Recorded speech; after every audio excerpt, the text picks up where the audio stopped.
What? Alright. Dude, I might just play fucking Fall Guys. Cause like, is there even a point of playing? No. Well, wait, when does servers go down? Starts at downtime starts at 2 a.m. Eastern. Matchmaking will be 7 minutes. Wait, matchmaking servers. Uh, matchmaking is gone in like 25 minutes. Man, I'm about to play Roblox, bro. I should like some music or something when I'm chilling.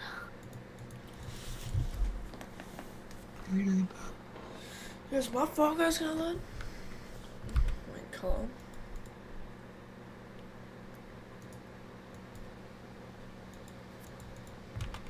Why is Fall Guys not loading? Why am I playing Fall Guys? I want to play Spider-Man, bro. That game's actually so fucking fun. Dude, why is it not launching, bro? It's literally like, it's on the thing. I'm gonna try it one more time. I'm live on YouTube. I'm gonna go watch it. Why am I playing Fall Guys? I want to Okay, let's see it, let's see Fall it. Guys not loading. Why am I playing Fall Guys? I don't know why like my thing ain't working. play Spider-Man, bro. That game's actually. I'm live on YouTube. I'm gonna go watch it.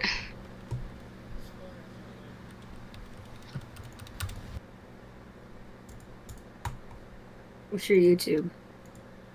It says it on my Twitch. Like, it really says I'm live. Or my Discord. Like, hear my name? Uh-oh. Click your name. Alright.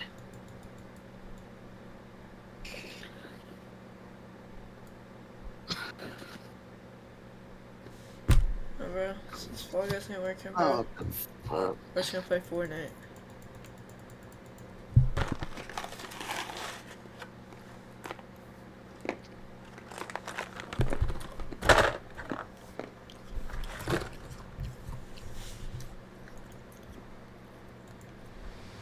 I'm gonna put my feds on max because I'm streaming.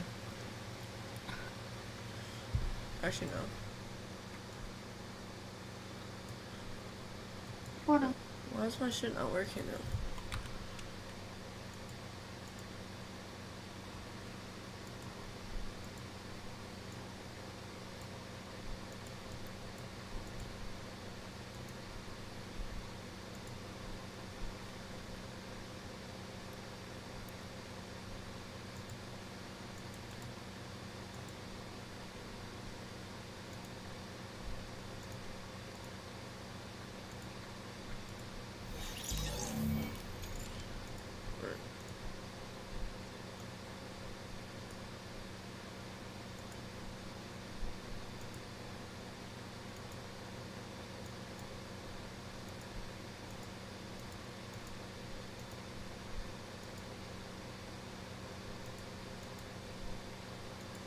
Oh wait, what did I do?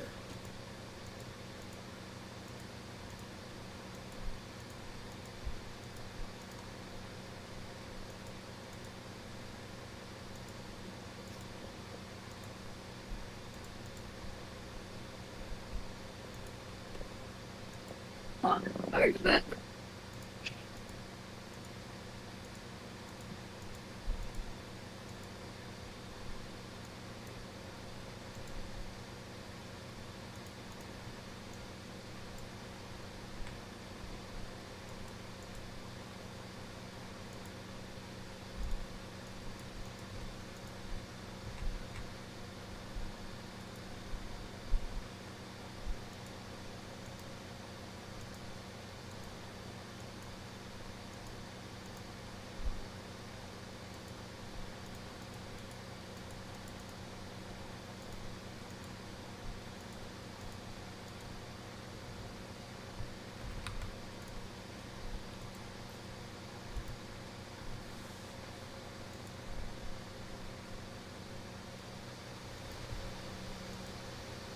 Yo, Luffy. Dude, why is my thing not working?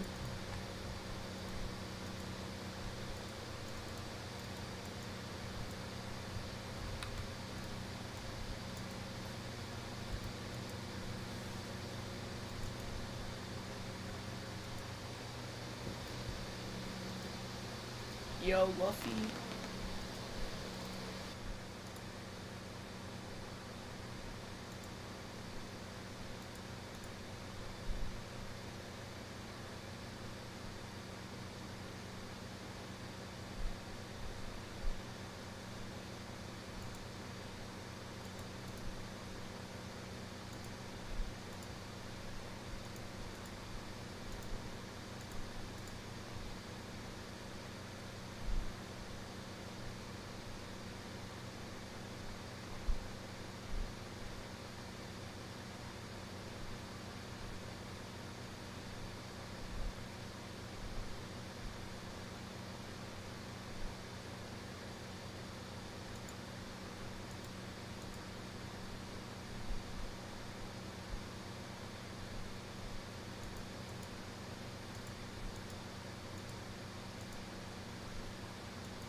Hold up, bro. How to fix this shit?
Alright, back.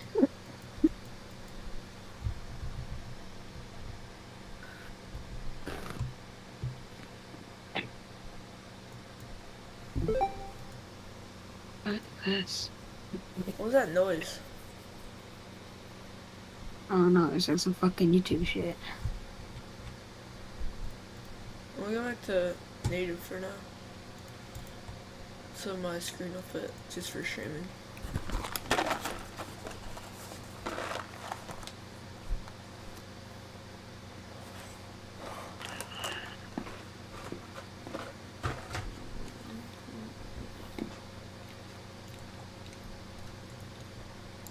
Oh my dude.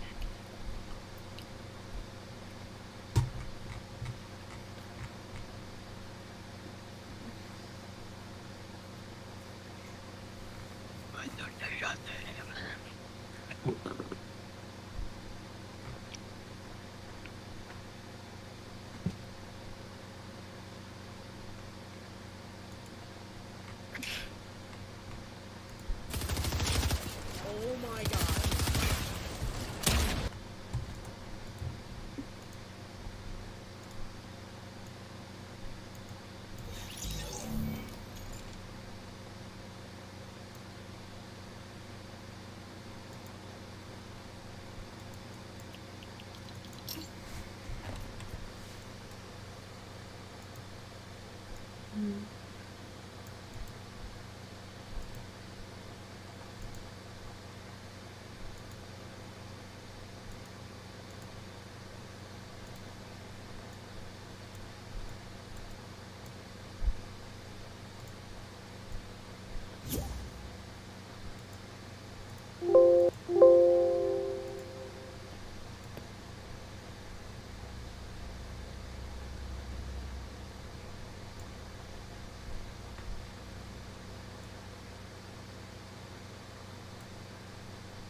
So loud.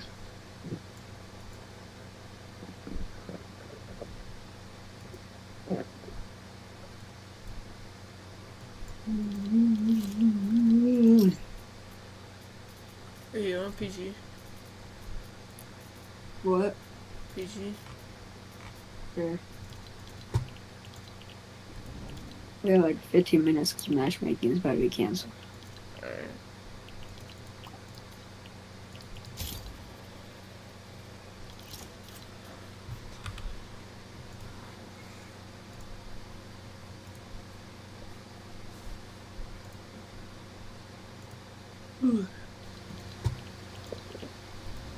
We have like 15 minutes because matchmaking is about to be canceled.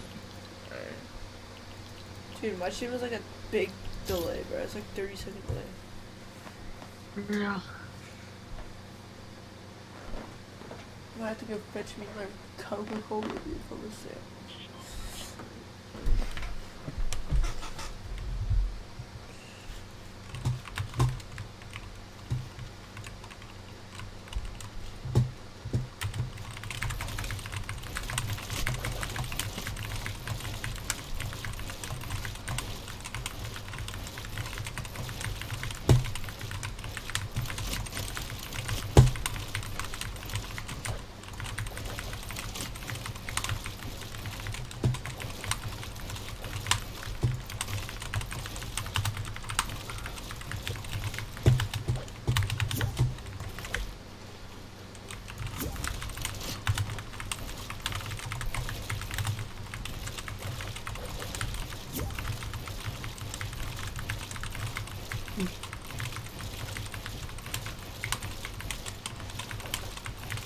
Yo, native feels so weird. Cause I have to play native for my stream because Brandon ain't on and he would be able to help me, but so because like if I'm on stretch right now, it doesn't show my full screen. I don't know why. Dude, I don't really feel a difference although I'm streaming because I have like my fans on. Oh fuck, why'd I do that? Wait, stop them. Cause you could. Oh, it actually broke everything.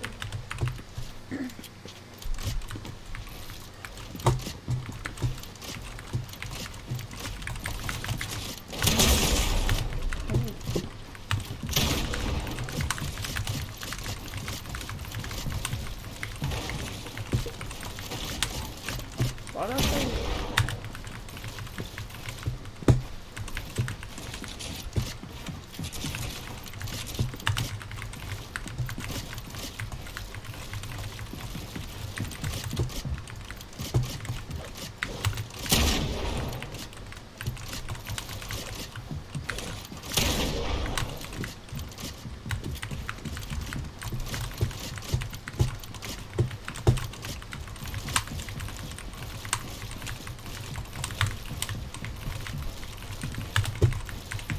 Bro.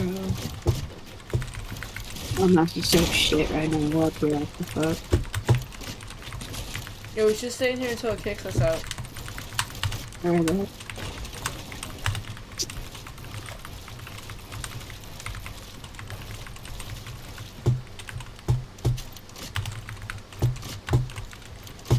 you fall? Yeah. Try not to build, because this is gonna be like our final map, right? Oh, true. Just redo it. No, let's redo it. What? Very good, very good.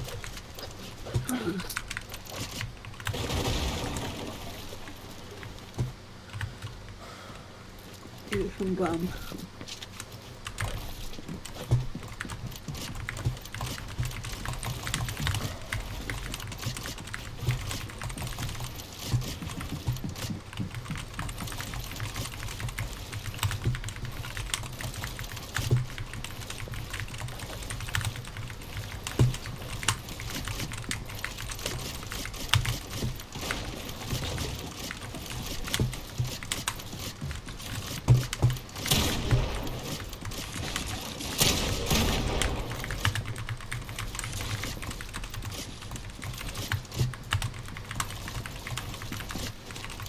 Oh shit. Wait, how are you 40 white? Oh no, you hit me like off spawn, remember? Remember last one?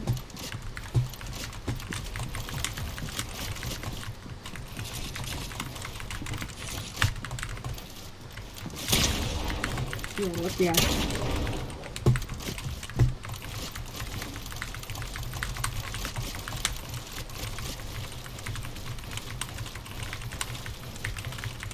I'm moving. I am not moving. My fingers are like giving up on me in the road. I just fucked up. Oh,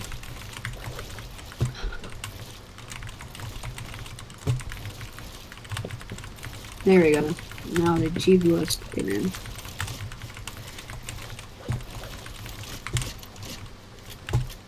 where you at?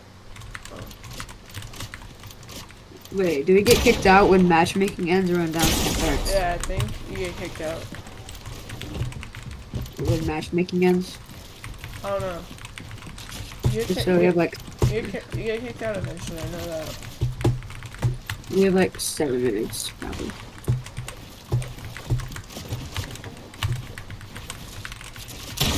Oh no. No. I don't know why, bro, but like when I stream again, like I feel like I play worse. I don't know. I feel like I'm playing bad right now.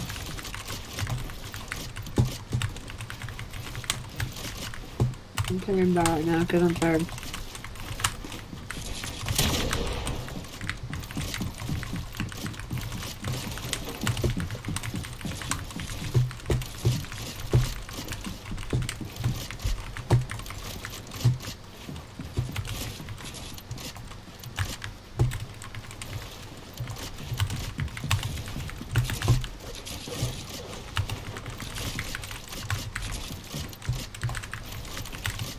And my lodge went in Just like place, that. and I can't shoot. Like, wait. You don't come down. Come back up. I just fall. No, you're done.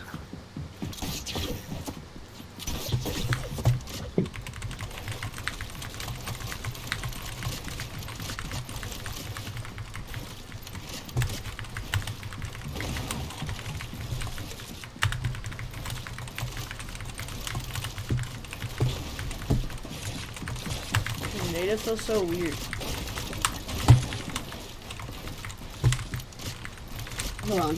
I'm gonna switch to native right now.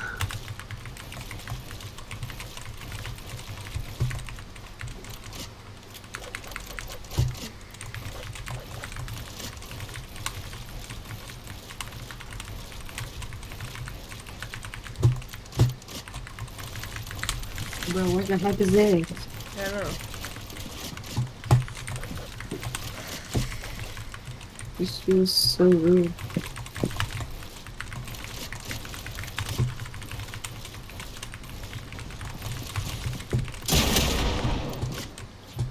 I just Pokemon you. No.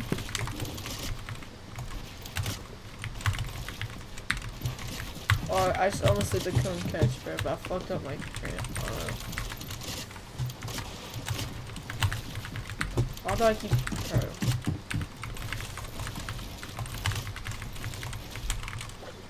Oh, I'm I so can't bad do right this. now. I'm so bad. I'm not getting bad. Whoa. Okay. On God. Oh my God, I can't hit a fucking triple A. I'm shit right now. Give me. Oh, Yo. Oh, this game's triggering me.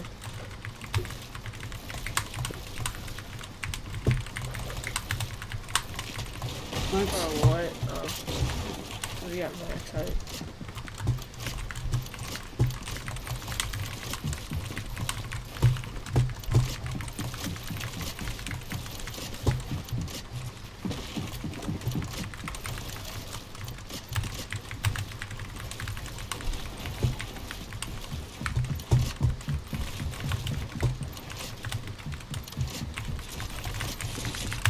Please, no.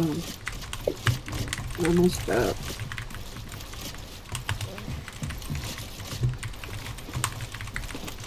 Oh my god, that was so nice.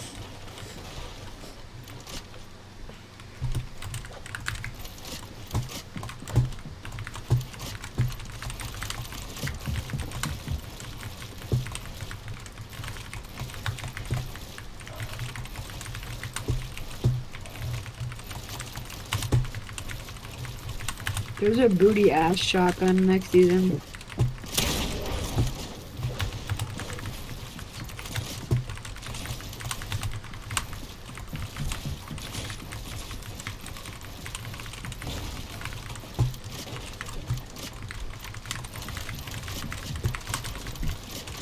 Come on.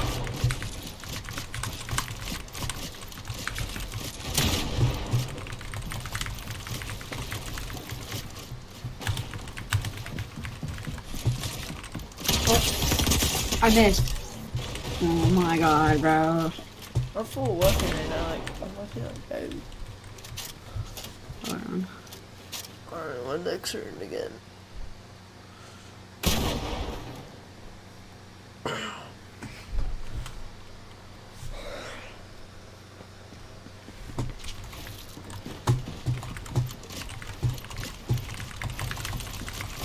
Come on. Oh.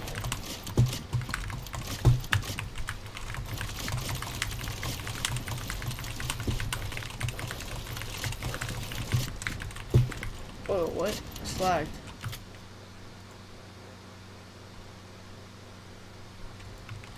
Yeah, I just had a big lag spike. Did you? No. I see if my Ethernet was plugged in.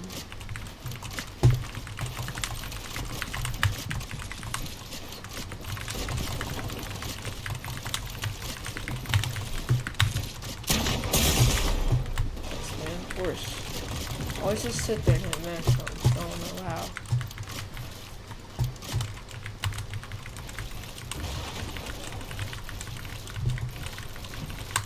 Yo, oh my God.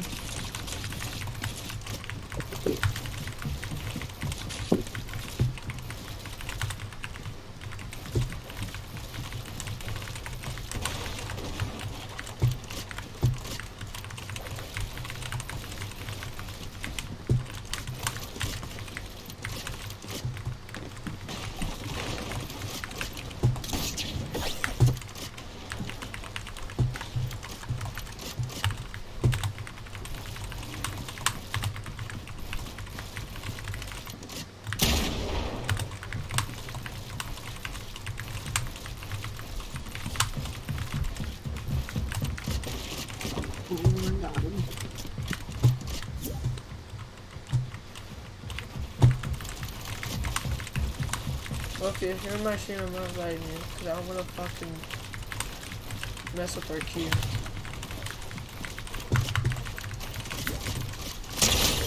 Hunter?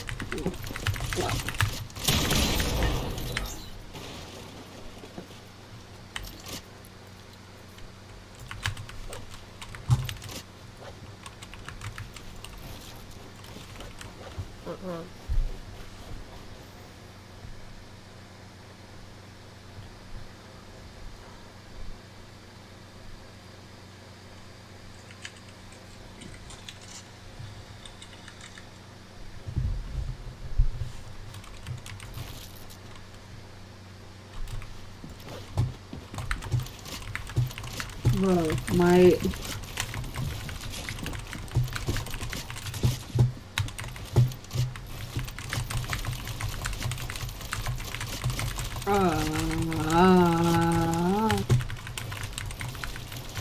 I am so bad.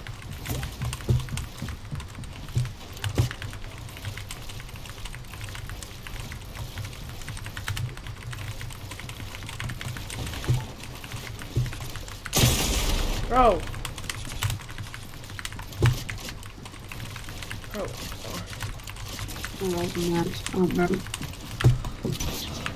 Oh my god, bro. Fucking triggering me, bro. Like, use hit max. I don't understand. My aim's just good.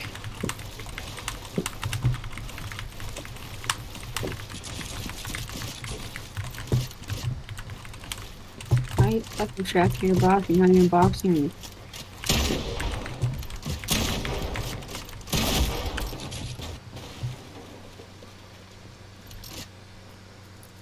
I don't know, this is a good one.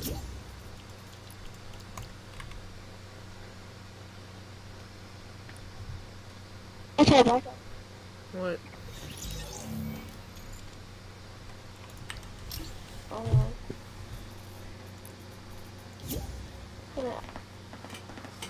I need to find it first.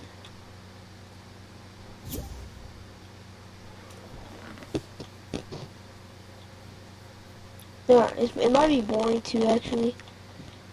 It's like every single time you hit someone, it's complicated. I'll just find the map. Bro, why the fuck did my game just crash? Game crash?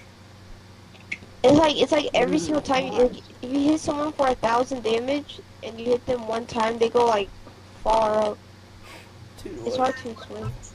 It's ready, you can see it, bro. If you don't like it, then you can back out right away. Who's it? So this guy that really up. Game crashed. Do you find him in the field or something? No, Oh, really? he's my friend. Dude, he only hits max. So what? He only hits max. Well, you really get 0 P. Oh my god, bro. Fortnite servers are Your down, bro. mic sounds bad.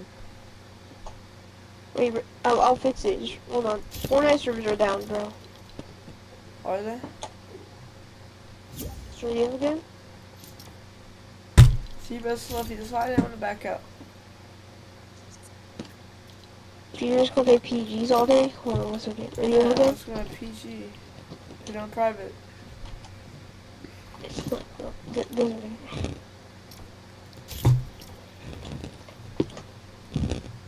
Is matchmaking disabled?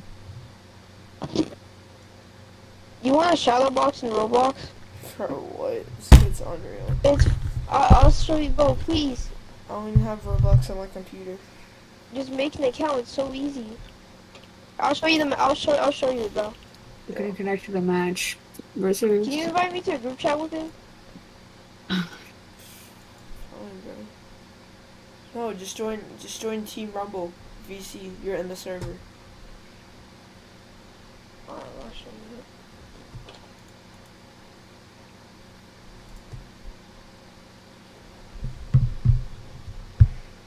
I invite you. I'm not invited. I mean, I sent it. Or I sent it. Hush, let me hold on, hush. Bro, what? Alright, well, if you join the voice chat. Okay.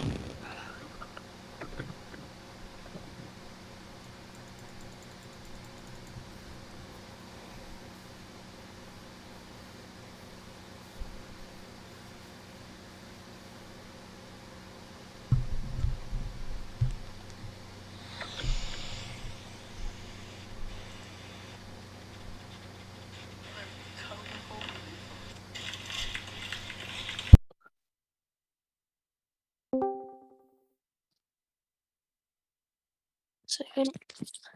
So we can have me on.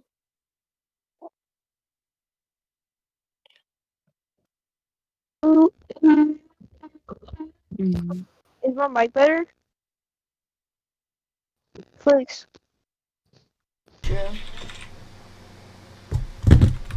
You make your Bro, Roblox account why only. isn't my Fall Guys not working? No. Should I just put on my Oculus? Yo, do you have Rec Room? Cause I'm gonna go play on my Oculus. No, Do you have an Oculus? no.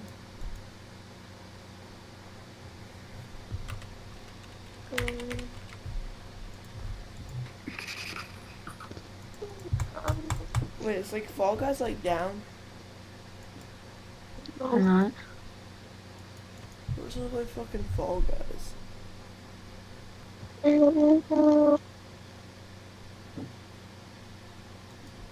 So let's play Rec Room.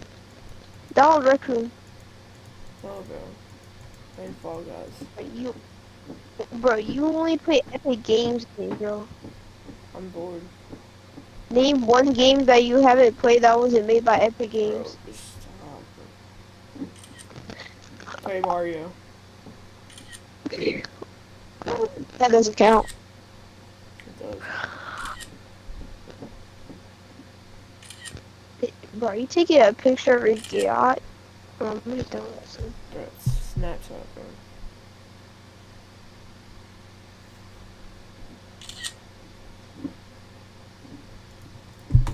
Can Fall Guys please launch?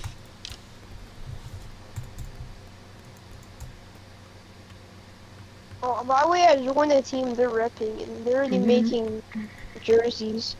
What team is it? Alright, look at my Twitter. And I'm gonna show you the jerseys, hold on.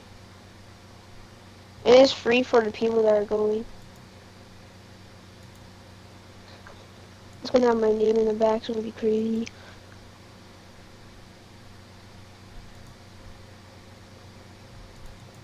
Is it the ATG? Huh? Yes. Yeah, I joined that thing too. But they told me to announce it tomorrow.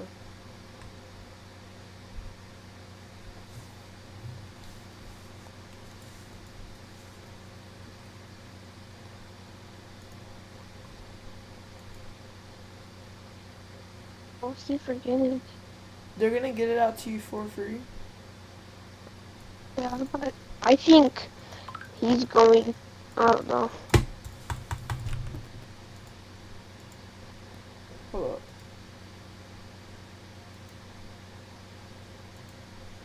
I'm just gonna verify Fall Guys.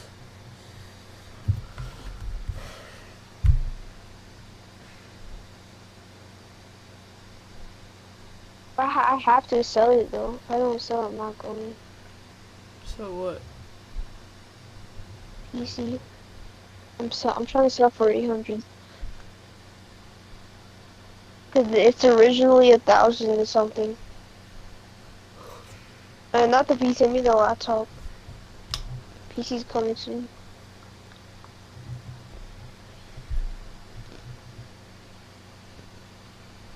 Hey bro, we gotta be on early, bro, cause there's gonna be the queue time, man. Bro, playing Rec Room right now. Wish I was on the Oculus. It's way funny, bro. No, I actually wish I was. Bro, I wish I bought the Oculus, bro. I thought you just said I you actually had one. wish. Well, I do, but no, it's at my mom's house. I don't bring it to my dad's house because I don't think I'm not going to use it. Bro, I was playing it with Jose, Issa, and Ian. No, they were playing a horror map, and they said it's not scary, but in my perspective, it is. In my perspective, it's like literally like real life. Let's go, Fall Guys is finally working. I just had to verify it. Let's go, man. Yo, watch my stream. I'm playing freaking Fall Guys. I'm Poggy. playing NBA 2. I'm playing 2K right now.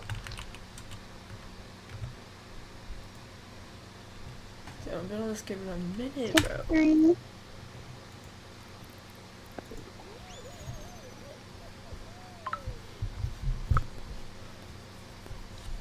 Shit's about to be fun. Bro, I'm crazy at 2K. Dude, kids still play this shit too, like normally. Miss Griff's is hosting $5. Division, are you here? Yeah. Mr. Griff's is hosting $5 Fall Guys game. No, he's not. Yes, he is. You didn't see his tweet? What? You didn't see his tweet?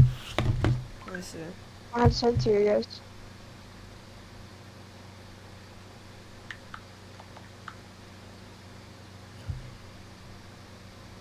Bro, It says he Fall actually Guys is. Money I see Customs. it.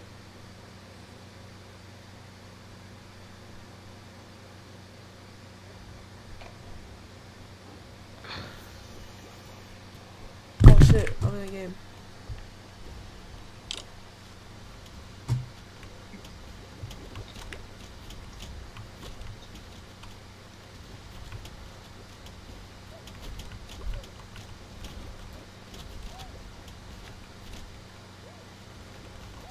You gotta time it.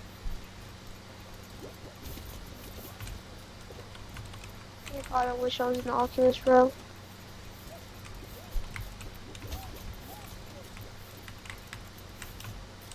Wait, did I bring it? No, I didn't.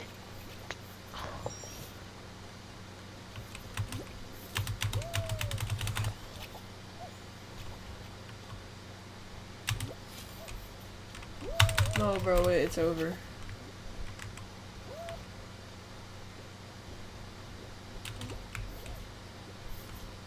What's this? It's over, it's over.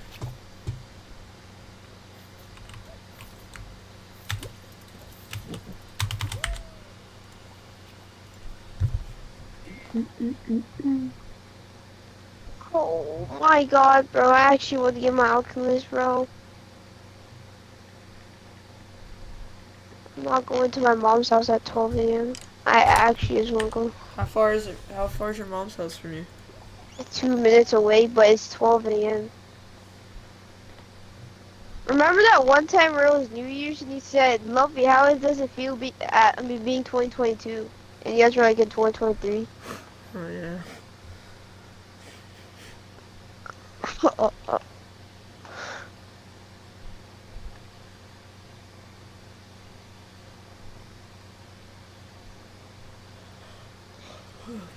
I might need to go get me another Coca-Cola so I can stay awake. Or I might go make a coffee. A coffee.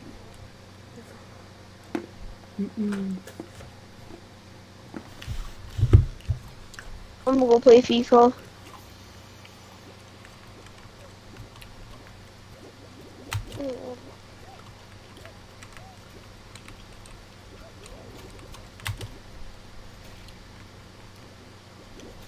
Yo, should I play Peppa Pig? For what? I bought the game for fun. Is it a horror game? No, it's not horror game. It's literally Peppa Pig. Pop-up or Peppa? Peppa. Peppa Pig. Yeah, that's a game on Xbox.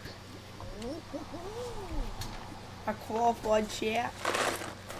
Bro, why did they make it?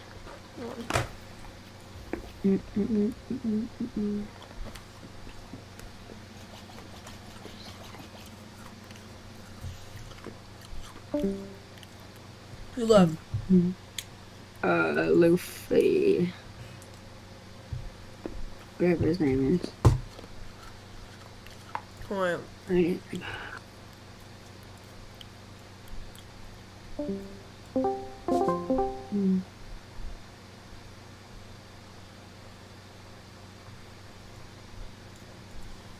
I dragged us to a different call. I don't want that kid joining back. I'm just kidding.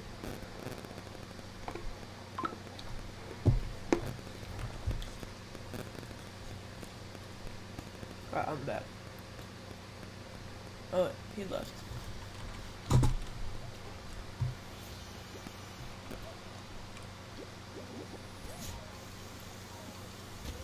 Oh, bro, what is Dude, what am I watching, bro?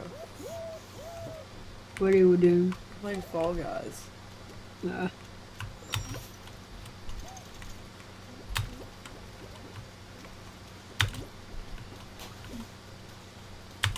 Fall Guys is actually It's my fun. restaurant game on Roblox, bro. Need more cups. Fall Guys is too underrated.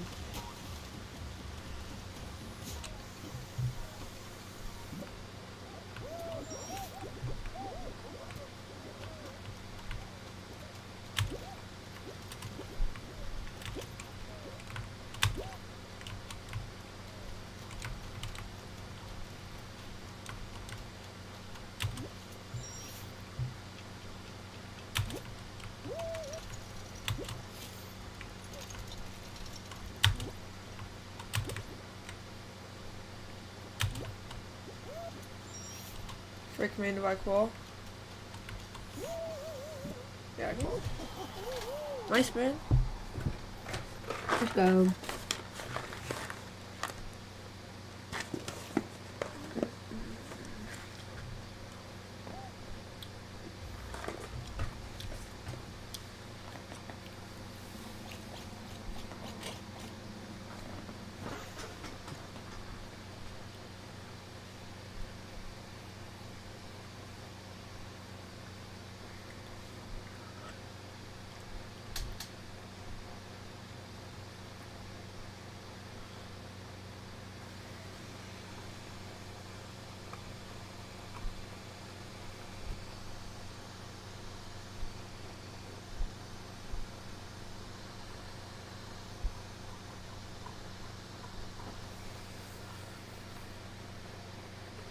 This is intense.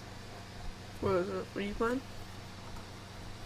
That's my restaurant game on Roblox where you're trying not to go bankrupt. I'm dead, bro. Like, a bit too far, I don't give a fuck.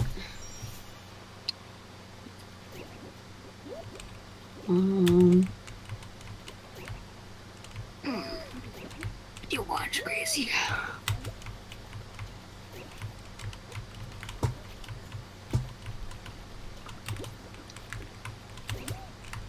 Yo, it's over.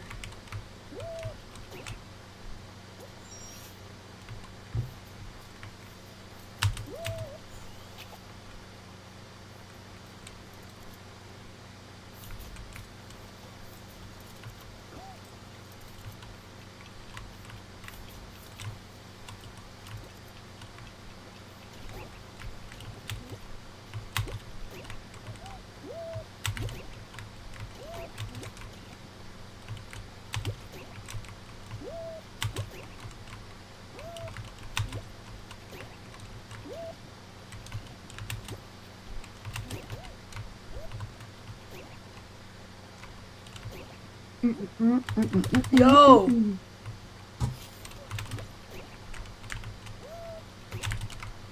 It's over. My butt.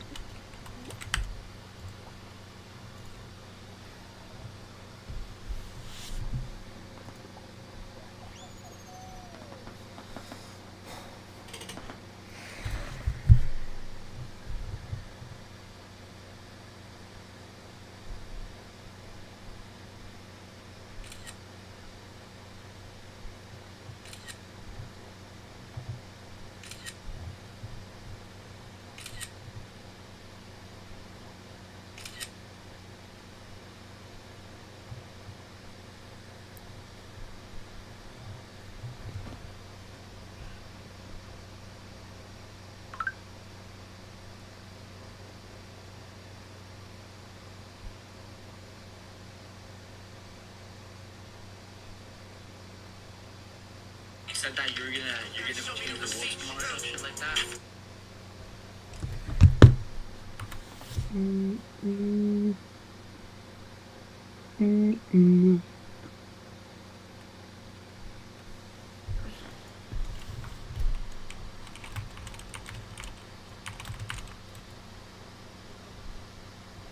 Okay. Spencer, are you tired? Not really. Yeah, because I might go to sleep, right? Mhm. I'm gonna keep my silent off. With my, I'm gonna set the alarm for like 2:30. It's like 8:30. no, like 3. Oh, it's like an hour. Alright. I'm not Bet gonna sleep. same. No, but like what I wanted you to do is like call me, just in case. Like I don't hear my alarm. Alright.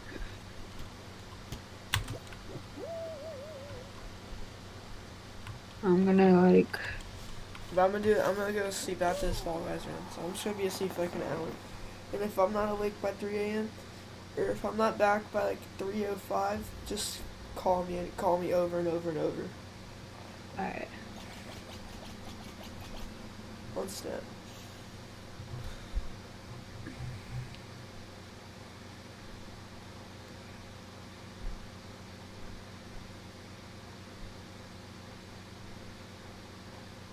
Oh, let's go. I love this one. Oh, wait, what? Oh, never mind.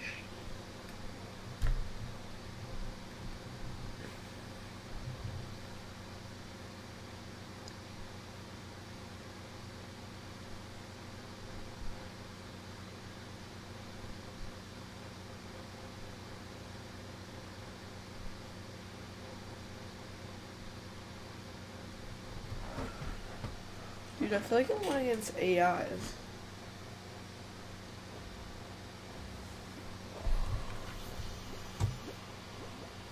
Probably not. No, I'm definitely not. It's Epic Games. Epic Games is online.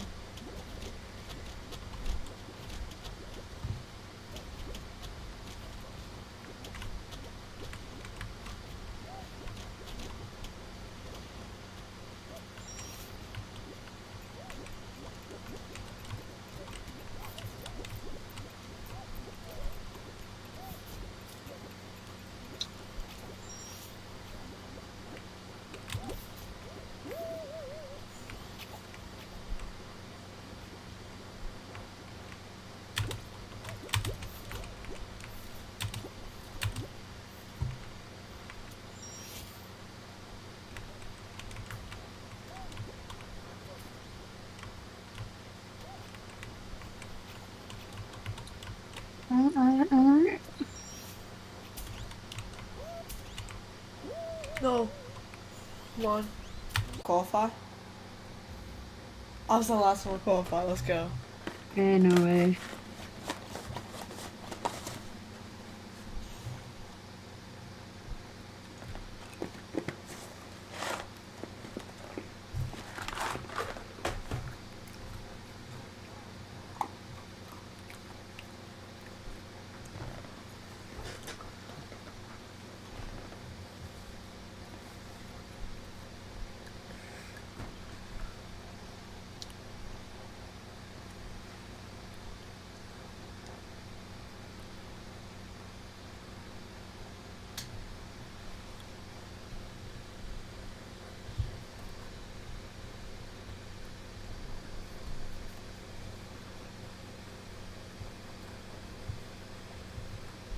I feel bad for you, bro. You only have a 5 week summer.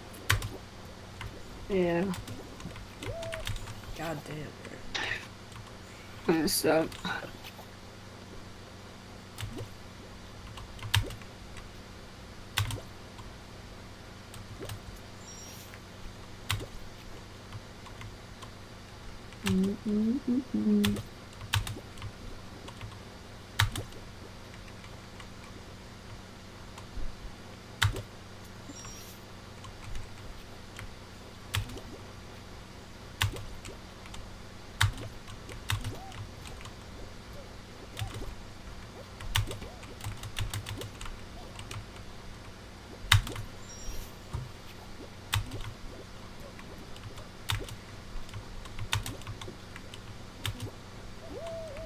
Oh wait, it's sold.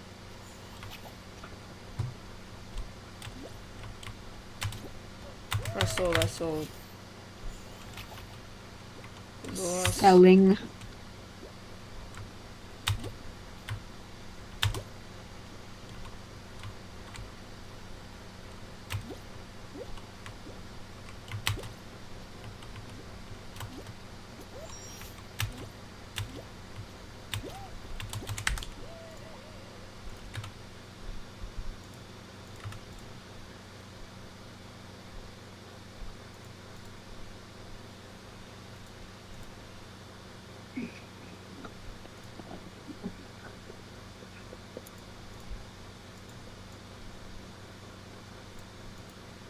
Turn fucking brightness down. Like setting. Brightness is so. Brightness.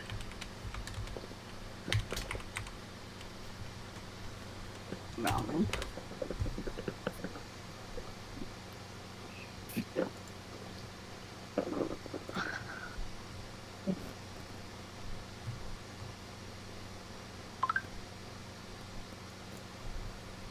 Changing.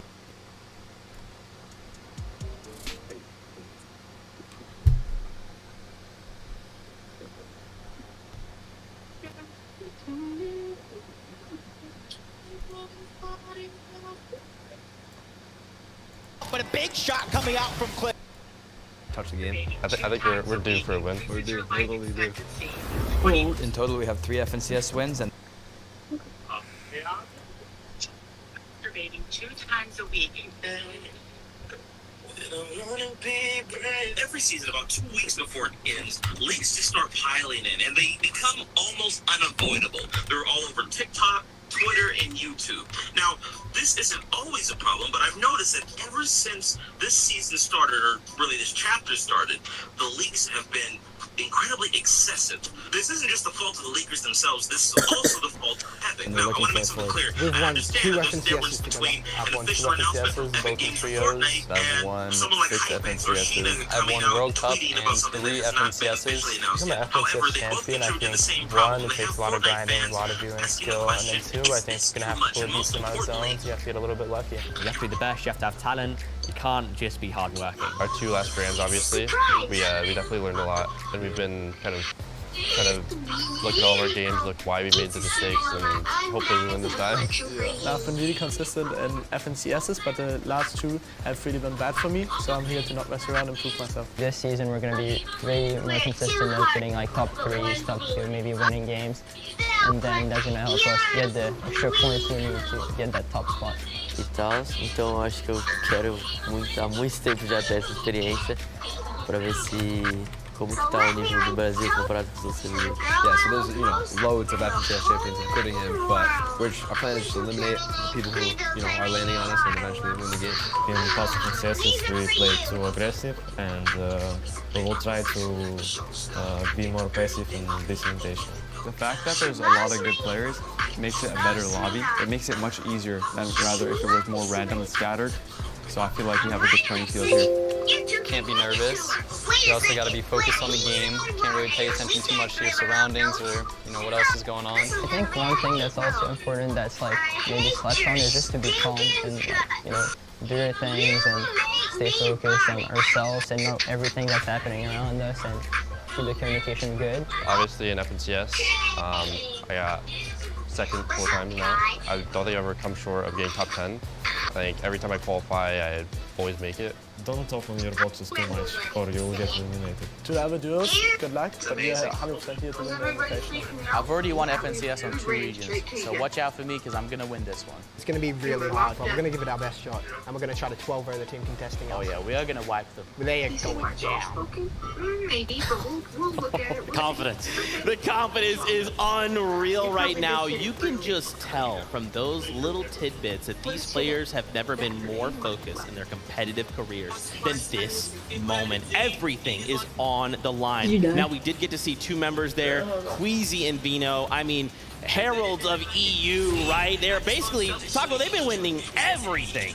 Queasy and Vino are entering this FNCS Invitational as an established threat. Despite the fact that they both already achieved FNCS Championship titles in Chapter 3, their recent successes with the Elite Cup Weekly Finals in Europe and North America East is a primary example of their unwavering work ethic. These guys are absolute grinders, and not only that, but they had a first place finish in Week 4, first place finish in Week 6, and remind you, that was the NA East and European Weekly Finals that they managed to bring home for themselves. So the results speak for themselves here. When you are able to have such dominating performances so closely synced together to an event like this, it's no wonder that they are a clear fan favorite to bring it all home. Because this is a World Championship caliber duo, and I'm excited to see what they do. And if I don't wake up, let's go ahead and readdress that fact that you said winning are you gonna go to both sleep? Elite Cups on the same exact day on NA East and EU. Right now, I have alarm set for like 75% EU plus NA What, East, sir? which means that they have proven already that 3 they can pretty much Alright. beat 75% I'm of just this gonna lobby. The sleep. confidence If has to be if you through if you the wake roof. up and I don't call me, You know, like, I if feel I'm not, if I'm we not back can't on not 3 and 5, mention them. 3:10, just call me. Vivid. A duo that I think many people are very excited to see compete here in person. It's Bugha and it's Miro. Representing the home region here, NA East, representing Sentinels, representing Dignitas, in my opinion, the most titled duo here at the event. Let's talk about it. Bugha, solo World Cup champion. It's what he is known for. But because that is such a huge accomplishment, it almost always gets pushed on the rug that right now, in the past 5 FNCSs, he's gotten top 3 in every single one of them, with 3 of them being wins. But that's not all. Those 3 wins, back to back to back. It's an absolutely disgusting stat line when you really think about it. And he's not the only one. You have to keep in mind his duo partner, Miro, he has also been the NA East individual leader for eliminations for 3 out of the last 6 FNCS finals. That statistic alone showcases the fact that I think this NA East duo is certainly going to pack a pretty vicious punch for the rest of these regions. Well, that's right, and we have a very special treat for you fans here, and of course, viewers at home. Guess what? Kelly Link is standing by with Bugha and Miro. Thank you so much, Zeke. Joining me right here, I got Miro and Bugha for a quick interview. Bugha, it's been 3 long years since your iconic World Cup win. What is it like to finally be back on stage in front of all of these people playing? I'm super excited. I mean, it's super cool to be back in in-person events, and hope they bring more in the future, of course, but yeah, just hoping for the best, honestly. Yeah, of course. And Miro, talking about the game, of course, you guys are not only uncontested, but it also seems like there's not too many teams around you on the south side. What are your plans to handle Storm Surge? I mean, as of right now, we're uncontested. We'll see what happens. We're gonna try not to leak too many strats, but I think Fair. we'll be okay. I love it. The confidence coming in from these 2 guys right here. Make some noise for Bugha and Miro, and let's head on back to the desk. That's right. Yeah. Fans, you guys can make some noise. That's okay. You want to be cheering on this duo, right? They got me. They got me. They're still waking up. It's all good. Now, we have to talk about more of the duos we're going to be seeing compete today. Is there another maybe duo that you have eyes on right now? Well, that's the beautiful part about the FNCS Invitational is that we do have that international representation. And Alex and Bailey are a must-mention from Oceania because they have had an absolutely phenomenal Chapter 3 performance so far. They've only been getting better with each season of Chapter 3. They started out with 3rd place in Season 1, then 2nd place Season 2. So guess what Season 1 was? That's right. They were the FNCS champions of the most recent season coming into this FNCS Invitational. And their dedication to the grind did not stop there either because they have been absolutely dominating in Cash Cup performances as well. Alex even, I believe, tweeting at one point, 10 first place finishes in those Cash Cups alone. So the consistency is definitely there for this duo. And the thing that I love is the confidence, right? Right here alone, Bailey's name in game, Bailey on height. Man, I wonder how he's going to be playing today, going for the higher gun. Honestly, listen, the great thing about being here in person is that I am actually able to go into the practice room, kind of stand behind some of these players. And last night I did just that with Alex and Bailey, and they won the scrim game that I was watching, and they just look so good. Alex's aim, holy moly. We have to talk about another threat here in the competition. A 6-time FNCS champion coming from NA West. It's Epic Whale, and he's going to be paired up with Reet. If you've watched FNCS broadcasts, you know these guys are literal sharks.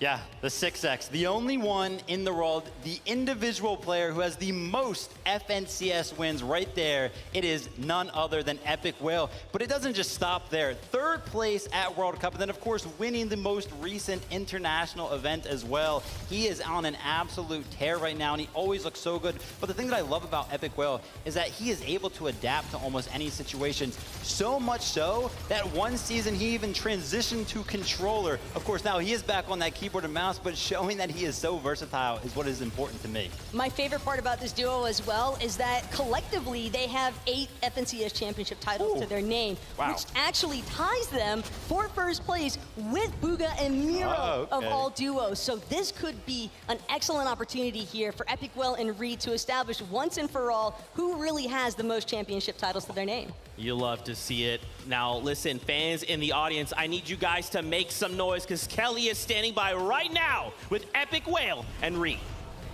Thank you once again, Zeke, and you are right. I have Epic Whale and Reet joining me for another quick interview. Epic Whale, everyone knows that the 6X in your name stands for how many FNCS titles you currently hold. What has the preparation been like so that you turn that into 7X? Yeah, just a lot of VOD reviewing with our coach and like watching our own games back, watching other players from other regions, and just always improving like from the Elite Cups and stuff. Right, I love it. And Reet, you're known to be aggressive from time to time. Are we going to be seeing that classic Reet aggression today? Yeah, we're going for 20 bombs every game. Love it. That's what I want to see. I'm going to hold you to that 20 bomb, everyone. Let's head on back to the desk. Oh boy. Reed, you can't just be saying that, man. I'm looking for a 20 bomb. We'll see how that all unfolds. Well, that's just a sneak peek at some of the competitors. Let's see how others feel about the competition. Anything could happen, like it's a tight matchup. They're both really good teams. A lot of people think they're one of NA's best teams. I think they're pretty down here, actually. We're going to get out there and go in and clean it up every game. This is going to be crazy. So at Cloudy Condos, we got Aqua, Reason, we have Mustache, Malabuka, and then we have Tayson and Chapix. Obviously, those three teams are like a lot of people's favorites to win it.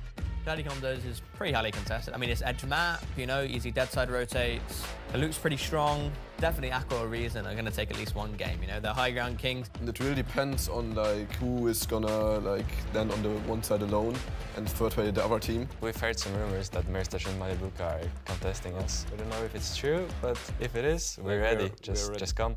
I think Malabuka and Mustache are kind of playing like the third man out, and it's mainly Tayson and Chapix fighting. Malabuka and Mustache are insane fighters. It's gonna be a very fun contest. At Genesis, we have Pink and Anas versus Clicks and Dukes. I think there's not enough loot for two teams, so I think they're definitely going to fight each other. I think Pink and Anas will come out on top most games. If it comes down to like a just straight up 2v2 fight where they both have loot, no, I think Clicks and like, because obviously Clicks and Dukes, they're definitely better good fighters. They're way better fighters than Pink. I don't know about way better. They're way better fighters than Pink. Maybe a little better. Although I think Pink is gonna come out on top, we're gonna see if Clicks is able to surprise us. With Joneses, if you want to have good loot, you really have to win it, so you have to be prepared to beat your opponent. There's like two sides of Joneses. They will split. Yeah, they might split it. I think if we fight Anas or Clicks, we're not gonna do good in Joneses. They can come to Greasy, that's fine, but not like Joneses, not good.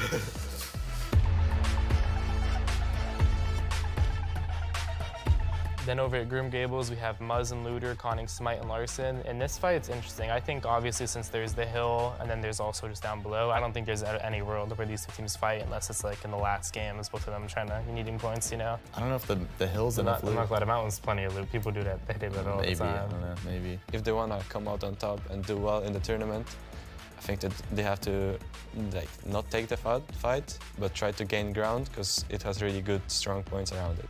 I've played with Looter before, and he's crazy. I honestly think it could be a 50-50. The POI is kind of just like one house. Yeah, who knows? We'll see.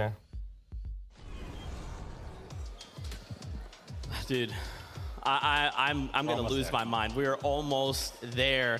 Now, we've had a chance to kind of talk about the outside looking in. Let's actually talk about the game itself. Yeah.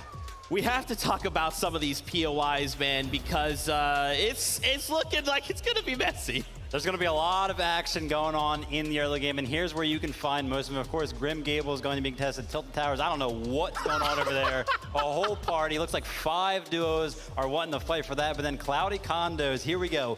3 duos landing there. Taco, all of them being EU. And not just any EU duos. You're looking at Tayson and Chapix, Aqua and Reason, as well as Mustache and Malabuka. 3 European duos that could arguably walk away here, either champions of this FNCS Invitational or in the top 5 at the very least. But the fact that they're all contesting each other is the most incredible aspect here, Vivid, especially when you factor in that you've got Tayson and Chapix who love playing the high ground, going up against the original high ground king of EU with Aqua. Yeah, I mean, listen, there's pretty much two ways that this kind of POA can work out, right? They can kind of split their loot and be happy with it, but that's not really advantageous, right? There's so much loot there that you want for yourself. Now let's talk about the other option, which actually happened in the Elite Cup just a week ago, where Malibuca and Merstash got second place from this exact same situation. Basically what was going down was Tayson and Chapix were basically just straight up 50-50 in Aqua and Reason on the south side, and then Malibuca and Merstash were just running right in afterwards, cleaning up, and walked away again with that second place in that Elite Cup. And you know what's coming now, right? That's right, it's an interview, but this time we've got our in-game analyst, Mini Miner, standing by. Take it away.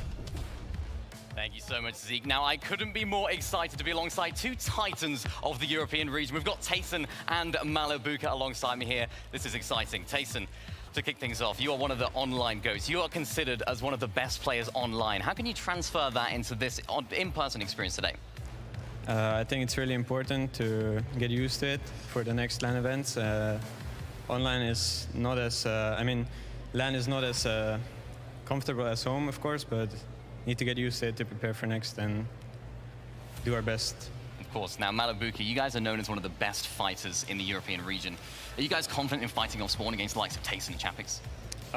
Yes, I think we have a very aggressive playstyle, and that's why it's very easy for us to eliminate other players, and I don't think off-spawn will be hard for us. Of course, and it works as well. You guys have a 78% success rate off spawn. Does that fill you with more confidence going into it, or do you think like this is going to be a tough fight? I'm sure we will have 12 games. We will go out from our off-spawn, and we won't die even once. That's good to hear. Now, Zeke, I want to hear more about the next head-to-head. Man, these players are stone cold eliminators, baby. I am ready for all of this action. Let's talk about another duo, another head-to-head matchup we have to break down. I think for me, the key kind of takeaway and thing to consider is there's 7 regions being represented here on this invitational stage, right? So not only am I thinking, what's my meta at home? Wait, what's their meta at home? Oh, I have to fight against that? Good luck me. Yeah, over at Green Gables, a little bit of a different situation than Cloudy Condos or Tilted Towers, given that it's just a head-to-head standoff between Smite, Larson, and Muzz with Looter. But I really am curious to see how this actually pans out, because we are getting a little bit of that international region spice, battle of the regions there with NA East and Oshi. But to be fair to Muzz, he has actually been in NA East along with Looter, competing in all of these Elite Cup weekly finals, trying to get as much experience as possible. I think it's going to be a really exciting matchup for them. And when you factor in that Muzz most recently, with the Chapter 3 Season 2 top 10 finish, came in 8th place, I believe, although at the time he was doing with Avery, not to mention his partner Looter while he was competing in Oceania, he still nearly closed out a match point trigger with a 518-point finish there in Season 2 as well for Chapter 3. And then, of course, Muzz being the only player actually to win an FNCS on multiple regions. He did that on OCE and NA East as well. But that's not to talk down on Larson and Smite. They do so well in these all-spawn situations. They come up with such unique strategies. Throwback to Season 1 of Chapter 3, where even the likes of Cold and Scented were having trouble against them because of the strategies that they were coming up with. So that's what I'm excited to look forward to today. What did they prepare for Muzz and Looter? Caliber player is just absolutely insane. For just a moment, I do want to touch on that Tilted Tower situation.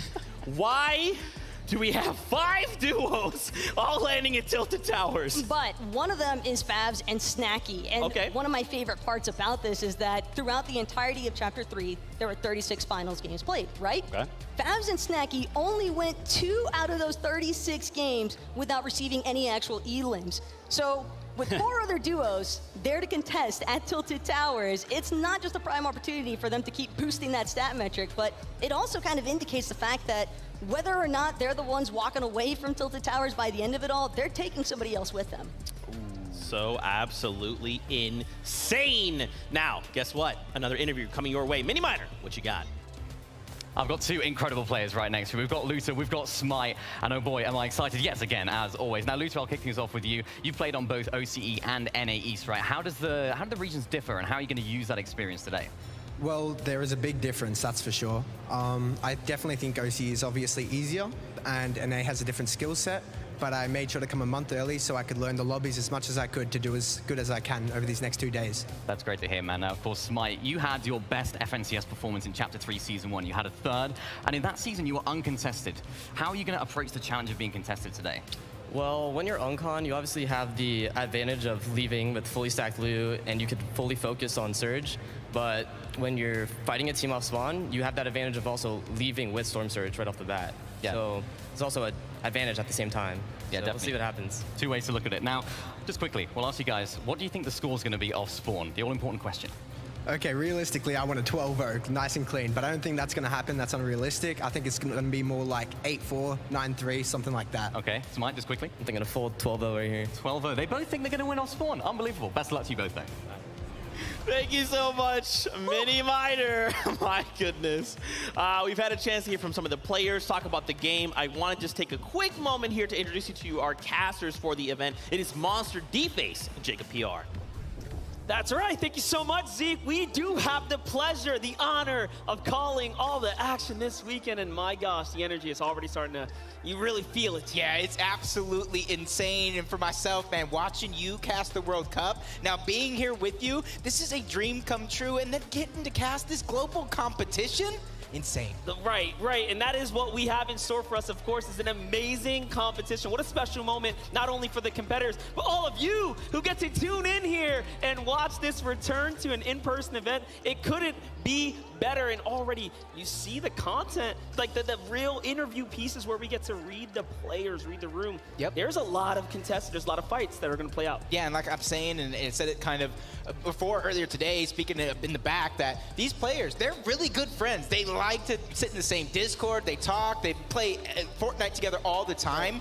But when that battle bus starts, Monster, they're no longer friends. They're looking at each other like they're the enemy. Yeah, definitely. You see the Pink and a Nas battle, or Pink versus Clicks, you know, engagement that might be going down there as well. So that's us. We're going to be calling all types of action this weekend. Zeke, thanks for checking in with us.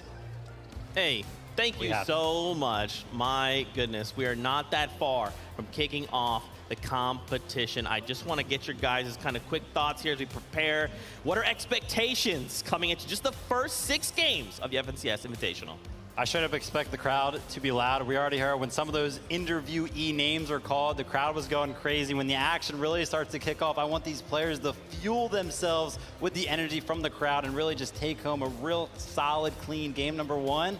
But then also, you know, if it's not a good game number 1, use that in game number 2 as experience. Exactly, and I think that this in-person event is a really important experience for a lot of the duos competing here today, but I'm super excited to see what happens with some of our international regions, because we do have so many duos that are actually going uncontested, and one that immediately comes to mind, Runa and Peppa, for example. They've got all of Lustrous Lagoon to themselves, and with that much available loot and resources, I wouldn't be surprised if they're able to kind of kick it up higher in the leaderboards than what some people might be expecting. Yeah, that's right. And some of these duos, man, this is their first time in a setting like this, right? To have an amazing crowd like all of you here in person. So make sure you guys are just screaming your heads off. It is almost that time to start the show. So for now, let's go on over to Adam and Kelly.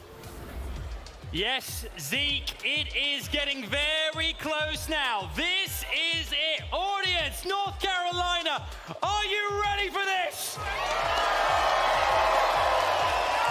I am so excited, Kelly. We're so close now to the beginning of FNCS Invitational. And I cannot wait for what we are about to show everyone. But guys, we know what you're here for. You're here for the games. You're here for the players. So in just 5 seconds, I'm going to need your help for the countdown, everyone. All right? Join me. 10, 9, 10.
welcome to FNCS Invitational 2022, live here in Raleigh, North Carolina!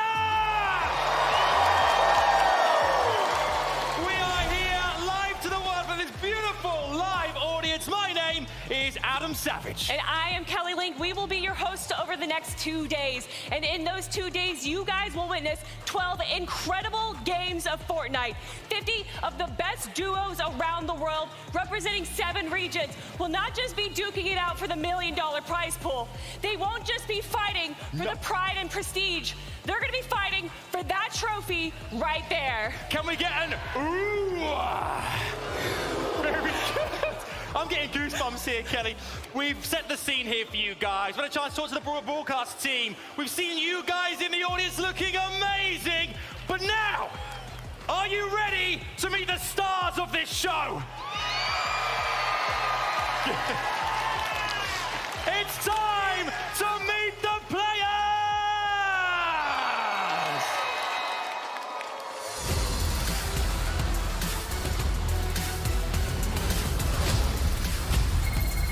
Will and read everyone. Domination is the key word here. With multiple FNCS championships under their belt, the Grand Royale win, the World Cup experience, this team could take it all. Give it up for Fabs and Snacky as 3-time FNCS champions of the NA West region. This duo is here, and they are not playing around. Welcome to PSN and Quintos, coming in all the way from the Brazilian region with a total of 5 shared FNCS titles. They are now ready to prove to themselves and the world.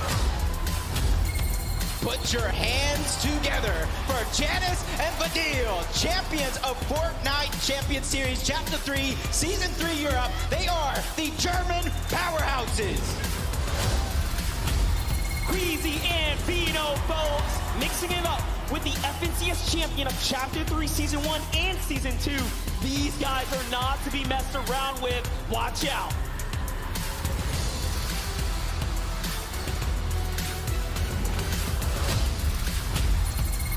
This is Rapid and Andalex, a duo formed specifically for this event. French powerhouse paired together with a Middle Eastern player. This one is going to be interesting. Let's put your hands together for Basil and Jace, the champions of FNCS Chapter 3 Season 1 OCE. This is their moment to prove what they can do. Stand up and get loud for Pink and Anaz from top-tier performances in several tournaments, including the latest third-party event. Now they are here in Raleigh to do it again. If you say Poland, I say Cammy and Seti. The absolutely dominating duo. They are ready to compete for the FNCS Invitational title and become legends. Let's hear it for Aqua and Reason, a duo World Cup teaming up with an iconic and highly competitive German juggernaut. This can only go well.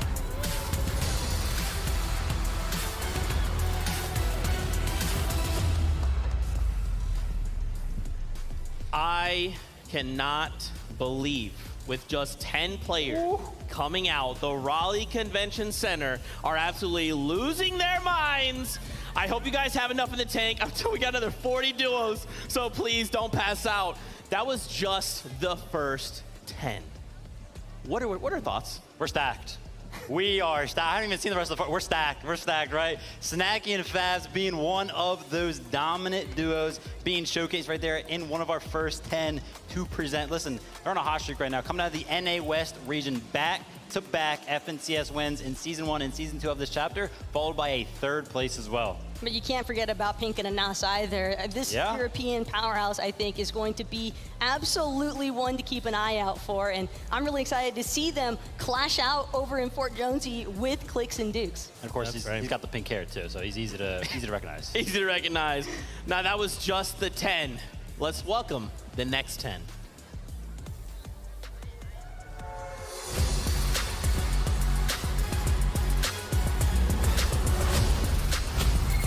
Give it up for iDrop and Mr. Savage, a true Fortnite OG teaming up with his highly competitive Norwegian teammate. This is not a drill, everyone. Let's go. A team that needs no introduction, Clix and Duke, climbing their way up the ranks, 4th in the most recent NA East FNCS. They won the first Elite Cup of their region and then ready to take on the international stage. This is cold and scented. These guys are like bread and butter, best together when placing in end games, finishing both 2nd and 5th in the most recent 2 FNCSs. Make some noise for Runa and Peppo. The Japanese powerhouse are here to rock our world. With several FNCS titles in the bag, they might just make it happen again. Put your hands together for Noah Riley and Bad Sniper. This newly formed duo for this event have both World Cup, Cash Cup, and FNCS experience under the belts. I mean, this can become dangerous.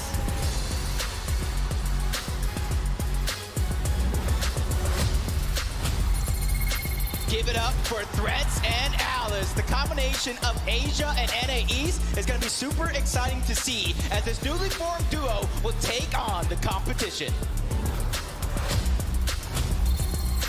The W-Keyers have arrived. Malabuka and Verstash, one of the most aggressive duos of the EU region. They have always consistently come out with the most limbs, and this weekend, it should be no different. Put your hands together for Trulex and Chicho, long-standing duo featuring a former Trio FNCS champion. They're ready to prove their worth to the world of Fortnite. Let's welcome Bailey and Alex. 3rd, 2nd, 1st is how this duo has placed on the Oceania region, and now they must be absolutely ready for the big stage.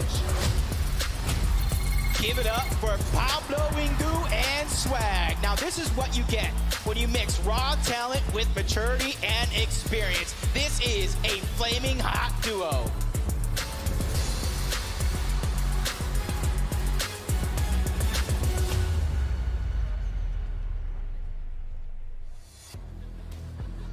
Right, ladies and gentlemen, how are you doing out there? I'm joined right now by Clix and Duke. Make some noise! All right, Clix, my friends, out here in front of a live audience, you've experienced World Cup before. How great is you back here in front of all these amazing people? You know, after 2 years, it's finally a pleasure to, be at another LAN event, seeing the crowd, different atmosphere, so hopefully we do good. Absolutely, and Duke as well, I'm going to ask you, quite new to in-person events, but being here, this experience so far, being around the players, the audience, how are you feeling going into this? I'm feeling great. It's like, the experience is insane. I'm loving it. Yeah, absolutely loving it. Are you guys loving it too? All right, Clix and Duke, thank you so much, guys. And let's over to Kelly and see who she's with. From one Savage to another, I am joined by Mr. Savage and iDrop here. Now, iDrop, I know that you guys are going to be contested on drop. Are you planning on fighting or splitting? 100% fighting. I've had it Uncon for 12 months on the best region, so we're definitely fighting. I love it. Mr. Savage, I heard that it's your birthday today. Yes, it is.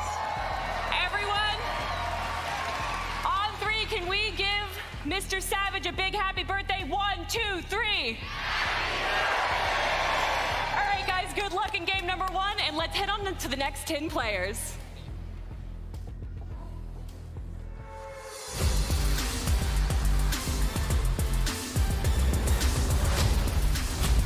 Please welcome Cloud and Repsguard. With the powerhouse performance in Chapter 3, Season 1, this consistent teammate he has picked up these last couple of chapters, they can take it all the way.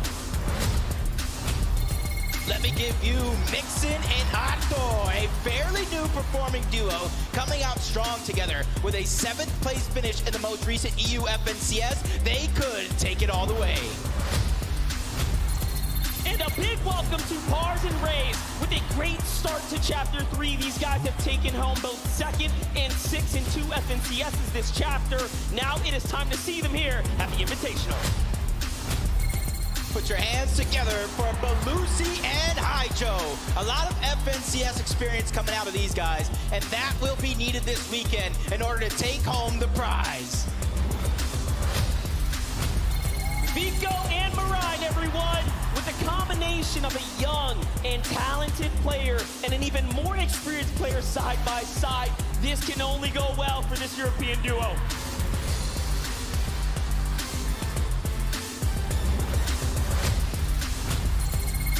On1 and Baka, everyone. A duo showcasing their skills last season of the NA West region. With a second place finish in FNCS, they're here to take home the glory. Let's hear it for Watson Robot, a very talented, promising, up-and-coming young duo. These guys have been performing so solid lately.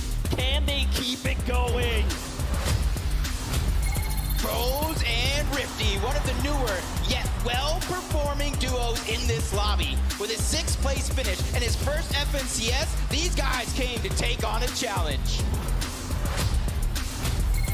And a big welcome to NA East, Larson and Smite, a well-performing Chapter 3 duo. They are here and ready to compete on the big stage amongst the best of the best. Put your hands together for Falconer and Hellfire, an NA West OG, teaming up with an aggressive style European player. Now it's time to find out if it pays off.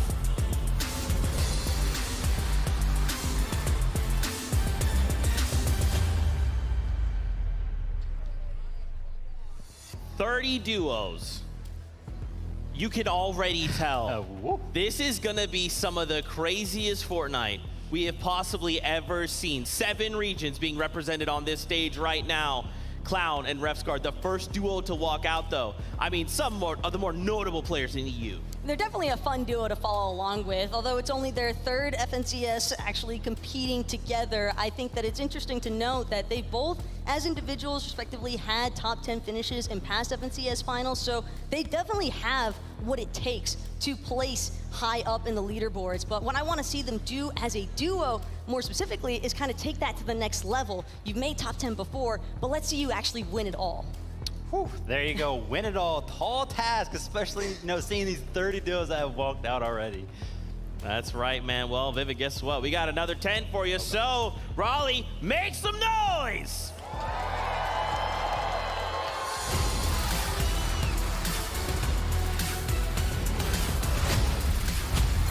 Put your hands together for Peterbot and Jamper. The individual skill is so high in this duo, and despite being new as a duo, they're boasting FNCS and Cash Cup title wins. Make some noise for Pantsu and Fats, the French-Canadian duo with a tight bond. Back from Grand Royale and the most recent NA East FNCS as 3rd, they are here to take it all. KBR and folks, the regional FNCS champions of Brazil Chapter 3 Season 2, and now they are here and ready to compete on the international stage. Let's give a warm welcome to Bevy and Vortexer, the duo fresh out of the lobby with only one FNCS together as teammates. They're now ready to give it their all here in Raleigh.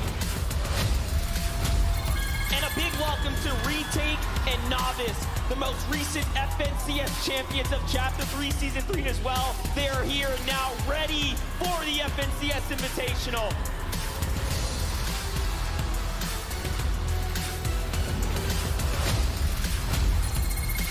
Give it up for Scram and Chimp, combining the powers of EU and NA East. These guys have great potential in front of them. They could go all the way. Put your hands together for Zaku and Marine, the most recent FNCS champions of Asia. They have put their mark on their region, and now they are ready to defend the title as champions. A huge welcome to Ju and Yusri. Great potential in this duo here, and fairly recently teaming up together. Their journey begins now, and what a journey it's gonna be. This is Z, Andy, and Joe FN, everybody. Several FNCS final performances, and most recently 4th in EU's FNCS. Now, they are ready to take home the big prize. It's Cool and Yumi with a stunning performance winning the NA West Chapter 3 Season 3 FNCS. We cannot count these guys out, and will they do it here as well?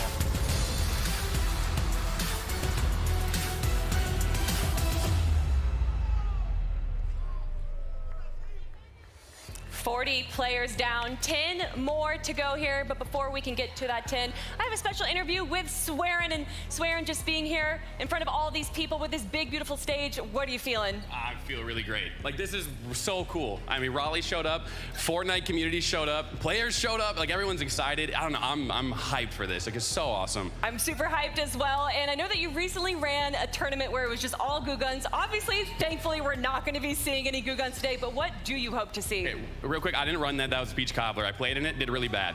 I'm really excited to see people just like push for high ground and like just do like really exciting plays and stuff. I'm excited to see people like 1v2 and clutch up and just like all those classic like Fortnite LAN moments. I'm excited for it. It's gonna be so awesome. I cannot wait as well, and I believe, everyone, that we have 10 more players to introduce. So let's head on over to Jacob and MDF.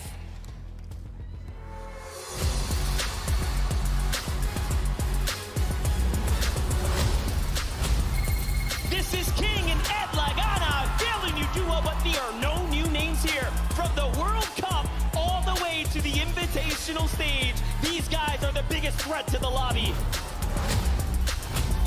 Please welcome Focus and Spy with progression throughout each and every FNCS with a third place finish in the most recent Middle Eastern FNCS. These guys are ready to compete. It is Thomas HD and Tripburn, folks. Two words: dangerous and dominating, as these two are extremely experienced and they must be ready to win this weekend here in North Carolina. A huge welcome to Macwood and Kanata. Reunited has never felt so good. These guys are looking to pick up where they left off and take home the prize. Let's hear it for Acorn and Edgy. Consistently great performances throughout their careers. They are here to continue that trend. NA East, show them some love.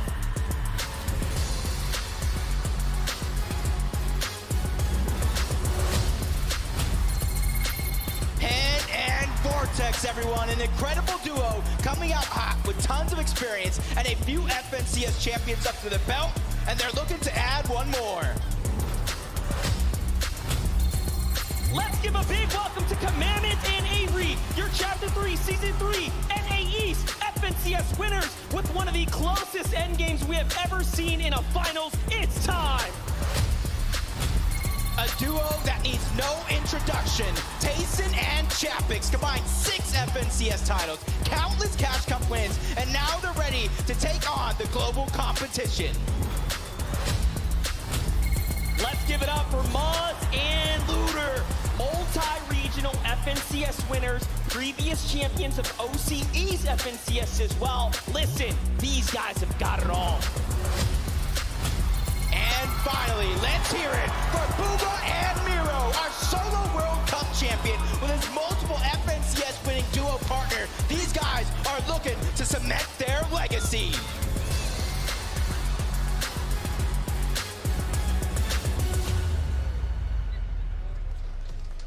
Let's freaking go! Look at this insane roster of duos that will be competing on the FNCS Invitational stage. I'm gonna pass out. Vincent, I'm gonna pass out. Please do not pass out, Zeke. Listen, 50 of the duos now set on stage, and one of them is standing out to me. And I know it's standing out to another part of the crowd right up there. King and Ed, making a big name for himself at World Cup, of course, being the most aggressive player there. He stole the hearts of all the fans, and I'm hoping that he kind of redoes that performance here at the Invitational. And his flexibility as a player, I think, is only going to pair so nicely with Ed. Despite the fact this is their first time competing together for this FNCS Invitational, I think that it's awesome that he came in 5th at the solos for World Cup, but he also had a duos placement there as well. So it's a quick indicator that Brazil can definitely represent. That's right. I just want to throw some stats at you guys at home. If maybe this hasn't quite set in, you don't understand how insane this is. 15 FNCSs, 105 FNCS events across 7 regions, 88 FNCS championship titles on that stage, 47 FNCS champions on that stage, 27 countries all represented on that stage. And guess what? We're ready to kick off the competition. Adam, let's do this. Yes, indeed. Can we get a huge round of applause for Thomas HD and Trippin? Thomas, it's 10 top 10 FNCS finals for you. You must be feeling very confident coming into this competition. Yeah, I'm really excited to play. It's gonna be a long time since like the last LAN event, and I can't wait to compete. Hopefully, a good placement. Well, I'm sure it will be great. I mean, Trippin as well. This is your third FNCS finals together. Is it third time lucky for you, fellas? Yeah, hope so. I'm excited to play, and yeah, I'm playing with Thomas, so can't go bad. All right, give him a big round of applause, please, folks! Best of luck, fellas. But we also, whilst up here as well, must chat to the reigning NAE champions as well. Give it up for Commandment and Avery! Avery, my man. This is an incredible opportunity and experience. Obviously, playing in front of a live audience as well. How hyped are you guys as a duo right now? Well, this is my first LAN. It's an honor, honestly, to be here. Like, it's just unbelievable. Really, you guys are unbelievable! We've also got as well, to talk about obviously last season's win. 1 point separated you guys from first and second place, which is Bugha and Miro. How are you going to try and retain that title this weekend? What do you have to do right? We're just going to try to play our game, be consistent, and hopefully we can take it home. Do you think they can take it home, folks? Yeah? They seem confident. Thank you very much. Come on, Avery, back to you, Zeke. Thank you so much. We are drawing ever closer to starting this competition, kicking off and jumping out of that battle bus. We have to highlight a few more duels for you. I wanted to start pretty easy here, right? Janus and Vidil. I mean, EU fans, you guys already know what these guys are capable of. And here's just a handful of stats. You know, these stats don't look that crazy vivid. Are you sure, Zeke? Because I don't think we're looking at the same stats if you don't think those look crazy. This is from the Elite Finals EU Week 6. Total point 310, 25 eliminated. That's just over the course of those 6 games, of course. And listen, if they're putting on performance like that from game to game, I can't wait to see what they can do at the Invitational. And it's so exciting to finally get a chance to see them compete on that international space because we are looking as well at the European FNCS champions from Chapter 3 Season 3. That's Janus and Vidil. They are a dynamic duo. They don't want to mess around. Even at one of the intro videos that we saw, what was the first thing that Vidil said? You want to contest us? That's fine. 3 points for us. The confidence. Listen, I love the confidence out of everybody. Also, you know, shout out to Trippin, right? Because like his interview went, yeah, I'm playing with Thomas. We're going to do great. Like it literally can't go bad. That is a lot of trust in your duo right there. Love that.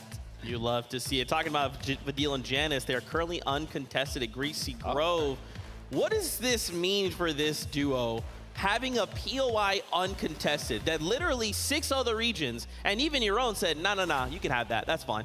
Listen, this is how it goes, okay? You pretty much get to play all 12 games, right? But because you aren't contested as one, you aren't finding any of those early fights. So you have to go forcefully find some of these fights, and it can be very, very hard when the pressure's on, the nerves are kicking in, the audience is cheering on the stage. You know, you're thinking about it, man, do I really want to go take that fight? Do I really want to go get that Storm Surge? So they have to be confident in those routes, those strategies that they have set. It's the audience aspect that I'm really curious to see how it impacts a lot of these duos, not just Janus and Vidil, because it's one thing to play from the comfort of your home. It's another entirely to be in front of a live audience where when you got the cheers going behind you, you never know where that momentum might actually influence you to go next. I wouldn't be surprised for some of these players to really have to hone in on a lot of that mental discipline to not let themselves get distracted by any of the flashing lights or the noise. Just stick to what they know. That's right. Let's talk about another duo, Clix and Duke. We actually got to hear from them via Adam. I mean, look, yeah, their crowd's already going absolutely ham. The Clix fans, rise up. What can we expect from this duo? Listen, I'm excited, right? Because Clix has been improving from season to season, day to day as an IGL, teaming up with Duke, of course, who is very, very good mechanically. You know, I saw him in the practice room, always grinding the creative, always willing to take on pretty much anybody in that room who wanted to give a shot at seeing if they could take him down. And it's impressive how well Clix has managed to simultaneously totter between this pro player aspect as well as the heavy side of content creation. I think that it is not very easy to maintain both of those lifestyles. And not only that, but when you have somebody as experienced as Duke right next to you, I can understand where the trust comes from this duo. And knowing that they're against Pinkett and Nas, potentially at Fort Jonesy, I do believe we heard them mentioning, though, a possibility of just splitting at the start. Well, listen, I love the fact that you mentioned content, right? Because, listen, you know, he's used to that, right? He wants the reactions. He posts that content to get reactions. And here, what other better place to get reactions than from a live crowd? So maybe he'll just straight up embrace it, and it'll fuel him. That's right. I have to highlight this duo, man. Your FNCS Asia champions who are competing on this stage. There they are, Zagu and Meram. Remember, these are FNCS champions. They literally just won the FNCS that passed. And now we will see them compete. When we look at the stats, man, I'm pretty worried for everybody else. Listen, we were just talking about, you know, Vadil and Janus, who coming into this event are a lot of people's favorites, right? But right there, they had 310 points in one of those Elite Cups. Right there, I saw them have 344. There's a little bit of competition going on there. And as you can see from the camera shot, I love it, the preparation. They literally have printed out sheets of spots on the map, things that can help them out through this competition, anything to give them the edge. And from the moment that we saw just how much energy they were actually bringing with them on their initial walkout, to the point of them sitting down here now, their faces do not indicate any sort of nervousness. They could very well be a big part of the bamboozlement to take place here with the international flavor. I mean, they're up against Commandment and Avery, right? I feel like this could go really well for one of these duels. It could be really messy. I mean, what do you think, Vivid? Over at the Rave Cave. Listen, I think, you know, ultimately Commandment and Avery are going to be comfortable over there, right? They did win an FNCS from this POI, and of course, you know, Zygu is landing on the outskirts of that. So I don't even know if they're going to take any of those early fights. But again, as the game develops, if they start to struggle on Storm Surge in the later parts of the game, they might want to start taking that early fight. But there is usually enough space surrounding Rave Cave for duos to not necessarily have to look for those early engagements if they don't want to. And you also have to keep in mind that they're not the only ones that are going to be landing there. There's also going to be Thomas HD and Tripper. That is a notorious favorite spot for them to go, is that south side of the Rave Cave. So curious to see where exactly these zones wind up actually taking these players and how their encounters might actually shape up. That's right. There is a duo here that is quite terrifying. You know, out of Brazil, not a big deal. The fans of them are up here in the audience. It's King and Ed. I mean, if you... the crazy thing is, King is one of the most winningest player. I mean, the crowd's already going crazy. There it is. One of the most winningest, one of the single-handedly craziest mechanical players you will ever see in your life. But when you pair it up with just stopping power, which he also has by himself, he is a one-man army. Yeah. Listen, of course, King representing FaZe, and shout out and congratulations to Ed. Recently, just days before the event, signing the Team Liquid. Amazing opportunity there. As you can see him dripped out in the jersey, showing it off here at the Invitational.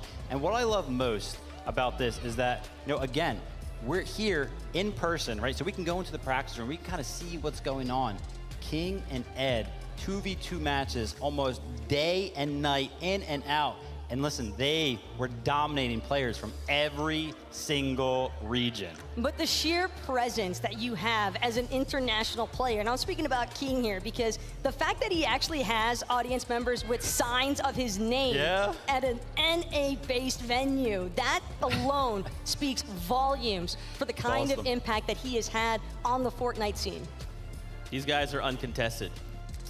We already know what this means for everybody else. It means they're going to get a free pass into the mid-game. If they are allowed this opportunity, what the heck is everybody else going to look to do to try and stop them? Nothing. 12 games of pure aggression from King, and that's what it means. Just straight up, nothing else.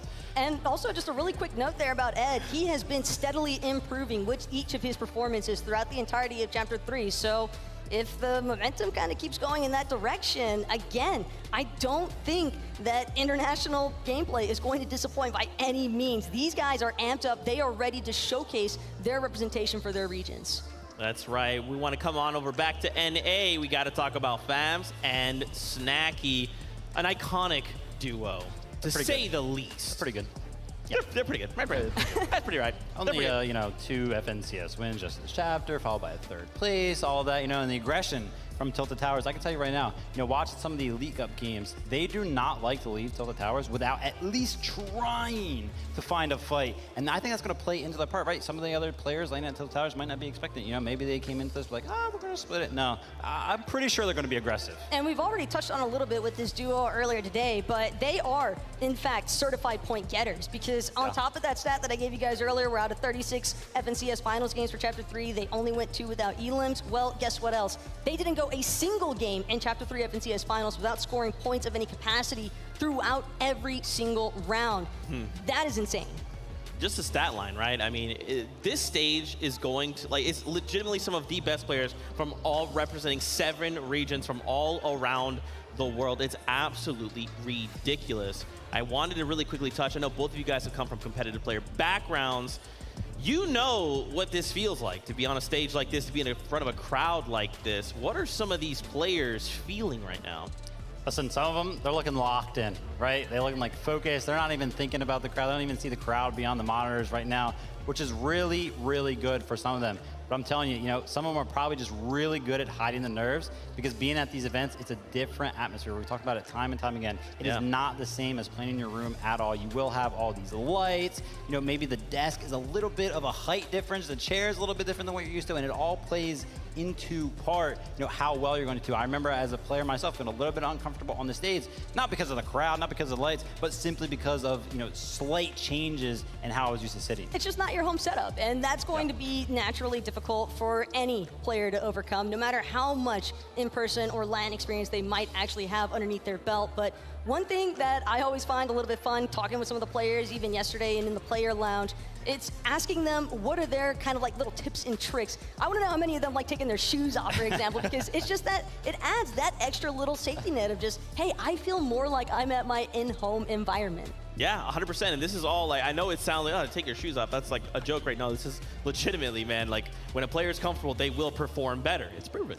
Why don't we hang out with, we got with Tokata, Miniminer. Are you guys in the player area?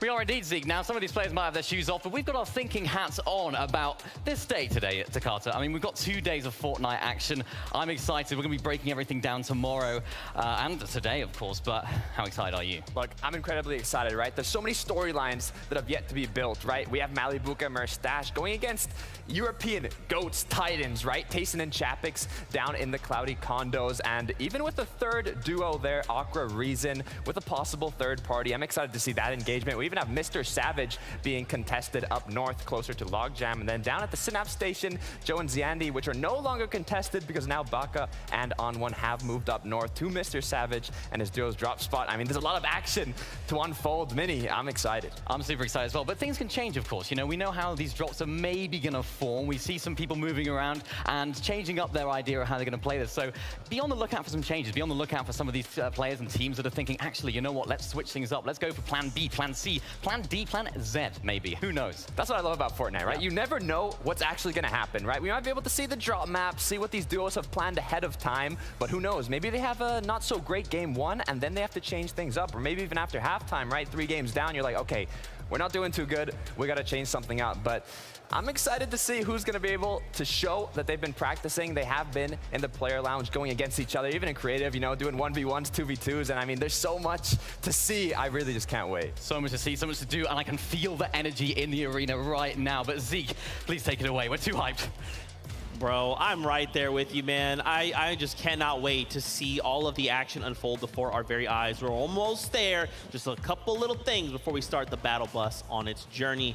I wanted to highlight another duo, Cammy and Seti, right? For you longtime EU fans as well, you know these guys recently just won a DreamHack. They've literally came in 1st and 2nd place in a solos competition. They were the best 2 players at the tournament. And the thing that I love about Cammy and Seti is that individually, they kind of remind me of myself, right? That really slow, methodical game play style. They're not going to go for anything too flashy, anything too risky. They're just going to play their game out and play that top 10, top 5 consistent every single game, because they are landing at that mid-map spot uncontested.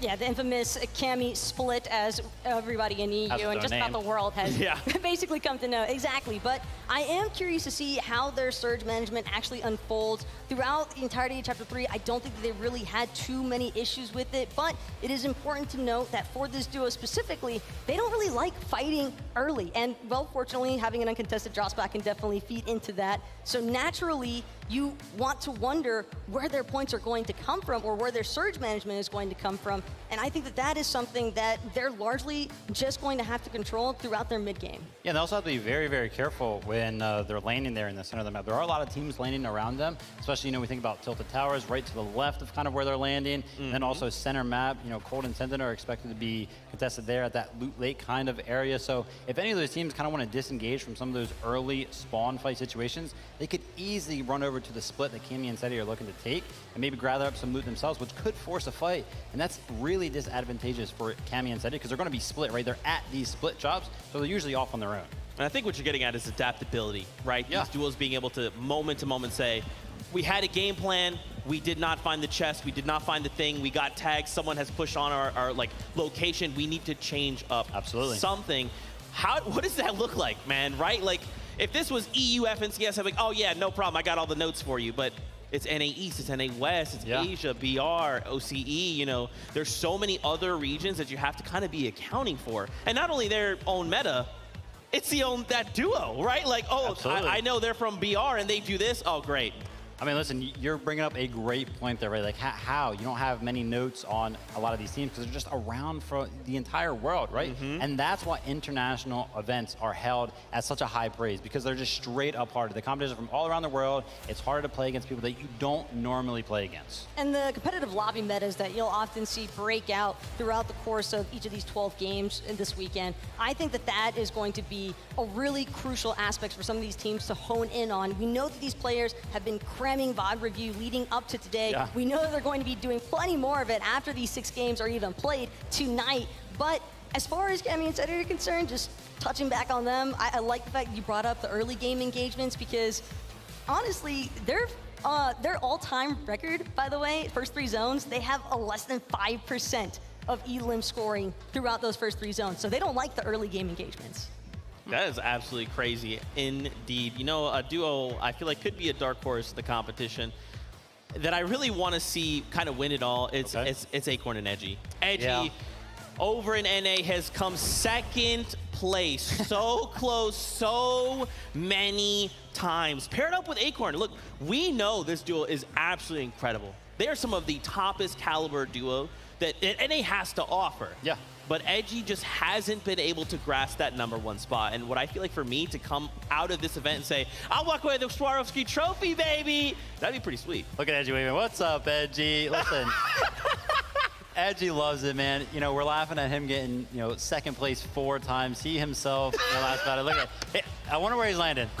He has the picture himself there. We've seen it a couple of times now. Tilted Towers. And look, they were being real confident coming into this event. Unfortunately, they are contested by a plethora of other teams over at Tilted Towers. I really think that if they were uncontested, they could probably run away with this event. We'll have to see what happens. I still think it's possible. I think it's a little bit less likely. But I was watching Acorn, yesterday, last night, even into the later night, 10, 11 o'clock. He was still VOD reviewing all the way up until then. So I'd love to see the practice coming out of this duo. But it's the fact that there's 5 duos at Tilted Towers, and literally none of them are willing to budge from this spawn. They all want their piece of the pie here at Tilted Towers, and whether or not this engagement could end up being worthwhile for the duo that even walks away, because when you think about it, Vivid, there might have to be a ton of resources expended. Yeah. We cannot forget, here they are, Queasy Vino. We talked about them at the beginning of the show, and like a circle, we find ourselves back at the beginning. I mean, what more could we possibly say about this duo? They've basically been winning everything as of late. Queasy is looking in absolute top form. Vino has been crushing it. He's ready to go. You want to know something? So I used to be a professional player. Now I'm an analyst, right? Both are very heavy when it comes to the VOD reviews. I pretty much have just done it for the past 5 years. Very intense. I love it. It's awesome. I have never watched a VOD review and been like, wow, I am impressed on the individual level. Because I've been at the top before, right? You know what I mean? I've seen pretty much everything that these players can do. You're still first in our hearts, Vivian. Thank you very much. I appreciate that. Vino. I VOD reviewed him for this event. This is an international event. I'm typically on the NAE side of things, but let me dabble in EU so that way I'm prepared for this event. I'm watching Vino. Individually, like I said, I've never been impressed. I was impressed. He seems so clean. Every single action that he does, it seems like it has a purpose. And I genuinely have never seen that out of an individual player, ever. There's a reason why he's often regarded as one of the best fraggers in Fortnite competitive history right now. And not only that, but he's got a perfect IGL to match that. Queasy is notorious for being an absolute genius for his IGLing. And I think something that I love about Queasy is that his stats also speak for themselves, because you don't go the past 7 seasons getting a victory royale dating all the way back to Chapter 2, Season 6. Without being a consistent IGLer. He just knows how to stay cool, calm, and collected in every single competitive environment. And I love the fact that you're bringing up the IGLing aspect, right? A lot of these dudes are going to be making a lot of calls. Queasy, what he is known for is his very clean, high ground takes. It just always seems so methodical and flawless whenever he does it. So the pairing is very, very well. But then that's not even like one of the most exciting parts is they always seem to find those mid-game dead side rotations that work out so well that keep them alive into the end game very consistently. And it's kind of like having a silver bullet, right? You have Vino there ready to go. And if you're Queasy, you're just thinking, okay, I need to go accomplish this goal. I'm going to point my silver bullet in a direction. There's an enemy over there I don't like. Vino, why don't you just go 1v2 them for us, and then bring their loot and ammo back and builds, and then I'm going to be up on high ground, okay? I'll see you in 30 seconds. So that's not a joke. I'm laughing because, 1v2s, right? They seem impossible, especially on an international stage. But no, like, literally, Vino, he just does it so often, and I cannot wait to get to the game. That's right. Guess what? Ladies and gentlemen, Fortnite fans, we're ready. The battle bus is all ready. The players are on board. So let's do this. It's game number 1. Here we go. It is time. It's one just big moment away from really kicking it off. All that preparation, we're going to have to put it into it. The battle bus is ready. Let's go, Jacob. It is time. Game number 1 of the FNCS Invitational starts right now. 27 different countries are represented. 88 different champions. Overall, this is just amazing. And just look at the concentration on the players' faces as they start to populate onto this world. Put yourself into their shoes. Imagine the pressure as you are jumping off the battle bus here. We already know what's in store for us. It's going to be an incredible amount of action, as we know there are so many contested drop spots. Yeah, and already looking at the drop path, one of the biggest ones is going to be over towards Rave Cave, where you have Commandment and Avery, the most recent NA East FNCS champions. They're a little contested. Not going to be a hot fight right out of the gates against Thomas, HD, and Trippin, because right now they're just getting that early game done and ready. That's right, and it is going to be so important for everyone who is contested to take and walk in the path of caution. You cannot allow yourself to make any risk. Up at Chrome Jam Junction, we already know there's several players on top of each other. Tilted Towers, remember, 5 duos contesting this area, some of which are the most notable: Bad Sniper, Noah Riley, Acorn, Edgy, Vabs, and Snacky just to the south. That's such a stacked stage. You might as well call that the Legends Landing. Let me tell you, but Steve, Snacky over on the side, you're talking about Bad Sniper as well, but one of our hottest drops with EU's biggest names, Cloudy, Kondo, Feet haven't even touched the ground yet, but it does look like it's going to be Malibuka and Merstash on the ground first. Malibuka, of course, representing for Russia, Merstash for Latvia. We got Aqua here and Rezon, our high ground kings. One of the most respected set of duos right here. If they really cut loose, they make endgame, it's over. You're gonna see Aqua playing for that big high ground play. And look at how they are respecting the area. Everyone making sure they are solidifying their foundation right before they really decide to make a fight. Yeah, but look at Malibuka's loot already. A green prime, a blue Evo Chrome burst. He's ready to pack a punch at a moment's notice. He's probably waiting for Merstash to probably give him the go-ahead, but another inter-regional battle over towards Grim Gables. Now what's crazy about this, I got to sit down with Muzz and Looter. They are feeling exceptionally confident in beating Larson and Smite, but you have to put put yourself into this kind of position right now. There's pressure all around you. To me, it's looking like Larssen and Smite have the advantage right now. Just take a look at the focus right here, right? This little bit of high ground, they have them almost trapped down below. Yeah, and the thing is, right now, Larssen is a little bit separated from Smite. That is a little bit towards low ground. You know as well as I do, all it takes is 1 second of separation to kind of do one of these teams in, as Marine and Vico over here towards Reality Tree. Another contested drop. But you can see this is only game number 1. Nobody wants to put it all on the line just yet, but I might have spoke too soon. Larssen would get it. Taking down a ton of damage onto Muzz. Looter trying to back him up, and it looks like they got the first elimination of FNCS. Down goes Larssen, and the quick finish for Looter. OCE gets to claim the first on the show today. It's Smite now, left with the pressure of the world on his shoulders. Can he escape these OCE players? It doesn't look very possible. We all know from the past experience that Looter and Muzz are some of the fastest and deadliest when it comes down to these engagements, and they're hip to hip right now. Yeah, Smite right now, he has to figure out a way to just really stay alive, and it looks like Muzz and Looter, they're trying to decide right now, Monster, do you continue to try to fight against Smite as he's looking to try to get that reboot card onto Larssen as the third-party shots are beginning to come in from the distance. And that's the thing, you know as well as I do, any drop that's contested and you have that early game fight, and especially it builds just like this, there are so many teams that are going to look at you to get their surge. Now in the past, Smite has been known to walk away with at least 1 elim in every single major game. This time might actually break his streak that he's been on, but Muzz and Looter, take a look at the respect here to play cautious, take their time, and not overcommit even in the 2v1. That's the respect, but let's get to the real battle. Cloudy Condos, Tayson, Chapix taking on this big duo toe-to-toe. It's Merstash and Malabuka, who have a 73%, 78% win ratio when contested. The odds are not looking good. The third party in the distance, Aqua's up on high ground. They're positioning for the fight. Yeah, Breeze on A and Aqua, they have that high ground. Just put damage onto 2 different players. They're like eating at a buffet right now when it comes to Storm Surge, but in the feed, Mr. Savage is down. On1 and Baka from NA West. They're trying to take control of that POI, but all 3 teams are here. But you got to keep notice, while all the action is going down between Malabuka and Merstash, you see Aqua and Reason just trying to keep their distance. Crazy how they fight back. They are not just allowing this team to third party them. Reason gets super hurt there, and it looks like the battles in the distance get to conclude. But here and now this fight rages on here. Reason all of a sudden who has such an advantageous position, right? And lands all those shots, the entire tables have turned.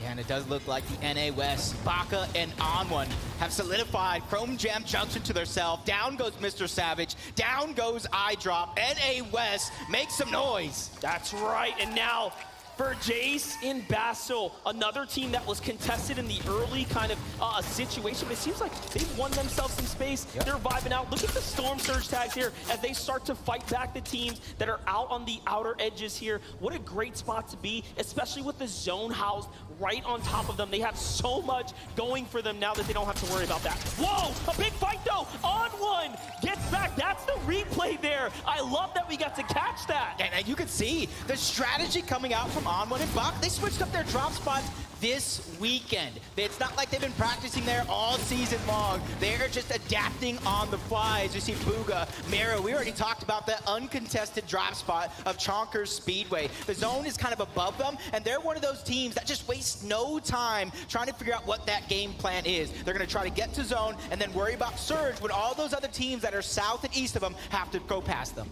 And the Middle Eastern, one of the few representatives of the Middle East community here, and Andalex, what a monumental task to step up here and for the first time ever compete with a duo. So we love to see what we have going on here. So much representation of all of our spaces. You know what I saw, which was in the feed as well? Japan versus Brazil. It looks like Peppo found one too. So little exchanges happening everywhere.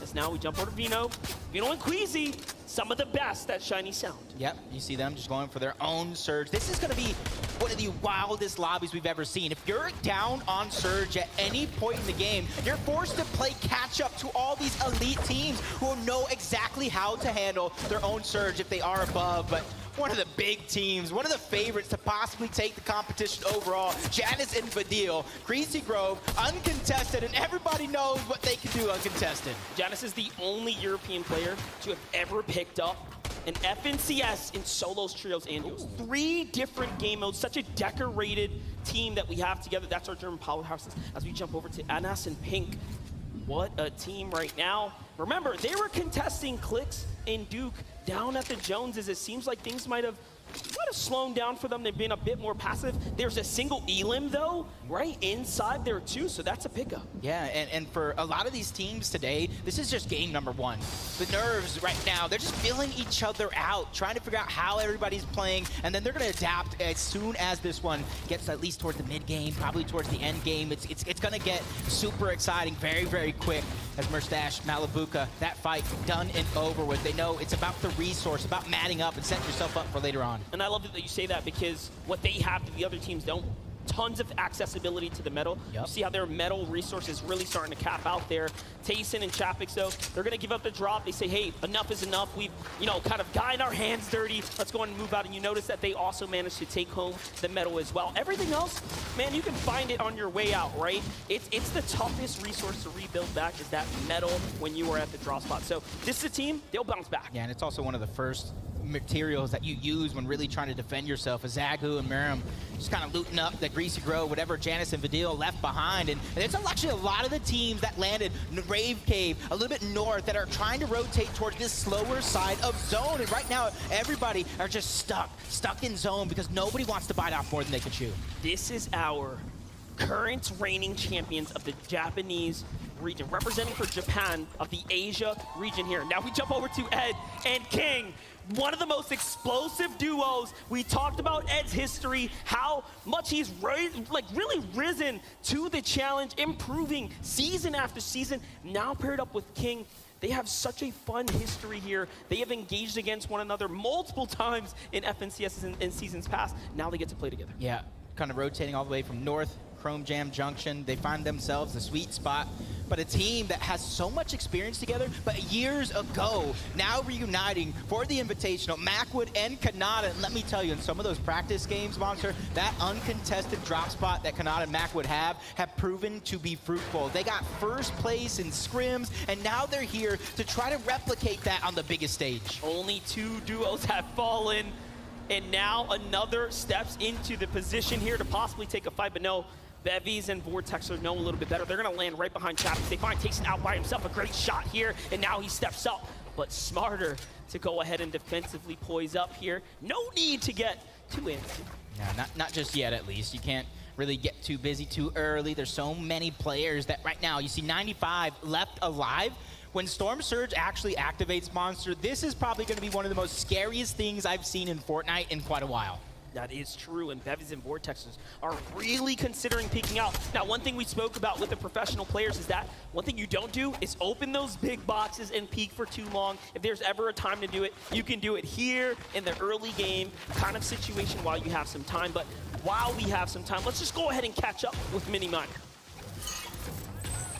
Not quite there, Tokata, but close enough. I got you, Monster. We're going to be taking a look at North Shiny Sounds, where we have a fan-favorite duo, Queasy and Vino. I find it interesting how they were playing split up here. Queasy was on the low ground, taking shots from opposing duos, but Vino, up above on the balloon, was able to get free tags on the opposing duos that were looking at Queasy, and having this split mentality in the drop spot is crucial for getting those free tags and able to set yourself up for that late game. An amazing breakdown there, Jacob. Yeah, one thing that I didn't really mention it. Did you see the 18 splashes on him? Yeah. These guys are ready for that end game. If you have that much heals, that's going to allow you, if you are down on Surge, to kind of handle it. Fabs and Stacky, FNCS champions from NA West, hurting on Storm Surge right now, trying to get themselves back up. But it does look like the fight, maybe the dust have settled, and this is the aftermath. As you see, yeah, Fabs does have one elimination, 36 above the damage threshold. Even though right now they have a little bit of comfortability, that threat is still looming in the back of their minds. That's right, and they rolled up, they took down a team there, and now they get to go ahead and reap the rewards. They needed those tags, but that's not going to be enough. There's a little bit more in front of them. Ooh. A team that's well below the Surge right now, our full Middle Eastern duo, Spy and Focus, are sitting here, and it's not looking too hot. 220 damage below. I had so much time to catch up with Spy. He is an incredible, and I mean incredible player, but this is one of those decisions that you have to make now. No, Who do you pick to fight? there's no easy one. Now we have EU versus NA West. Noah Riley, bad sniper, Epic Will, and Reed on the other side of the wall. This one is going to get close because Reed, I already talked about, he loves to fight. Epic Will loves to fight as well, but Epic Will is also that IGL, that 6-time champion. He knows when and where to pick his battles in every single one of these situations. So he's probably talking to him right now, get the pre-edit ready, but he's 137 below. This is why they're not abandoning the fight. They have damage to do. Epic Will and Reed have around a 70+% win ratio when taking on these early game fights in these early zones. It's looking very good for them, but the Surge, no one can beat the Surge. That is going to be inevitable damage in the coming seconds. So this is why this fight's so important. Down comes the Chug Heal. They're just going to go in and sit there, try to get as much health as possible. Meanwhile, in the distance, Threats and Alice are starting to put shots in. So this is not a fight that's not, being interfered with. Reed's going to fall first. Epic Will's by himself. Shots come in. Noah Riley wastes no time. They pounce in, and they're hunting now. Reed's on the run. Shots from the side. Who will steal away this elimination here? Someone has to get it in there. It is. They close things up and finish it off quickly, and just like that, EU comes out on top. Oh my god, but the action is just all over. Basil, Jace, they're out as well. That's Pink and Anas who pick up 2 more. And I even saw moments ago that Bugha went down. The elimination feed is just lighting up. Pars and Rays go down as well. This one is getting active very fast, but that's because of the Storm Surge. But this is something I feel like all of us preface just a little bit. Handling that Storm Surge is going to be so important throughout these 12 games. Kanata and Macwood take down Bugha and Miro in the feed. It is done. It is wraps. Meanwhile, Asia's champions are finding some too, but KBR and Zeke, representing for Brazil, are here, and they need more tags. They're just 8 above. Well played for them to go ahead and find a few to keep them in the game, but let's get on over to that fight that is inevitably gonna continue. Tayson versus Chapix. And this is exactly what happens when you split it, though. They split that drop spot. They weren't able to get the early damage. Down goes Chapix. Tayson under pressure. HP getting dropping. And there he goes. Back to the lobby. Vidil and Janus do it again. From teammates to enemies, Janus takes down Tayson in the zone. Just like that, it is over. Now, we jump on over to Onwon and Baka. 3 elims. NA West, one of the few hopes for NA West this weekend right here.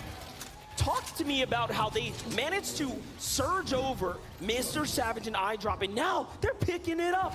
Just honestly talking to them before this as they were preparing, and when they finally made that decision to switch up their drop spot, they had a choice. Do you contest Hen and Vortex? Do you contest Joe and Z-Andy? They said no. They want to take one of the biggest names in Europe. They want to go against Mr. Savage and iDrop, and already it's proving to be fruitful. Onwon coming from Mexico. This guy is a legend from NA West, and honestly, it's been just a few seasons and he's already making a name for himself. That's right, and way to do it on the international stage now when it matters. Now we jump on over to Chicho and Trulix here. What a great spot to be in, my God. Yeah. Finding beautiful tags here, holding the team out on the side. Meanwhile, Vidil and Janus look like they have finally made it from outside the storm line. Tough spot to be in. You have a lot of water here, very little land terrain to work with, and take a look in the distance there. You see the stacking starting to happen. Meanwhile, on the other side, some of the NA East best, Edgy and Acorn. Now what's cool about this duo here is that Edgy and Acorn quite literally said, hey, the better the lobby skill-wise, the better I will perform. That is how much experience he's picked up in the past from practicing against the best of the best lobby. And already, if you look at their loot right now, that 5-team contestation coming out of Tilted Towers, honestly, didn't do too much. 256 above the damage threshold as well. Shots continue to fire off onto Ju. He goes down. Elimination's going to be cleaned up to Acorn. They get 2 to their total. And his teammate, Yusri, goes down as well. That's going to be Vidil and Noah Riley picking up some more eliminations as well. What a quick way to finish that one off. And there's a problem here. We have Baka and Onwon sitting on the walls. If NA East champions are most recent of Avery and Commandment, you can see they've actually taken a lot of damage here. They were just below the surge quite a bit ago. And yes, more damage is starting to come in.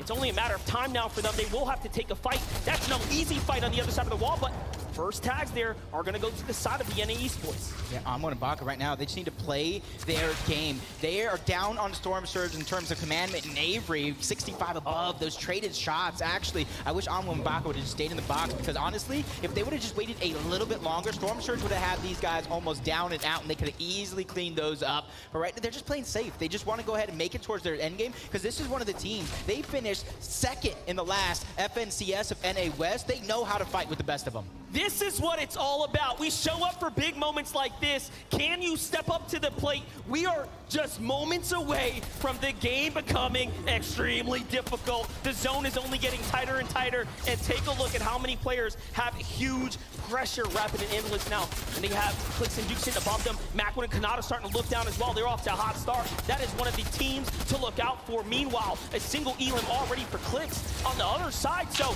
they've survived the drop. A huge shot. Clix finds a one. They're on to Andalex in the finish. Two. Clix and Duke managed to get 2 more eliminations. Oh my gosh. Hey, you gotta give him credit though. He said it himself. He has that World Cup experience teamed with an FNCS champion in Duke, his first time in an in-person event, and he's already loving the environment. Even though he didn't take that off-spawn fight, it was so that he can make it toward this end game and continue to do things like that.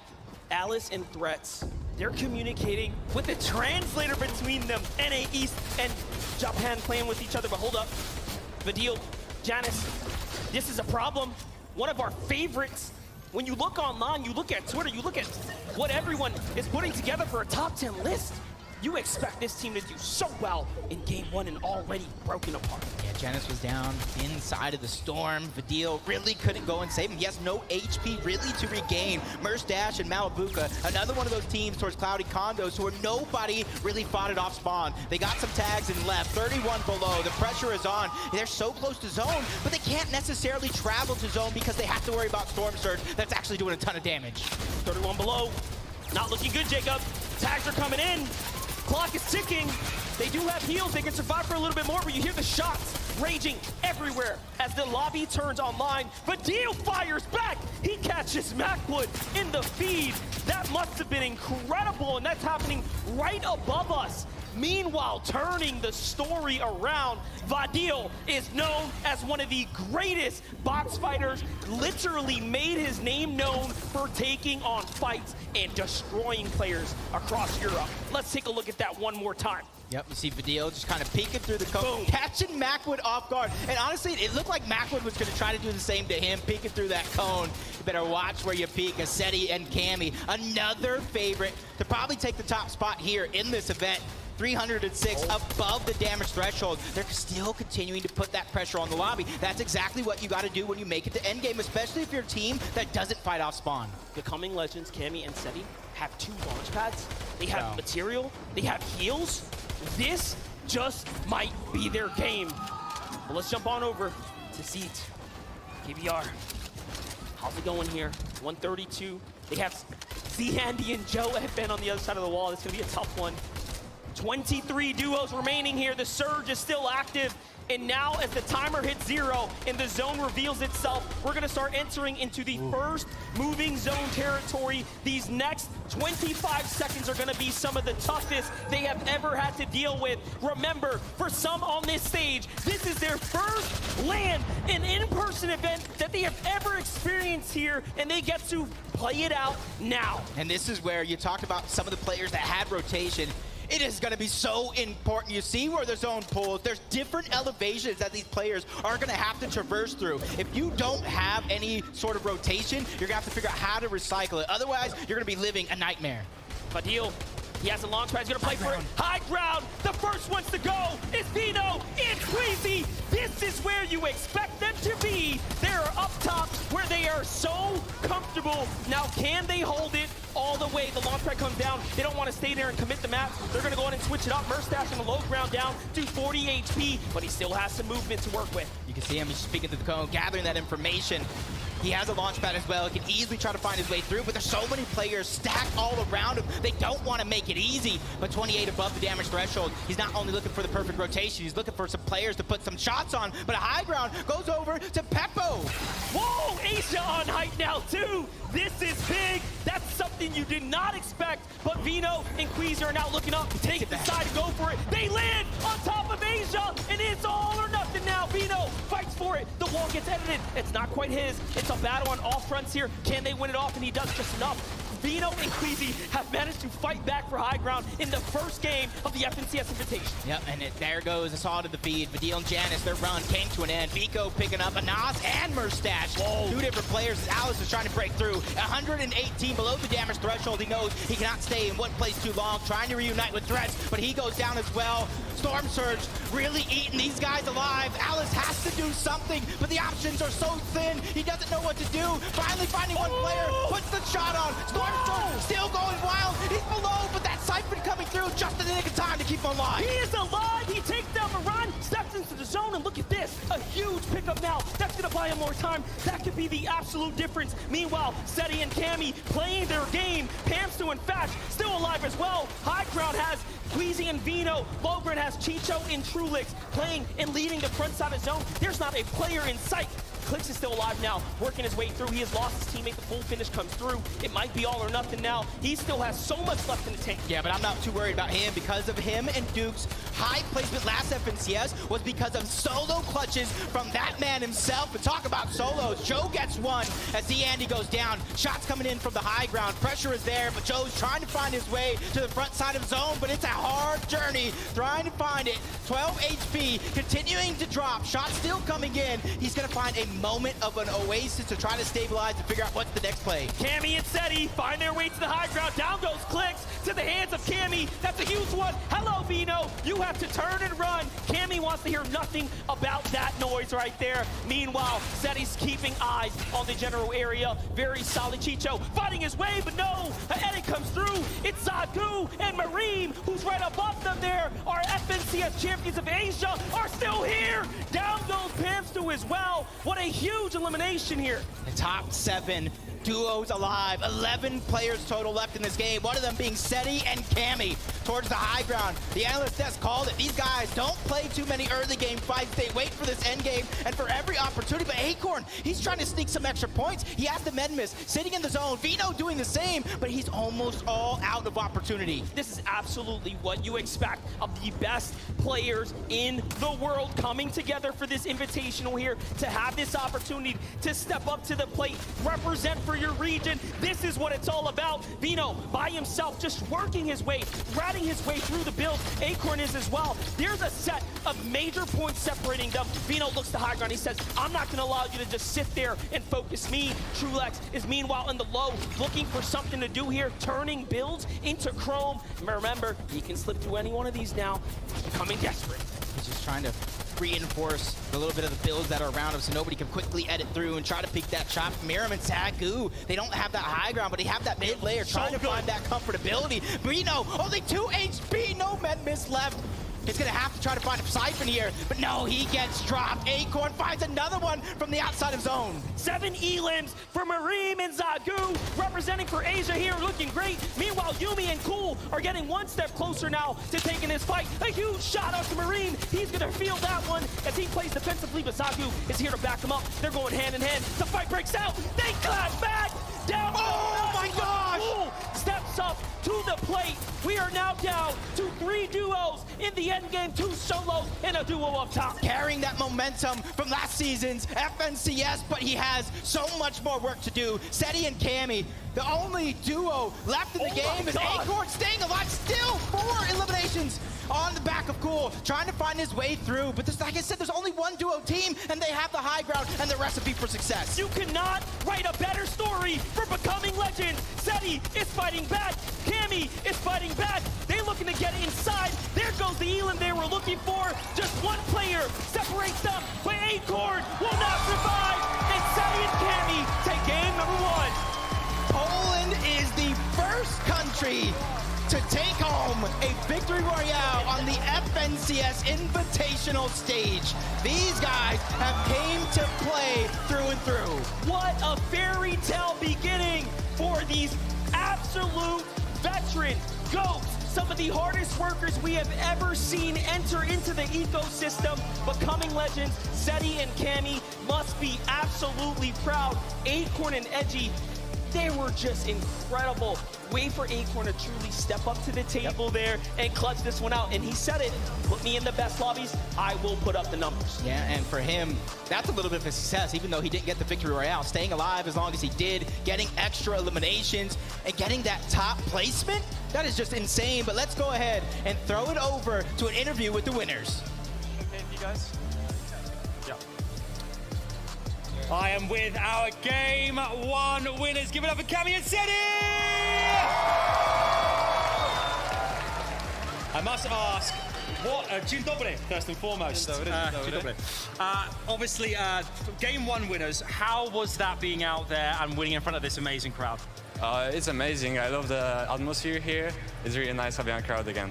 Excellent. And also, obviously, high ground reigns supreme. Once you had the high ground there, able to maintain, do you think that was the difference maker? You felt comfortable being above the rest of the teams? Like, we knew that high team doesn't have much, so we just took it. You took it. Going into the next game, much of the same? Do you have to constantly change strategy, or did it feel good playing against the rest of the world? It feels good. It feels pretty easy. I'm not like denying the competition, but it feels really nice playing here. And yeah, we're just going confident into game 2. Still have to be consistent to the end of the tournament, then that's it. Excellent stuff. Once more time, guys, give it up for your Game 1 winners, Cammy and Seti! Good stuff. Let's head back over to our man, Zeke on the desk. Thank you guys so much. Game number 1 is taken by EU. This is going to be a tough one for everybody else. EU, let's represent, baby! Cammy and Seti, though, come out huge in game number 1. What's crazy, too, for a moment there, we watched Queasy and Vino go for height in 6th moving, right? But it's not them who end in height. It's Cammy and Seti. It's crazy, big developments there. I can't believe Cammy and Seti are the ones that actually end up on the high ground. I love the fact that you mentioned that there were a little bit of flip-flopping going on the high ground. Somehow Cammy and Seti, probably the least likely to, in my opinion, to find themselves up there, do so well played coming from them. And also, not to mention, this end clip right here doesn't even tell the full story. Seti goes down in that mid game, and Cammy clutches up 1v2, which is why he has so many eliminations coming into this. And then to close it out here, just 2 separate solos, and they make easy work of them. It was right around the start of Zone 8 that we saw Cammy just sweep Queasy completely off guard there on the flank. Didn't seem as though Queasy was fully aware of the fact, because there were so many teams trying to challenge that high ground at once, but it was Cammy and Seti who actually successfully walked away with it, and they just had so many builds. That vertical play throughout the entirety of 8th and 9th zone, there was just nothing anyone else could do about it. And the thing that I love, right, is we came into this game and we were like, who's going to be nervous, who's going to be confident? I have never been able to tell if somebody is confident. After winning game number 1 of an Invitational, it seemed like there was like no expression coming out of Cammy and Seti. There was like, yeah, that's expected. That's what they're used to, right? That's how they won the most recent DreamHack. This is almost like, it's like their life is on repeat, but this time instead of DreamHack, it's FNCS Invitational, right? I'm curious to get your guys' thoughts. We saw a lot of like self-regional eliminations, right? EU eliminating EU, yeah. NA eliminating NA. It was kind of crazy. I'm surprised there wasn't more, I guess, intermingling.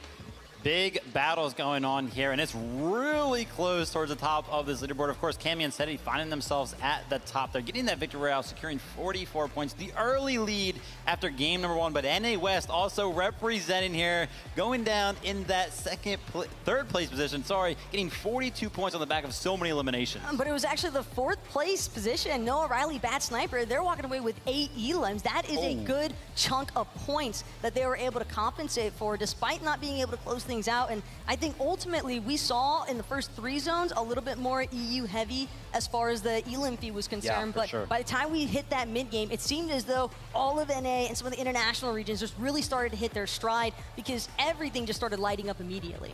A lot of these players, right, they're using this initial game as a kind of a feeler, right? Let's just kind of see how this all works and everyone the land looks like, and then we'll look to go ahead and fight back. But real quick, we have a mini miner standing by. What you got for us?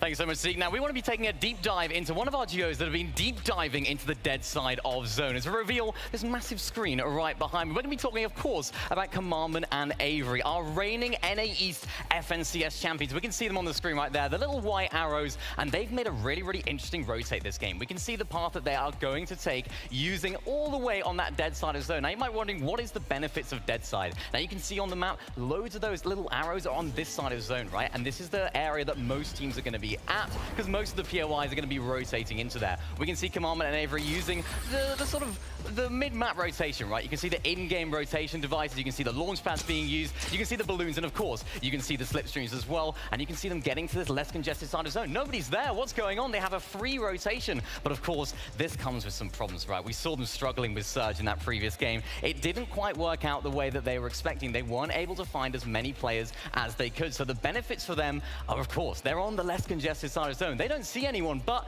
that also has implications. You don't get the damage done, and you can see that in the last game. They were struggling for tags. Of course, we saw King and Ed doing the exact same thing, but they were able to find as many eliminations and as many tags as they possibly could, which kept them afloat. Unfortunately for Commandment and Avery, though, it didn't quite work out. I've got so many questions to ask, and who better to ask them themselves? Kelly, over to you. Thank you so much, Mini Mania. Joining me right now, I have Commandment and Avery. And Avery, I got to ask you, man, how do you feel about game number 1? Surge was pretty rough. We had to run through Holler's shield pretty early, so we died on half zone. But we still managed to get 8 points for first game, just testing the grounds. Well, good luck in that next game, guys. I'm sure you're going to be doing a lot better. I'm going to be joining over here Acorn and Edgy, guys. That second place finish, what was going through your mind once you had that solo run? I mean, honestly, it was all Acorn. Like, I didn't even do anything, to be honest. He's just the best player in the world. Yeah, man, what was going through your mind? I know I had chromes, and I was like, I'm 100% going to get top 2 here. No, I was confident, and it went my way. I love it. Congratulations, guys. You have a great start to the competition. Let's head on back to the desk. Thank you so much, Kelly, and of course, Mini Miner, and shout outs to the players. That was just game number 1. Now, this looks a little deceiving, right? For a moment, we celebrate Cammy and Seti, we think, okay, they got the victory royale, big deal. Yeah. However, Acorn there, it's okay. They didn't get the victory royale, but that's not what they needed, right? They just needed to place high. Yeah, of course. You know, Acorn, you can hear it out of Edgy right there. Best player in the world. Love that confidence coming out of the teammate. But again, you know, one of those solo clutches that we kind of saw was from Cool and Yuman. I think it was Cool specifically getting into that endgame, securing that 3rd place position. And we could saw at one point in time, he was like in that 1v2 situation in that box fight. And he comes out on top and just transitions that all the way towards that 3rd place position. You don't become FNCS champions without having this kind of a collective measure when it comes to your mental discipline and diving block fights. And not to mention the fact that they also had 7 elims to boot to close this one out. So not only are they placing high, but they're also making sure to capitalize on those elims as well. And it is everything when you're able to try and establish these early leads, because this is a very competitive lobby. And I think, if anything, game 1 is only amped me up even more to see what these players are going to do. Yeah, the individual performances coming out, and that's what matters so much on these stages. You know, we saw last season on the NA East region, Commandment is the one that won it with his solo clutch. So every single solo performance matters tenfold. That's right. I want to take a look at our standings once again. And again, don't freak out. This is just game number 1. This is our feeler game, right? From here, we make adjustments and we make the changes we need to succeed. Cammy and Seti, they did win game number 1. But with only 6 eliminations, they're currently sitting at the 44 points. As we kind of start to go top to bottom, you know, we did watch Queasy and Vino. They did try and take height. But I'm curious as to like what you feel kind of happened. How did that all unfold? The height take looked good, but something went wrong. So we knew this was coming, right? We knew Queasy and Vino were going for the high ground, and they had it going into that first moving zone. And then all of a sudden we were checking it out. You know, Runa and Pepper are all of a sudden on the higher ground, and Queasy and Vino are like, all right, fine, we'll give it up. And then like 5 seconds later, I look back up, and Queasy and Vino are back on height. So, you know, they had the strategies there. Ultimately, Cammy and Seti just found the best of them, though. That's right. Really quickly, let's go on over to our friends Kelly and Adam, who are standing by on the stage. Thank you very much, Zeke. Guys, are we having a good time? All right, we're looking good. Game 1 is done, and game 2 is imminent. However, we need your help, everyone, because our battle bus is out of gas and we power it with hype. So in the count of 3, I'm going to need you to get as loud as you can possibly get. All right. 1, 2, 3. Let us in! Come on!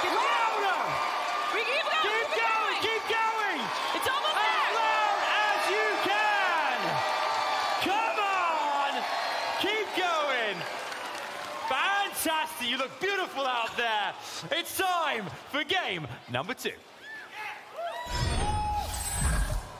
Now that's how you kick off a battle bus, Jacob. Whoa, the crowd is really coming together for that one. Yep, and Acorn clutching it up by himself as a solo. Cool, and Yumi from NA West. But you got to give it up to EU, Cammy, and Seti taking that top spot, and they're really putting the lobby on notice. Hey, we came to play, we came to take over. So much representation from all of the players showing up in that last game there. NA West, NA East, Asia, EU, of course. You saw what they were able to do there. And again, that is what makes this all worth it. That is why we tune in for these moments. Yeah, but that was just game number 1. Sure. I'm pretty sure with game number 2 right around the corner, the nerves are beginning to settle. The players have figured out how the lobby is going to be. And one of the things I've noticed after that first game, everybody is stingy with Storm Surge damage. That's right, but listen, the show must go on. Let's just go ahead and keep things rolling.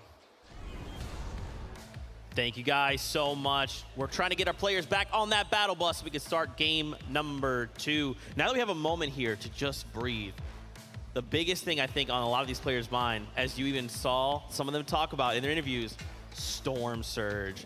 This is something that a lot of these players, they try to overcome, and now they have to double adapt. Not just adapt to their own meta and the way they're used to playing Storm Surge, but how other duos ahead of them, next to them, behind them, may be doing the same thing. Every single time in Fortnite that we have like a set lobby over the course of X amount of games, game 1 is always the most stacked. And we saw it right there. It was like the flip of a coin. All of a sudden, the lobby, the amount of players left alive just crashed instantly because so many of them needed to fight for it. But one thing that I did see in that early game right there, a lot of balloons were being used. A lot of the players poisoning themselves all the way up there in the sky, then using those hammer assault rifles primarily to get tags in the early game. And then anybody that wasn't really doing that, unfortunately, just had to force a fight later on in the game. Like, for example, we saw Epic Whale and Reek go down because of one of those fights. Look, it might have been Cammy and Seti that actually closed out the lobby, but it was Muzz and Looter who got the action going for us because we did see a decent amount of hesitation. It's kind of expected, I think. Game number 1 here at the FNCS Invitational, nobody wants to be the first one out, but unfortunately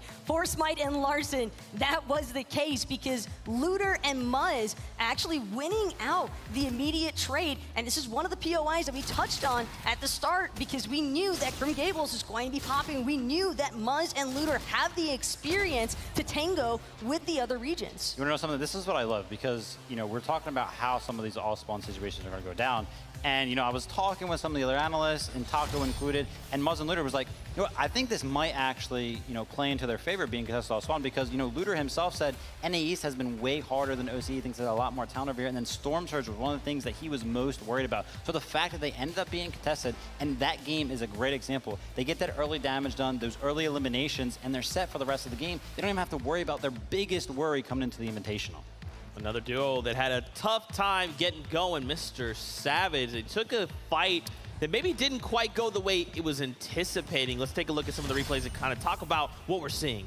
That one was definitely a bit of a heartbreaking moment because when a duo that hasn't even naturally been practicing this all-spawn situation up until recently challenges you and beats you. iDrop said it himself in the pre-game interview. I've been dropping here uncontested for the past year. It's not going to change the outcome, and yet we're witnessing the downfall of iDrop and Mr. Savage. Yeah, and honestly, shout out to On1 right there because, you know, the discipline, right? Sometimes when you go to clear buildings, you're kind of just running down the staircase or running through corridors, and you're just like, I'll be fine, I don't hear him, I haven't seen him here. But no, he actually pre-builds off the wall, the floor, he catches Savage trying to go for a sneaky little shot, and Savage at that point is just kind of caught in this box, and On1 cleans it up after placing that wall to make sure Savage can't get any control over any of those builds. So really well played from On1 for sure. And something that's also worth considering, I think, for Mr. Savage and iDrop now is you have to remember when you have so much information out there on how you like to drop, loot, and land this spot,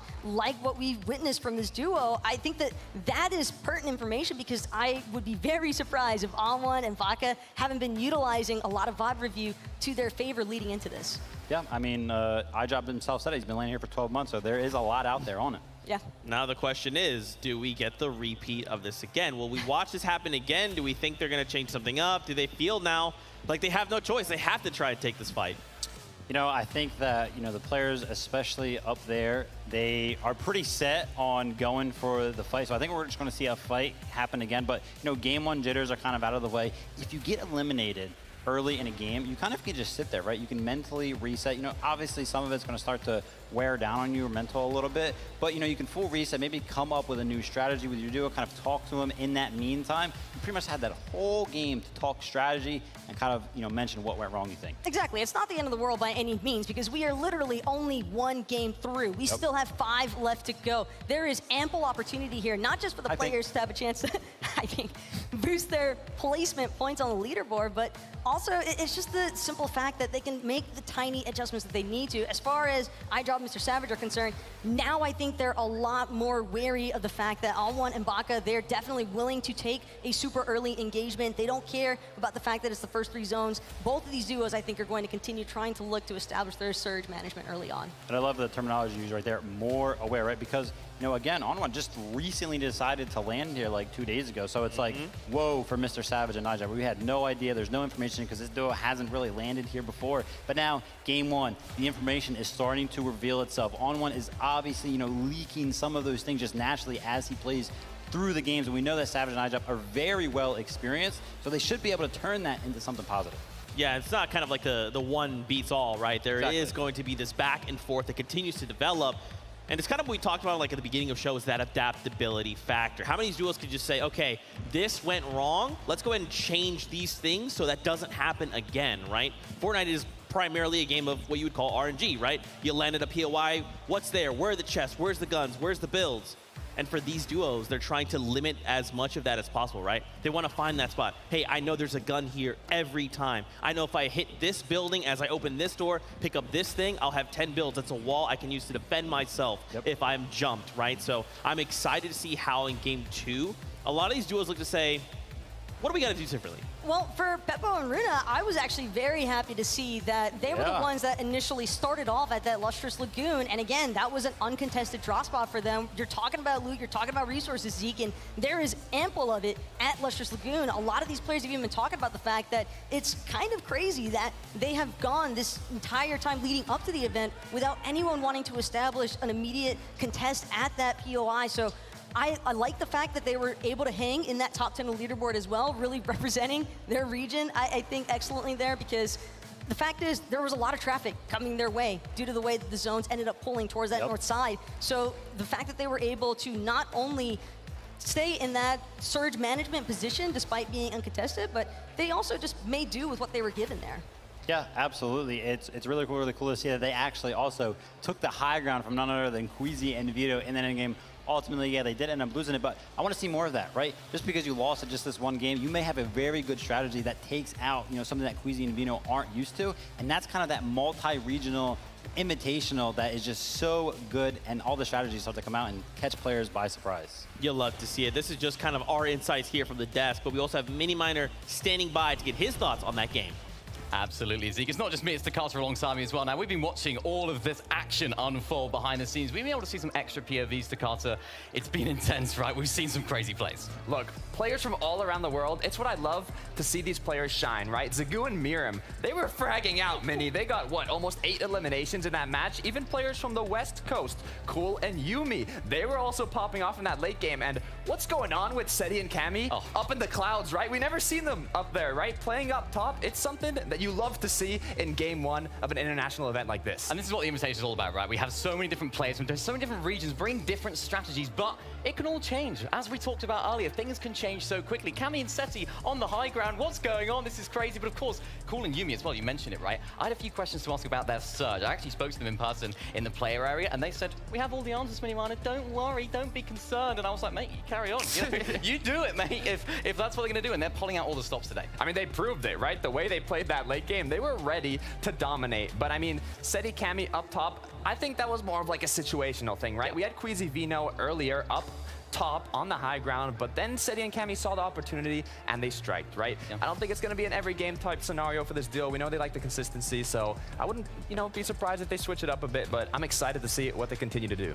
I am very excited as well. I'm sure as are the devs. Let's throw it back to them to see what they think. You know, you got a good laugh out of our boy Vivid here. I'm down. I'm not opposed. Yeah, you chuckled. That was pretty good. Another duo I did want to take a moment to highlight on screen right now, Zagu and Miram, coming out of Japan.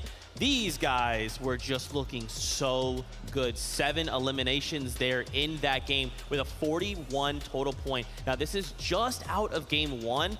And I mean, consider, we kind of talked about it. They're contesting Commandment and Avery over at Rave Cave, and they were allowed to leave Rave Cave. Yeah, 100%. You know, I think that that's pretty much what we can expect, but something that I did not expect, and my eyebrows, they went up, right? I raised them. That stat sheet right there. They did 2,200 plus damage this game. That is incredible. You can see it right here. A lot of it coming from this end game, actually picking up a plethora of eliminations. Their box fighting skills seem to be catching a lot of these players off guard in the game. Woo, look at that. Absolutely crispy and cooking inside of these boxes. It's looking like a full-on barbecue right now with Zagu and Miram, the way that they were just lighting it up inside of that low ground congestion. Not only that, but I just love seeing how poised they are after that finish. They have not lost sight by any means. They know exactly what's on the line here as far as regional representation is concerned, and you absolutely love to just see that energy kind of be reflected in their gameplay. Yeah, and I love the fact that you mentioned energy. I've been seeing them walk around the player lounge, everything like that. You know, the walkouts, they always seem so happy, right? They're so happy to be here, and they seem confident as well. There's never really like a, you know, oh, we're worried to be here. No, they're just fully embracing it, and we can see it right there in game number 1. They came on top pretty much. When you have performances like that, I can imagine why they're so confident. Because again, I think a lot of duos may not have necessarily been anticipating some of this aggression that we are witnessing right now in game 1 from the other international regions. But at the very least, I do expect a little bit of a bite back from NA East, West, and EU. I think for me, I'm looking forward to seeing how many more duels try to go for height, right? For in this instance, Zagu and Miram, they were just in that mid ground. They didn't even care about high ground. They're like, exactly. No, you guys battled out. We want more eliminations. We'll stay right here. Do you guys think that maybe more duels will look to just say, like, look, our kind of strategy to win is that high ground. We got to go for it. Yeah, I mean, 100%. We saw a lot of teams that actually like to play the high ground. Unfortunately, not making it into the end game. They went down a little bit early. Like, for example, Aqua and Reason, Jason and Chapix also went down. Another one, Alex and Bailey, we talked about them from OCE. They love to play the high ground, and they just, all 3 of them went down a little bit early, so it could change big time. You know, we also saw Kanata went down a little bit early. Macwood loves to play the high ground coming out of NA East. Pretty much the only thing that he shies for, but being left as a solo, he couldn't really do that this game. But just look at some of these names that are located on the second page already for the leaderboard. You got Thomas HD, a Tripper, Pink, and a Nas. Again, I think Vico and Varine have been really exciting to kind of follow along with, especially since they're relatively newly formed here for the FNCS Invitational. I don't think that is an easy feat by any means to have to quickly adapt to your partner.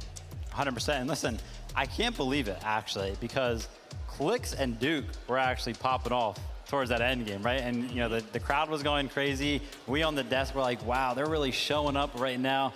And, you know, on that leaderboard, it's really showing as well, finding those eliminations on big name teams as well. They're coming into the Invitational with the experience, and it's showing. How many of these duos are thinking to themselves, game 2, I'm ready. I have that strategy locked in. I think I know what I need to do to get going, because I want to make the crowd here in the Raleigh Convention Center just lose their mind when we're taking shots. Because, man, there was some eliminations happening, and I was just on my feet screaming with the crowd. You know, straight up, ultimately, it's going to be based on an individual level, I think. You know, how good are you, and how good is your mental at taking something that could be negative and turning it into something positive? Because, you know, not everything went right for any duo of that game, so they have to think about those things and like, okay, what can we do? What have we scrimmed before that has kind of helped us throughout these situations? And just make those changes come into game number 2. But there's also duos, plenty of them, especially the top 10 on the leaderboard, who, you know, found things that worked for them. So keep doing those things, but again, not everything went perfect, so keep that in mind. But nerves aside, as the games go on, it's going to start feeling more and more natural, I think, for a lot of these players. You're going 100%. To start being able to focus in a lot more on the actual gameplay itself, and I think that's where the audience just becomes a little bit of background noise until it comes down to those final moments. But something that I'm really curious to see is whether or not these players are actually going to showcase some of their flexibility or adaptability, because Merstash Malibuca. I think they're a great example of a duo where they can go a game or 2 or 3 without really being able to catch anything, and then they just turn up. That's right. We've heard from us. We've heard from Mini Miner and Tokata. Let's throw it on over to Casters to hear their thoughts on game number 1. Thank you so much for that quick, of course, toss there so we can start getting into our perspective here. I mean, Jacob, let's talk about what we know just coming out of game 1. I mean, what we know, NA West, Cool and Yuumi showing up big. Not only getting that 3rd place finish, but you saw that 2v1 off the back of Cool. Another thing, Acorn, NA in general, just kind of showing up. Obviously, EU won the game, but I think we need to start giving NA more credit. Yeah, definitely have to give them that credit. They show up and then wait for them to win those early engagements. Yep. I mean, listen, we got to sit in the player lounge, quite literally stand over the shoulders of Onwon and Baka while they were practicing. They took on the likes. You know who they're training against? Who are they training? Reet and Epic Whale. That's their training partners. And I don't know about you, but if you were following Twitter, I posted a little clip of Reet taking on Merstash and Malibuca. So it kind of all ties together if Merstash and Malibuca are known as some of their greats. And then Onwon and Baka could hold their toe-to-toe with someone like Reet. I mean, it all just starts to make sense. You know what I'm loving out of all that, though? You talked about the 2 partners, right? Onwon and Baka, and who they're sparring against, Reet and Epic Whale. That's NA West. That's NA West showing each other some love. I talked about a lot of these guys being friends, but when they're on the battlefield, they're enemies. That is just inner region training, and that's something I love to see. That's right, and of course, the upsets, right? We saw a couple edge battles there. Bugha and Miro taken out so early. This is one of the things we didn't really get to talk about. You would think that a team like Bugha and Miro, who have drilled and trained their drop spot so perfectly, they almost have it conditioned.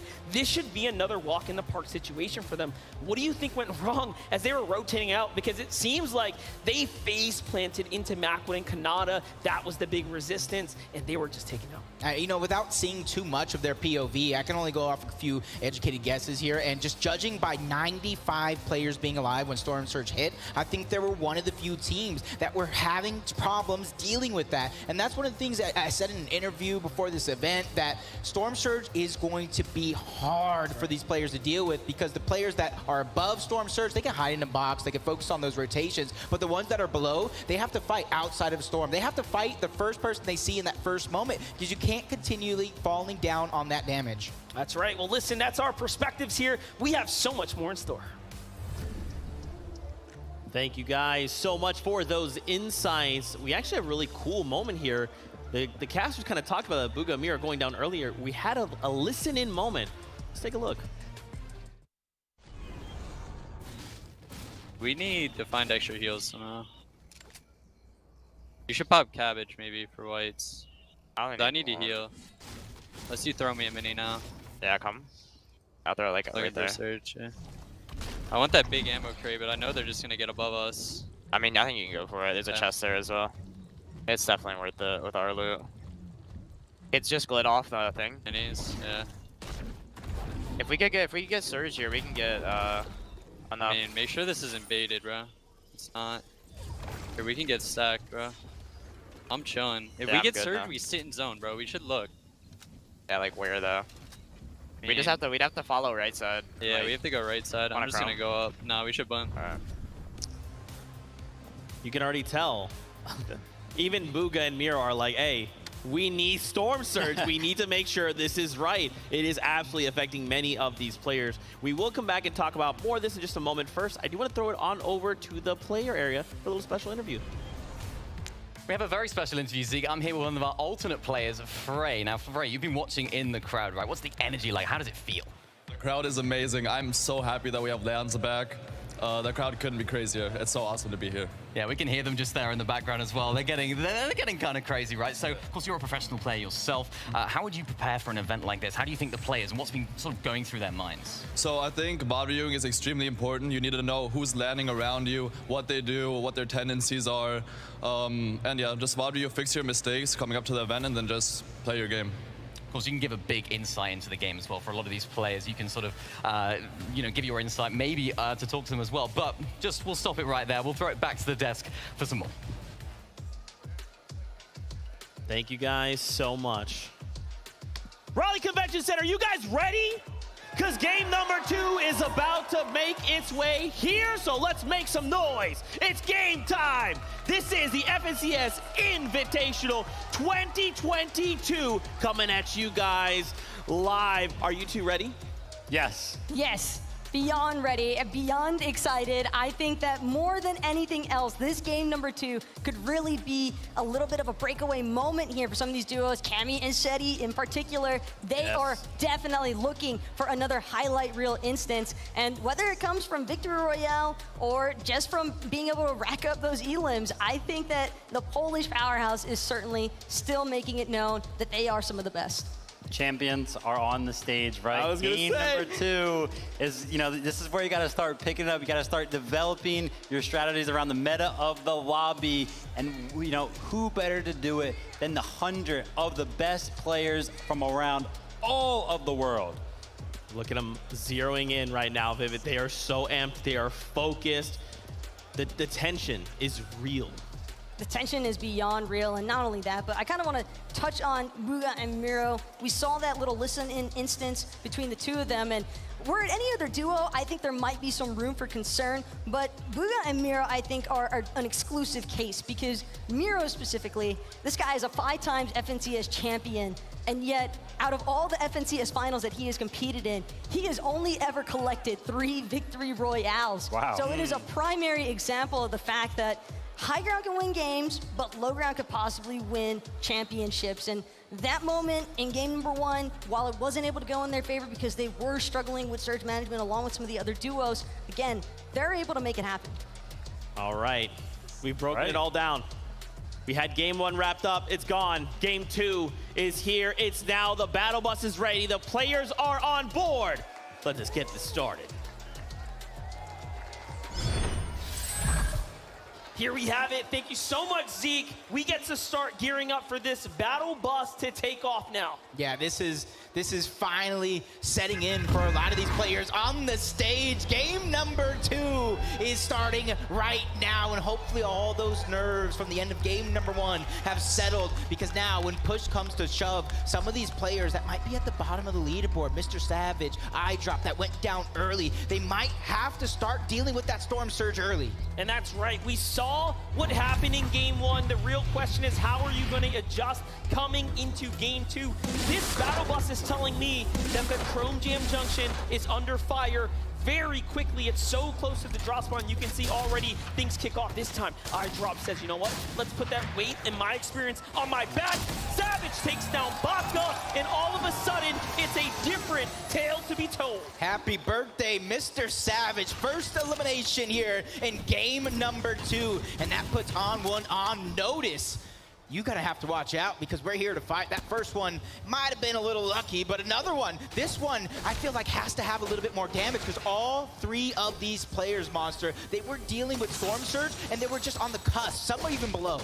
This is not the only contested drop spot. Don't forget, Tilted Towers has so much going down there as well. So between Cloudy Condos and Tilted Towers, these are the 2 most contested drop spots. And what I saw there is Acorn and Edgy in the feed find Noah Ryler early. So there are big fights unfolding already, just giving us a little sample of how these drops are playing out. Yeah, you can kind of see everybody just on their drop spot, the ones that don't necessarily have the POI. It's about looting up, getting as much resources as possible, trying to get as many metal and brick as you can in terms. That way, when you make it towards the end game, that way you don't have to worry about it. But for these teams that are also on the outskirts and talk about looting up, you have to start thinking about Storm Surge. Your pathing is going to be so important, because we saw how many teams went down to the Surge itself. Here is Poland's finest game 1 winners from Becoming Legends, Settys and Cammy. This team here has placed top 10 in every finals they have ever competed with together.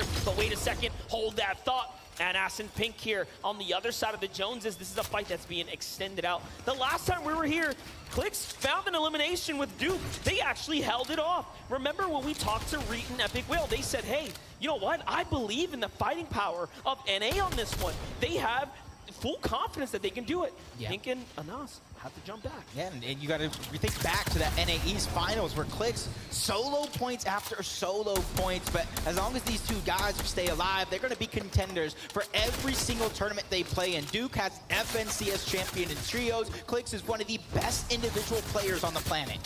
We have a huge opportunity here for Duke and Clix to continue to put up big numbers. We know they had an excellent kickoff to things here as they continue to find their strides, but things are going to slow down, and you know, you really genuinely expect this to happen, especially at a Fort Jonesy's. This is not a POI big enough for two.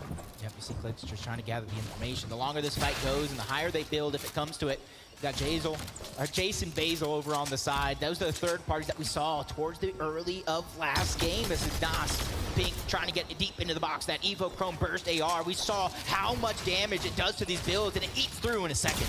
More importantly, if you can find the tags, just big. like that, Pink and Anas already turning this story on its head here. That's bait there. He sees the shotgun. That moment, Duke does not let it drop.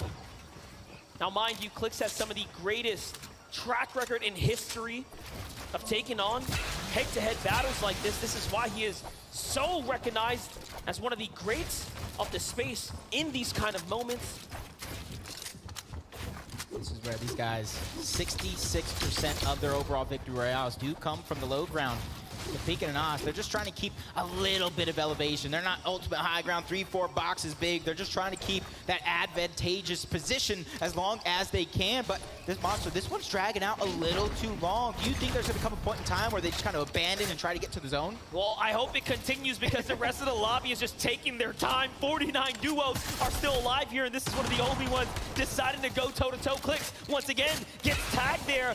And again, let's talk about the bad blood developing between these two. Pink and Clix were once upon a time almost duos, as Pink was so close to traveling to United States to play alongside them, but now they find each other on the other sides of the monitor here, going head-to-head. And I mean, looking at the HP so far, it's looking very good for Guilds, NS, and Tundra's Pink. Yeah, and honestly, let's talk about this prolonged fight and what happens if they do actually split right now. They're not going to have a lot of time to go ahead and mat up, but a big shot coming out from Clix. We know what happens when this man has his back against the wall. His bite is much louder than his bark. This is where Duke does tend to shine right now. These real scrappy types of engagements. This man does not tend to miss a shot.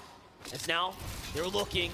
They know the enemies felt that on the other side of the wall, but hey, the longer they stay here, the less the less odds they have to actually survive. The longer story is, of course, making it to endgame. Let's jump on over, though, to our favorites of Miro and Bugha here. Head-to-head with Z Andy, Joe FN, Bevy in the distance as well. There's so much going on here. Yeah, for them, we saw that replay of last game during the listen-in. They were just dealing with Storm Surge in not the best way. Even though they were about 50 above, that's not the position you want to be in. But you can see Bugha and Miro have a 60+ win rate when contested. So they just need to find their rhythm here on this international stage. Talking about international stage, Alex and Bailey, they have taken this from the player lounge to the main stage. Game 2 now, the fight, the second time. The story won't be the same. It's Yusri who finds the trade there and now has to protect his teammate. A huge shot onto Bailey. It's not looking good for Oceania's champions here, but Bailey waits for the toe-to-toe. He gets the thirst, he needs the points. That's a kind of play you only see in person. A huge shot. Bailey says, respect me, Yusri, back up. He has some heals to use, but does he have the time? Not finding a way to stabilize. Bailey's gonna get in, but only a sliver of HP, and that's why he's picking and choosing his fights right now. He's just trolling for piece control first, trying to heal up, getting as much shield as he can, but you can see he has no HP to regain, so that knock on the Jew is so important. And he knows he cannot allow him to get the heal off here. You will not save your teammate if it's up to Bailey. Yusri may have the health advantage, but Yusri has his back against the wall right now. The defensive trade, a huge shot, and Bailey gets caught with his pickaxe out. Yusri clutches up, saves his teammate, and they are in game 2. Sends him back to the lobby, but third place, NA West, Cool Yumi getting busy already. Elimination on the Wax. Now it's up to Rob Bob, trying to stay alive here, trying to get in find a position to where he can hide. You see it in the mini-map. He just got out, and I love that play coming out from some of these players, choosing not to be the hero, because you end up in the hero in the wrong position, you're end up going to be a 0. Now, Robap doesn't have a lot of experience here. They've only made 2 finals together between Wox and Robot, but there's a huge development happening here. Let's watch this back one more time. Here's how it kicks off. Cool finds the huge tag. All of a sudden, the knock is there. And yes, there was a third party in the side. You get the reaction as well. You can see how fans are cheering in support of one another. But back into the action. Hellfire, Falconer, new duo, you know, pairing up with one another. They already took down King, so this has got to be Ed coming out from Brazil. EU, NA West trying to take down the region, trying to bolster their points, because right now the only points they have is that elimination onto King. But with Storm now covering and moving over them, Ultimate Team is now in the distance as well. It's going to become more and more dangerous. Softair is one of the only competitors, one of the very few left in our scene that has been here since the World Cup. He placed 5th in duos way back when. Wait for him to step up to the challenge and take on this first FNCS Finals ever together alongside Hellfire there from Denmark. But On1 and Baka, did they get the save off? No, I think On1's there by himself. He's just trying to stay alive, and it does look like Larssen and Smite might know he's there. And this is where On1 has to be very, very careful, fighting in the storm with very little HP. Larssen knocking on the door, trying to burst his way in. You see the bait and switch come through, trying to make sure that both of these players have enough HP to take a big shot from On1 and continue that bait and switch, but he is on the run. What a tough story for On1 and Baka. Such a great and strong showing in game 1. He loses his teammate to Mr. Savage out the gate, survives, saves him, but Smite and Larssen, who are contested here by Looter and Muzz, are still in the zone, and they meet him, and that's how they get this first elim. So it's only a matter of time now as that clock rages on. Smite steps up.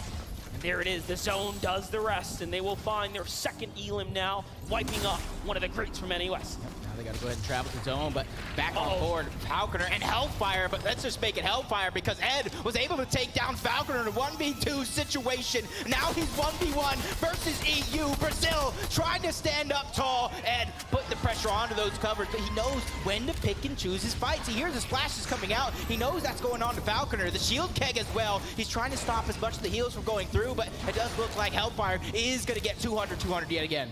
Listen, Ed recently signed to Team Liquid, showing you guys why exactly he deserves to be here.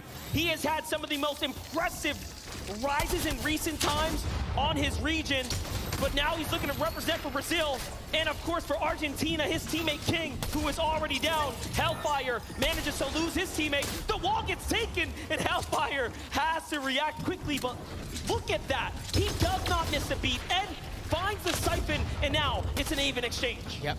Right now, the 2 launch pads on the Hellfire. He can abandon this fight at a moment's notice. Here it is. Ed with no HP, it's all or nothing. Here it this is the moment you've been waiting for. Here it Shots is. coming through, and Ed 1v2s NA East. Brazil and Argentina are probably standing on their feet right now. Ed clutches up a 1v2. Oh my gosh, and if somehow, some way, he found a way to get King's card, but they've gone over to Chonker Speedway. The action will continue. Reason and Aqua going up against Hen and Bevy and Vortexers. They have a lot of practice going against each other on the EU region, so this is no strange fight to them. What's scary about this is the fact that they've rotated out of the condo down to the territory of Bugha and Miro at Chonker Speedway. And yes, they get met with this incredible duo, but it shows you that no one is safe. This entire area is such a deadly play zone, and now you have Reason with the scraps, with his back against the wall, below the Storm Surge, absolutely ready to commit to this battle. Yep, but Aqua and Reason, again, 140 below the damage threshold. And you can see all the players at the top of the damage threshold, but this is, again, what is going to happen at Cloudy Condos. A triple contested spot, but nobody is fighting. That's forcing these players to rotate away to find some extra loot and find the damage. And 165 below, Monster, I would be lying to you if I said I wasn't nervous. Copenhagen Flames, Pablo and Swag on your screen right now, also below, but hey, a good little tag here of Elim for Swag right now, puts him in a nice position. They find a player out in the distance, Snacky and Fast have a window open there, focusing on the duo as well. So they're all looking to target Noah Riley and Bad Sniper. Remember, Noah Riley was eliminated very early to the hands of Edgy while they were landing, and he didn't even get to touch down before he was swatted out the sky. And game number 1 winners, Cammy and Seti. They haven't even done much. They get the zone for now. They get the high ground, probably just trying to go for Surge. So that way when they are forced to rotate, they only have to worry about that. But we knew they were down onto Surge. Now the Peace Control is trying to come over. They're trying to break into the boxes. It's now or never because damage is being dished. A huge shot from Aqua's onto Bevy, who's forced back into a defensive position. Well, here we go. It's now nothing. 20 seconds left, but so the Surge gets active, and they have to turn up right now. This is game number 2. Aqua needs these points here. Bevies manages to go ahead and chug splash his way down. He's back up to Vex HP. He's looking pretty solid, but Aqua not afraid by any means. Meanwhile, Reason finds a wall. That's an angle, but he doesn't like the defensive edit that responds from Bevy and Vortexer. And now, here it is. Things are going to get dicey as the Storm Surge turns on. Yeah, look at them. You can see 30 below. Even though they're continuously dropping, they're doing damage. Seti getting one on a Peppo, probably sending him back to the lobby as Scram goes down as well. Acorn found a way to get rebooted, but Deja Vu strikes. He goes down again to Epic Whale, who honestly is having a much better performance this go around. But back into the action here. Reason now down to no HP. Aqua is also on the defensive stance here. Down goes Reason. That's a huge shotgun shot from Vortexer from the side. If you blinked, you missed it, and now Aqua has all the pressure on his shoulders. He has to back up. But Vortexer playing smart, respecting the GOAT of EU. Aqua here, our World Cup duo champion, is now left as a solo. Clock's ticking here, the pressure comes in. Bevy's looking for any angle. These are all enemy walls here. One false move and it could be it, but the Surge is gonna hurt Aqua again. He gets to heal off and no, he gets finished. Vortexer finds the second. 500 above the damage threshold. This is only their second FNCS playing together, and they're looking like they are longtime teammates already as Joe and Z, Andy, uncontested, over towards Synapse Station. Looking to get some damage as well. Even though 79 is above the damage threshold, you know as well as I do, that is absolutely nothing. Nixon and Arctor here. Oh no, they're gonna find a huge elimination there. Another Surge fight that's going down, and it's attracting the flies in the distance there. You see folks starting to look over. Arctor has a decision to make. Does he push in again? They barely have anything. They've used all their heals. One tag is all it's going to take them out. Oh, Grove claps back, though, and that's a huge punishment there. And with the downed body, he says, you know what? I'm going to full finish here. I'm back in this game. Arctor takes off running for the hills. That was a much needed battle by Groves, and I like to play again. You cannot be a hero in these lobbies as Mustache. Looking like he's having a little bit of trouble here. 202 above the damage threshold. 2 eliminations already, so they finished this fight, but you can see the teams on the outskirts of Rocky Reels, they don't want to let this be an easy rotation to one of the deadliest teams in the lobby. The launch pad's already down. Malibuca and Mustache cap off HP and hit it. Off they go. It's Chicho and Trulix who are looking in. These guys have gone head-to-head so many times in the past, and you know there is all types of bad stories waiting to unfold in front of us. But Chicho and Trulix don't get the elim. They manage to hit the ground running. Malibuca and Mustache are waiting here, though. Well, yeah, time to fight back. Malibuca just trying to break through. He talked about in some of those interviews playing a little bit more passive than what he's used to. 2 eliminations. I gotta think they're trying to pick and choose a lot of their battles, but the lobby is putting such a focus onto these 2, getting them to expend so many resources. Malibuca has just about 60 to 70 HP as well. Mustache is trying to do what he can to try to find a stabilization method here, but it's just happening from so many different players who have so many different angles. One thing that is working, though, is the zone. It pulls pretty close to all the players nearby. Finally, things settle down. Tayson and Chapix last game found the same duo on the edge, but let's jump on over to the west side. Let's get to the opposite side. It's Thomas HD and Tripburn. What a great standing so far here, looking pretty solid. They have Janice and Vidil weakened nearby. Bugha and Miro are also making it much further this game, looking like they've adjusted, learned from their last mistakes, but here we go, that familiar story, 3 above. Yeah, and you can kind of see in the circle is, the zone is literally in the center of the zone. So I don't think there's gonna be too much of any slow side for a lot of these teams to try to travel to. Is Miro taking a couple of shots, but the team that won off spawn trying to have a much better performance. Mr. Savage and Eyedropper under siege, under pressure. Mr. Savage is gonna get dropped for now, trying to pass on the resources to Eyedrop because he knows he's gonna have to deal with a lot. Norway on his back here. Eyedrop has to step up. Savage is down. Can he do it? He's been in so many finals with Mr. Savage. His 3rd appearance now in a big setting like this. But of course, the first return to in-person. They're gonna allow, Marine might actually allow him to get the pickup. Whoa, that is a huge mistake there. Yeah, a huge mistake. And honestly, these are one of those things that you take a picture, you record this moment right here. Mr. Savage went down. You give a player like that a second chance at life, they will make you regret it. As they're trying to launch pad away, trying to find some sort of safety. Sticking box to box, hip to hip, landing on a couple more resources as well. This is a perfect spot to land at for Eyedrop and Mr. Savage. That way they can replenish some of the lost resources. Such a massive find right there. It was looking like it was all over for a moment. But there, they get a little lucky. Smite and Larson at 4 elims now. It seems like as all the action, as all the cooks jumped into the kitchen, they have managed to walk away with a successful meal or two. They're looking pretty good.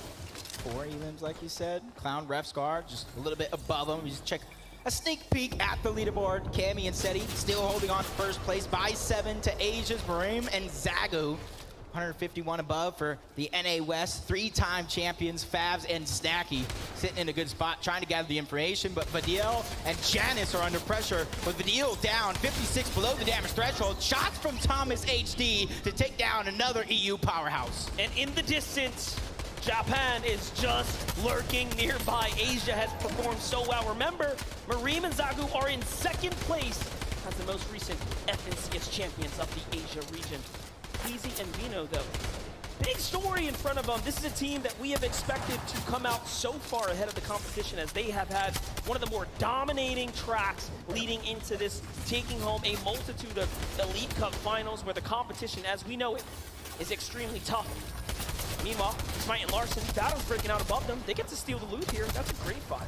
Yeah, that's a huge find for them. You get to upgrade some of your inventory, get some more heals. The Chroma Splash probably going to be used a little bit later just to get that rotation to come through. For them, they found a huge amount of resources. That way they could try to make it towards the next end game. But you see Storm Surge just still affecting so many teams. Tough spot for being there for Larson as he misses the heal. And Anas and Pink go down from the high ground. It's Vortex in hand. They are just turning this lobby upside down right now. Queasy and Vino are back at it again, though, in this endgame here, trying to find a position. Now, remember, what they did in the last game was exactly this. Half in, half out. They say, hey, we're going to play for high ground. Vortex says, all right, you can have it. Hen says, you can have it. I'm going to low. Yep, I got to be careful here. Queasy and Vino both know 6th moving zone, which is about to happen here shortly, is one of those zones to where, yeah, you might have the high ground now, but with the amount of launch pads going around, the amount of threats that are in this lobby, you might have to stagger your teammates, 1 forward, 1 back, just to make sure nobody is able to sneak it away. Oh, this is looking like a tough situation right now for our champions, Marim and Zagu. Once again, leading into this game, 2nd place. No heals. Very, very peculiar spot to be in. The zone pulls far south as well. Now, they have some mats, but they will absolutely need a refresher right now. Maybe even a gifted launch pad from a team in the distance. All around them are so many healthy players. On the other side, Vino and Queasy starting to eye up the lobby, size up the rest of this game here. Bugha finds Marim in the feed. There it is. The full finish is going to start to come through. The first elim for Bugha and Miro. This is where I'm looking at the mini-map right now, seeing where it's actually going to go. There's different elevations. I think whoever is able to grab a side of that mountain first will have the best chances to win this game overall, as they're still 500 above the damage threshold. Cammy, as soon as he lands, he's going to get back up to 200 along with Seti as well. Kanata still alive in this game as well. Keep an eye out for him, but Seti and Cammy have to defend their lead right now. 3 elims, what a way to do it so far. Meanwhile, Queasy and Vino are still on height.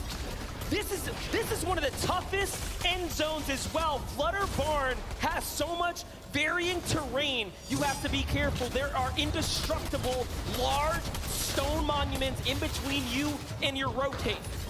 But Kanata going down, leaving Macwood as a solo. They at least got 1 elimination, so they don't have to worry too much about damage in terms of Storm Surge. But Bugha and Mero, as it does shut off, you saw they were well above it. So changing up their strategy, and it's paying off handedly.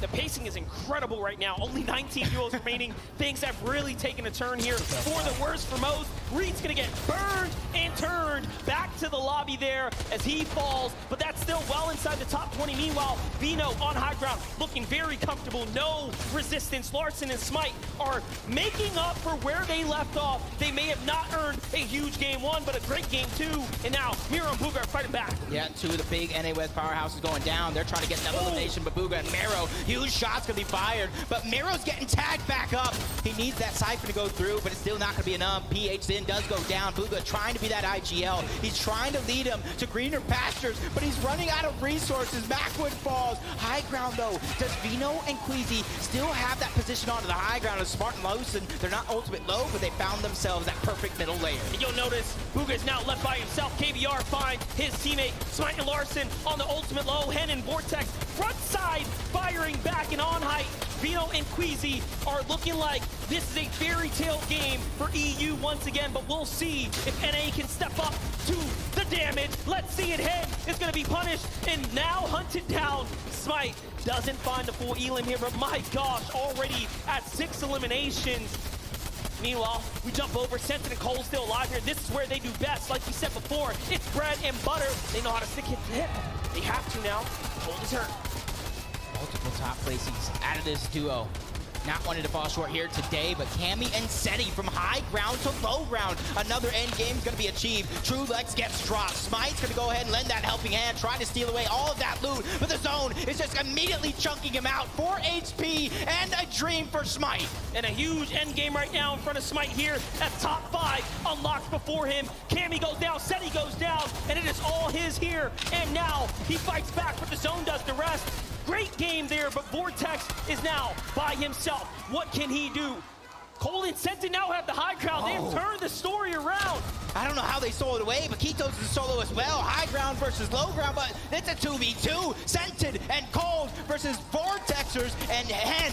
This is going to come down to the Wire Monster, and this is going to come down to Senton and Cold when and where they drop down low. Once again, we are looking at an NA versus EU finish. Cold is going to get big tag there by Vortex on the low ground. 7 elims, no builds. It's looking very, very tough, and it's the same story for Hen as well. It's all or nothing. Can they find something here? But Senton and Cold, although they have the height, they are also running extremely low on resources. But if there's a team that can do it, it is them. Yeah, you see them trying to go back outside of zone, trying to find anything to work with in terms of Hen and Vortex. Senton and Cole, to talk about, it's up to them when and where they drop down low. The game is definitely in their hands. They just have to close it out.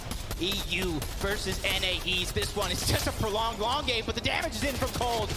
And this is what we talked about. That wall, there's nothing you can do. It's all or nothing. Down goes Cole. Senton's hurt too, but they have the angle. They're going to wait this one out just for a little bit and allow the zone to do the rest. Cole finds the one, and Senton finds the other. NA takes game number 2. You look at that. The passion, the emotion coming out of Senton and Cold. A team from NA East. Honestly, I don't think they got the right respect coming into this event because of what happened to them last season. That's right. Cold and Senton have been here before, and now they get a victory in person, on stage against some of the best we have ever seen. And what a way to do it. EU game 1, NA game 2. It looks like the stories are tied. Right there was perfect because you heard me talking about wanting them to drop down low. I want to see what they're thinking, how they're feeling. Kelly, let us know. I am joined here by Cold and Senton, and you guys, what an incredible run. You got to tell me, though, how did you take height? So Queasy and Vino just dropped on our sidewalls, and we insta-edited and just shot them. I mean, obviously a great strategy, right? But I mean, that final moment there, how did you know how to take them down? Obviously, you guys were kind of in that high ground, low ground fight. What was the final moment like? Honestly, Cold called to just drop above him and sit there. I don't know. He did most of it that game. He played really well. He's the GOAT. All right, man. Well, congratulations. You both are the GOAT now. That is game 2 VR for you guys. Let's head on back to the desk. As EU picks up the first game of the FNCS Invitational, NA strikes back and says, nah, not like this.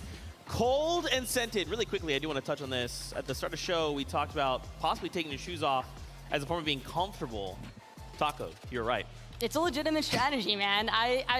Anybody that has played competitive will tell you the same thing. It matters, but more importantly, what matters even more so is that jump in the leaderboard positionings that we are seeing happen now for Cold and Scented. A 41 placement jump.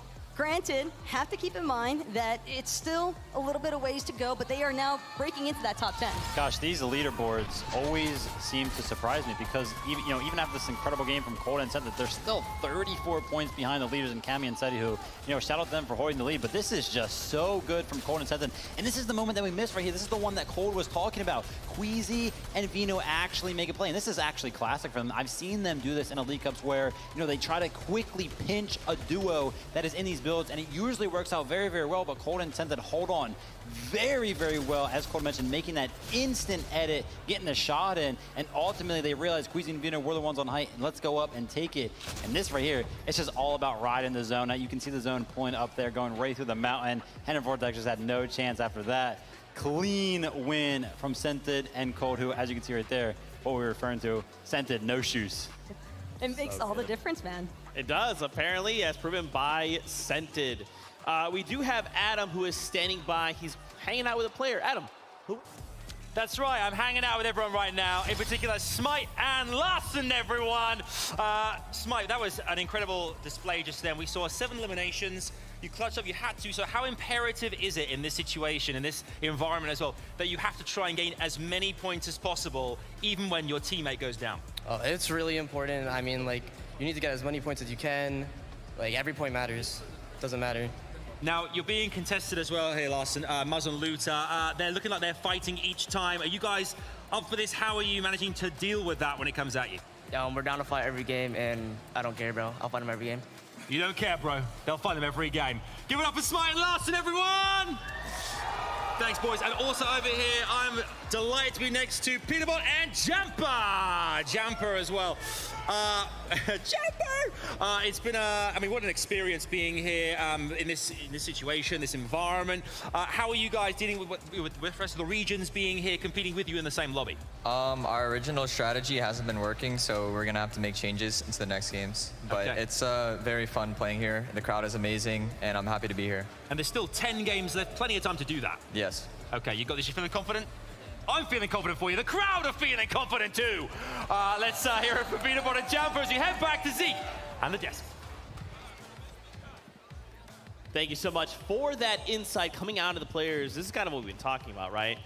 The question has been, once all of these regions finally meet head-to-head on the island, what will happen? Will strategies hold? And the answer for some is no. Because who knew that having to adapt to a meta that is completely different than your own region that you've been playing for several FNCSs now is going to be very difficult. But if it's anybody that has a strong head on their shoulders, it's going to be Jamper. He's been around for so long, and I love to hear him like, listen, we did the same strategy in games 1 and 2. It's not working. So let's just switch it up. And I love the fact that they are just able to kind of, have that mentality, but then also have a backup strategy. That's what's really important. But that's just part of what it means to be part of the 50 of the best duos competing here for the FNCS Invitational title. But not only that, while they might be working on some changes, Cammy and Seti are a duo where if it ain't broke, don't fix it. They have been maintaining this first place position throughout the first 2 games, and it's definitely a very strong performance here out of this Polish duo. More importantly, I think that Cammy and Seti have just been able to consistently stay working throughout this mid-low ground element, despite the fact that we've been seeing a lot of high ground takes and a lot of high ground play from the close of the lobby. I think that Seti and Kimmy did a great job just holding on to this underside congestion control. We talked about it after game 1. It's like, whoa, Kimmy and Seti are on high ground. This right here, this was more so their style, where it's just like, we're paying attention to the high ground changes that are going on. And then all of a sudden, we load up the leaderboard, and it's like, okay, they had 44 points after game number 1, and now they're at 77. They just got 33 points that game. when did that happen? You know what I mean? Like they love to play these games where they don't like to show up and show out. They just consistently get those points. A couple elims here and there. They're not popping off in the elimination feed, but they're just so consistent. And those are the type of games that are scary because, you know, we saw a great performance out of Cold Incented, but still, even after game number 2, they're still like 30-odd points behind because Cammy and Cedric are playing so well. And it's the competitive experience, I think, that also helps them with understanding, hey, even if I've lost my duo partner in this moment, I can still hold on for moments longer. I think that that was a great display there, that closing kit there for Cedric and Cammy. And I think that ultimately, they're going to probably just keep trying to stay consistent here. Yeah, I mean, one point we tuned in and they were 500 above Surge. I don't know how that's humanly possible, but for Cedric and Cammy, it's just another day at the office. Let's talk about Queasy and Vino there. Have to. They did get edited on, right? And listen, we have, as the viewing audience, we have the much larger perspective, right? For them, in this opportunity, this was the only chance they had, and we're going to start to kind of figure out what happened.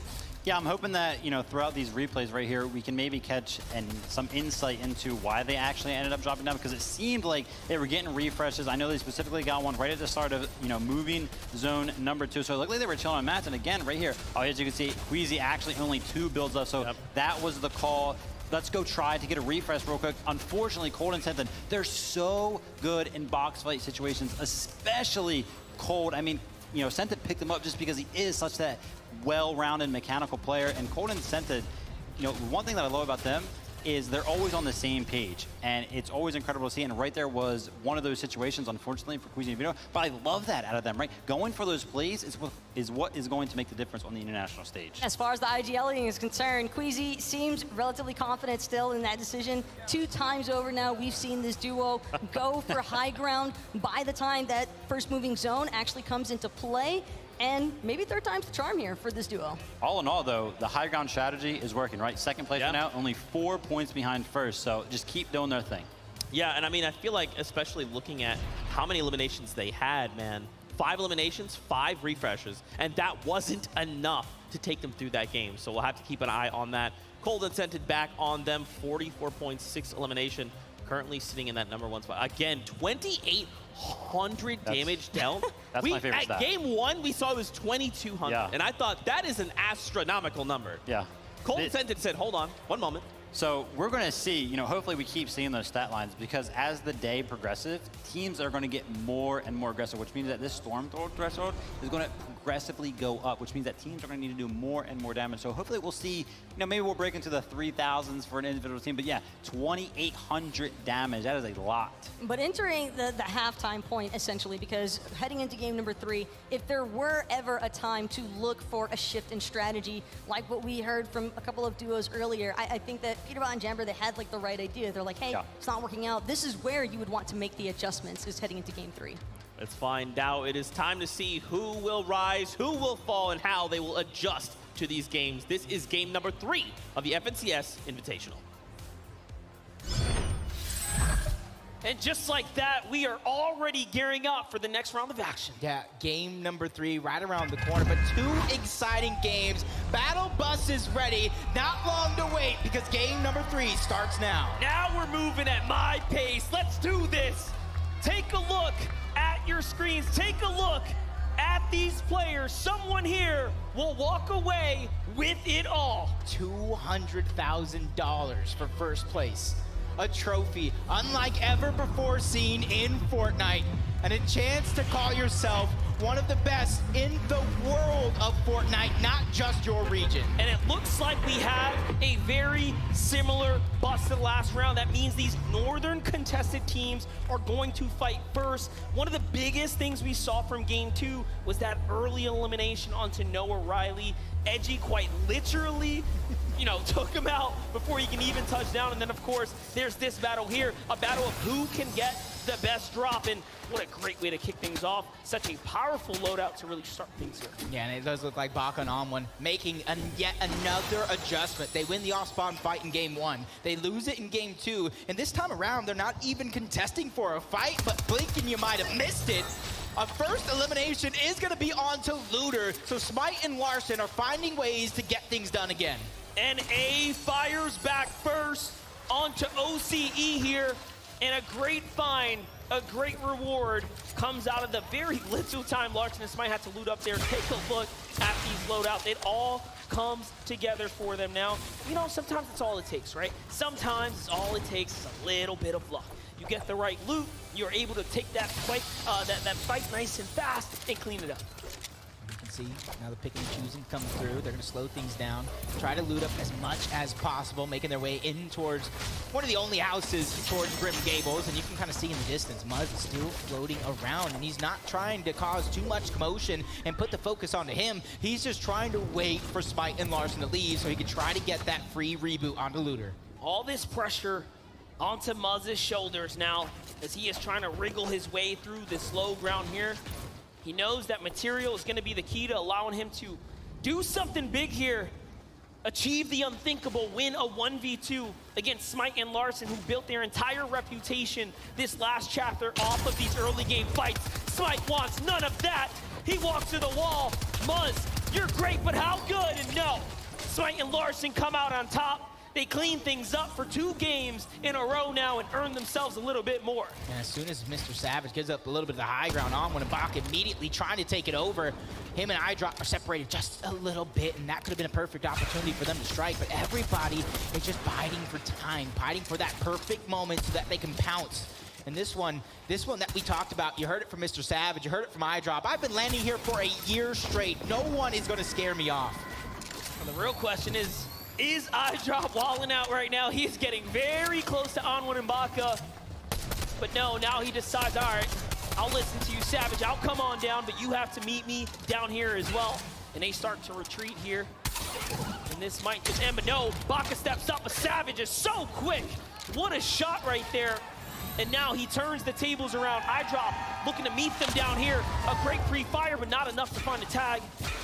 And all of a sudden, now they reevaluate. Yeah, I like the outside of the box thinking coming out for a couple of players in the game already, bringing out their protractors, trying to find that extra angle. And that's the thing, if you have all that confidence in your teammate as a solo, you'll allow them to kind of play with the angles, play with the high ground, and try to see what they can get. And they get 149 damage, disappearing off the back of On1. Another shot's gonna be fired. Hey, Rob goes down. It's a 1v1. Mr. Savage versus On1.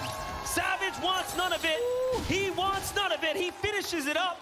And just like that, 2 games now, he's back in it.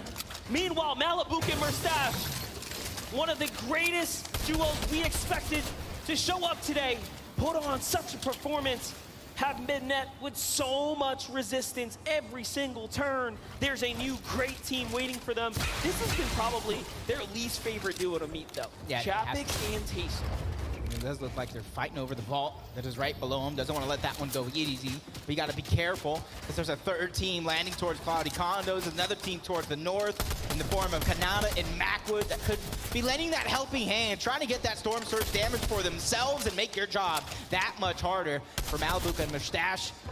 It's all about trying to find the perfect angle, trying to find that information so they can try to catch a player off guard, because we already know they're one of the most aggressive teams in this lobby.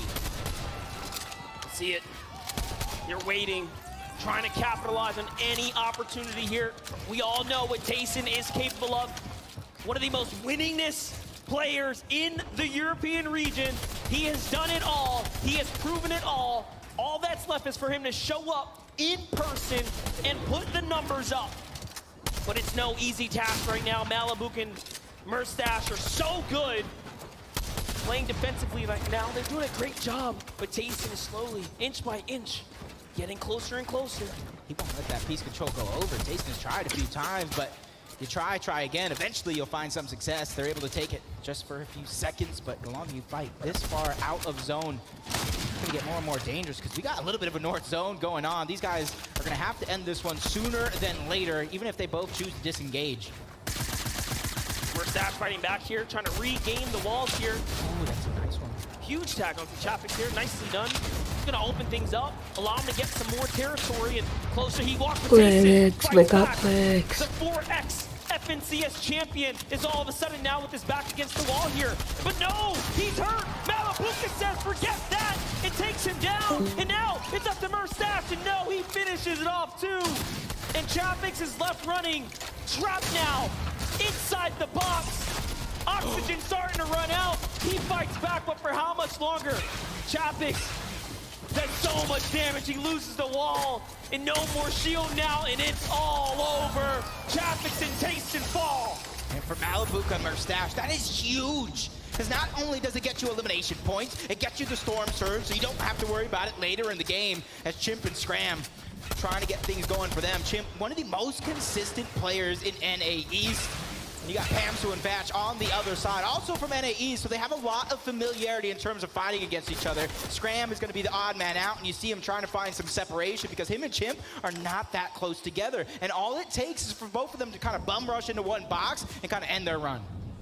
Now jumping over to the other side of the map. As we all know, this area, one of the most hotly contested zones right now, Tilted Towers, at every single in-person event, has always been the home of fireworks. And Chicho and Trulix are looking to go ahead and see what they can spark up nearby, but that's not going to be anything. On the other side, NA West cooling Yuumi. One of the few teams on NA West showing up in the top 10 so far. Yeah, had a fantastic game, number 1, 3rd place. Cool, got to be living on a prayer right now because for him, he's 1v2'd. Unfortunately enough, he was unable to get Yuumi up in that game. He had to finish it off as a solo. And for this duo, it's kind of slow and steady. They land out here towards the island, a little uncontested. They might have one team just a little bit south. For them, it's about getting the resources, looting up, and then they go on the top of the Mighty Monument to find their surge before they eventually try to rotate out. Robob and Walks now stepping up. They're chasing down Peppo here. Runa's already gone too. Of course, Runa, yeah, way off in the distance No, here. he's gone. He's out. He's watching. Uh-oh. This is going to be good. Bob forced to kind of in a defensive position. Walks trying to alleviate some of that pressure. Peppo doing all he can. One of the best in his region, but while it does look like it's going to be taken, Walks with a huge shot. Runa and Peppo go down in 45th place. Tough spot to be in for Runa and Peppo. One of the few representatives for the Asia region have now been taken out. Cold and Sensed on the other side after a hot win there are now positioned up dead center, and it seems like they have done enough. This villain story that we've seen unfold over the weekend, contested in the lead up. Malibuca and Mercer still problems on the horizon. Could it be, of course, Bugha and Miro who were looking off and picked them off? I knew they were going to go on top of the Mighty Monument to try to get the Storm Surge, but great minds think alike. Peterbot and Jamper from NA East beat them to it and took down one of the players from the NA West Championship duo. It's going to leave Cool by himself yet again, but how many 1v2s can you take? This is Peterbot, though. Put some respect on his name, and he makes it look easy. It's just like that. Jamper and Peterbot earn themselves a huge elimination onto a team inside the top 10. What an Elin. And for them, you got to think Peterbot and Jamper don't have to worry about Storm Surge in the immediate future, but you know how active this lobby is. They got to start thinking about it later on in the game once they find that rotation. Well, listen, we have Mini Miner here to update us on more action. Thank you so much, Monster. Now, this is a prime example as to how to finish a fight quickly, right? We know PH Scene and Ketos are fighting in the middle of the map. They need to finish this fight quickly, and look at that. Pinching from both angles, getting that Storm Surge done early, as well as bolstering their loot. Look out for this team for the rest of the game. And that is such a huge set of elims there, because that's another team that is huge, like honestly showing up for the Brazilian region. PH and Ketos, man, wait for them to just really show out. You know, the discussion and lead up to this entire event was things are going to be easier. You know, let's not respect these guys. And now all of a sudden they're saying, hold up. No, hold my water. Hold my mini shield. Let me show you what I'm capable of.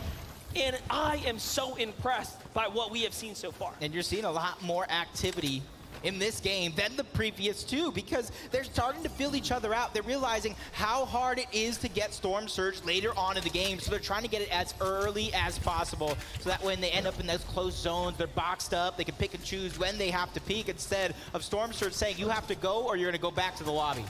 Vidio, no stranger to victory royales, but falling very much short so far. You saw the standings there, 4 points separating first and second. Bad. Still a very much competitive competition, but EU has taken big strides to start leading the pack here. Pamsu and Vatch are solid, but let's get on over to Clix and Duke here. They've had such an uphill battle fighting their way out of the Joneses against Pink and Anas, and we've already seen it has not been easy for them. 35 below the damage threshold. For them, they have to worry about it, yes, but it's such a low number. They're just trying to get ahead of a lot of the rest of the teams, so that way they can easily try to look back.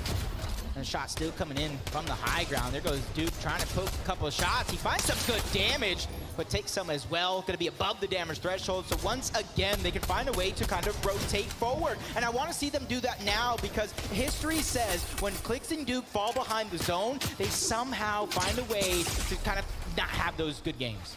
I think the player base tends to forget, the scene tends to forget. Clix has also competed in the World Cup for solos and duos. This is where it all began for him so many years ago. And just look at the difference now. All grown up here at the international stage, still competing at the highest caliber. Remember Reem and Zagu, similar stories. They've been putting in work for a very long time, but look at this, tough right now. This is the worst we've seen them. Yeah, we're pretty active in game number 1.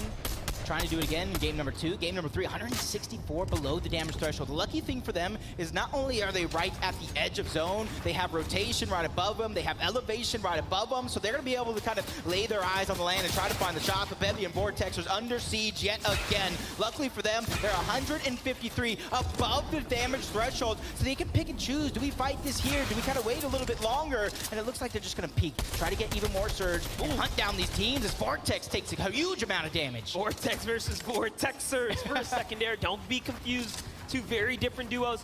Kanata and Macwood, though, are alive right now. We've seen them put up some exceptional performances today so far, especially in that game 1. They were the upset to Bugha and Miro.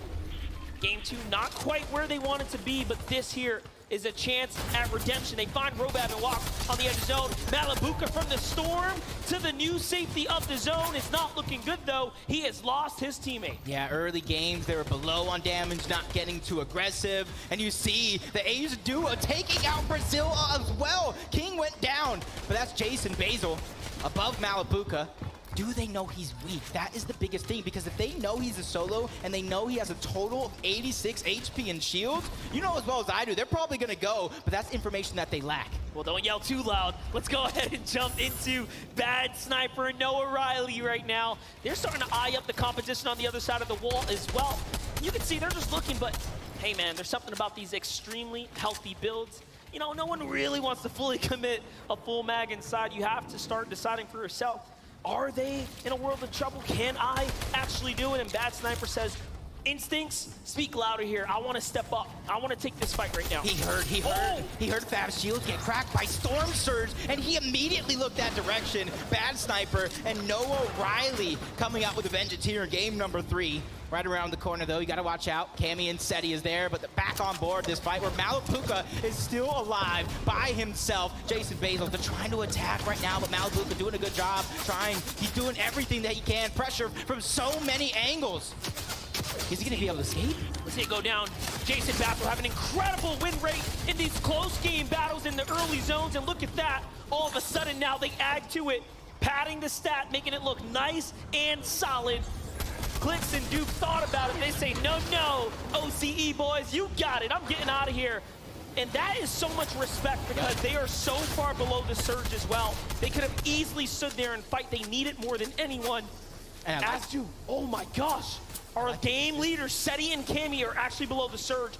This is so bad for them.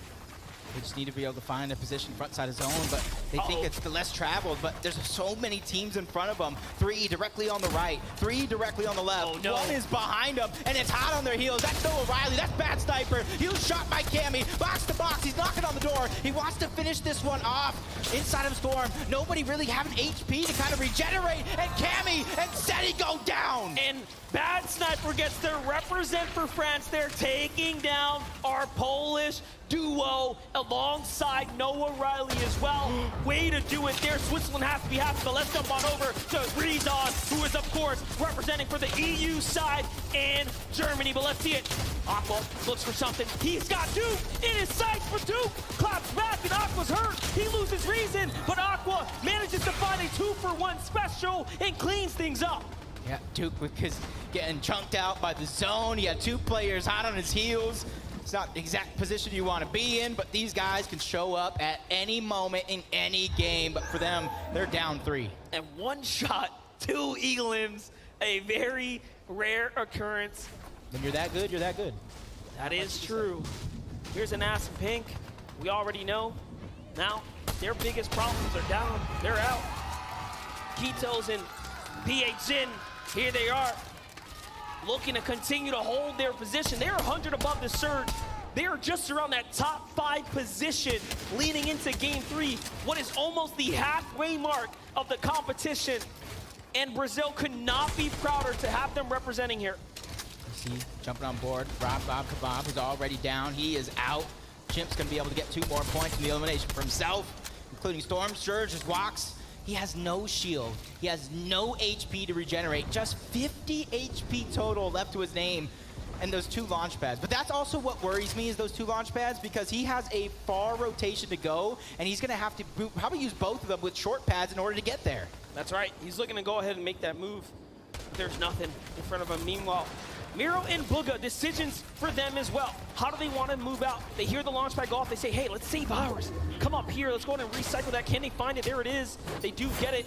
And they go in the opposite direction. That is the difference in strategy. Miro and Bugha go right. Closest way of least resistance directly to the zone. Wax stood far left. And that probably would have been the saving grace, because he ran into Aqua and Reason, who immediately took him down. His threats is going to fall as well. Pablo gets taken down to Brazil's Kitos. Alex going ahead and taking down TSM Reed. So much action going down around the lobby as Bugha and Mero trying to find that sweet spot, because you know as well as I do, as long as they make it to end zone, those eliminations will naturally present itself. This is a team that has struggled in the early instances of the chapter this season, but they have managed to find their way into such a great position. But now, let's jump on over to some of the GOATs. Vino and Queasy, 2 elims already poising themselves up for an excellent game here. Near max material, so they have to be coming just off of a fresh refresh right there. Quite literally bounce them back in the game. And man, you don't see this very often, where it's your drop spot, where you start off and the zone just lands directly on top of you. So they are being served up. Yep. And right now, for an end zone like this, when it is on your drop spot, you already know how to traverse every piece of terrain that is around, as Kitos still trying to do wonders. Not a lot of HP on PHN, so these guys down on damage in terms of Storm Surge have to figure out what they're going to do, because if they wait too much longer, they will be down. They will be out. Well, here it is. Luckily for them, the threshold is met, and they do not have to fight, but they know what's in front of them now. They have a huge monumental task to step up here. And you can see there, that's a wall that cannot be built there. Here it is. So it's all or nothing now, right? We know the Brazilian region to be one of the most aggressive. PHN is literally tied for 3rd for the most FNCS champions individually in his region and globally. So that's a team that has everything to play for right now. But jumping over to Zagu and Mareem, they're still alive right now. Some of Japan's best are here. Tripper and Thomas HD, one of EU's best as well. And honestly, one of the fan favorites to take it off. 296 above the damage threshold. Joe and Z-Andy right in front of him. Piece control is going to be important towards this end game, because you go into the wrong box at the wrong time, they're going to take you out, and they're just trying to gather that information. They know they don't have far to go as the shot's going to be fired and landed onto Hen, who's dropped down to about 50 HP. And with that, you see other teams taking notice, and they're also putting that pressure on. Trippin has full trust in his teammates, but their elim gets sniped up right there. It's Zagu and Mareem who are just coming out and literally reaping the benefits, taking all the spoils. Edgy and Acorn have high ground right now. What in the world? An excellent game. 1 second place finish, leading into game 3 in a such dominant position right now. Yeah, and I'm one of those people last season saying Edgy can do it on NAEs, try to be the 2 region champion. What would you call that here? Would he be the 7 region champion, 8 region champion if he wins this? I mean, at this point, he's looking to break that 2nd place curse too. He wants to make sure he gets one for Queasy and Vino caught lacking. Don't forget, they were the most stacked duo in this lobby. This is their home position. preparation, the drop spot of Shiny Sound, and now all of that luck and hard work, preparation out the window. Yeah, it was two different teams, one from Asia, one from EU. They actually got an elimination each on the team as Scented and Cold trying to get to that front side of zone. They have that victory royale in the last game. 32 above the damage threshold. Luckily for them, not too many players have to go down before they go ahead and have to not worry about it. As Aqua, Reason, not too much to worry about in terms of Storm Surge, but they have to find that sweet spot in zone. They're gonna use the launch pad to get there. When you see Reason and Aqua looking up, you know there's only one thing in front of them. How can we take this high ground? Tripper, though, has a problem in front of him. He gets punished, he backs up. Great defensive maneuvers right now.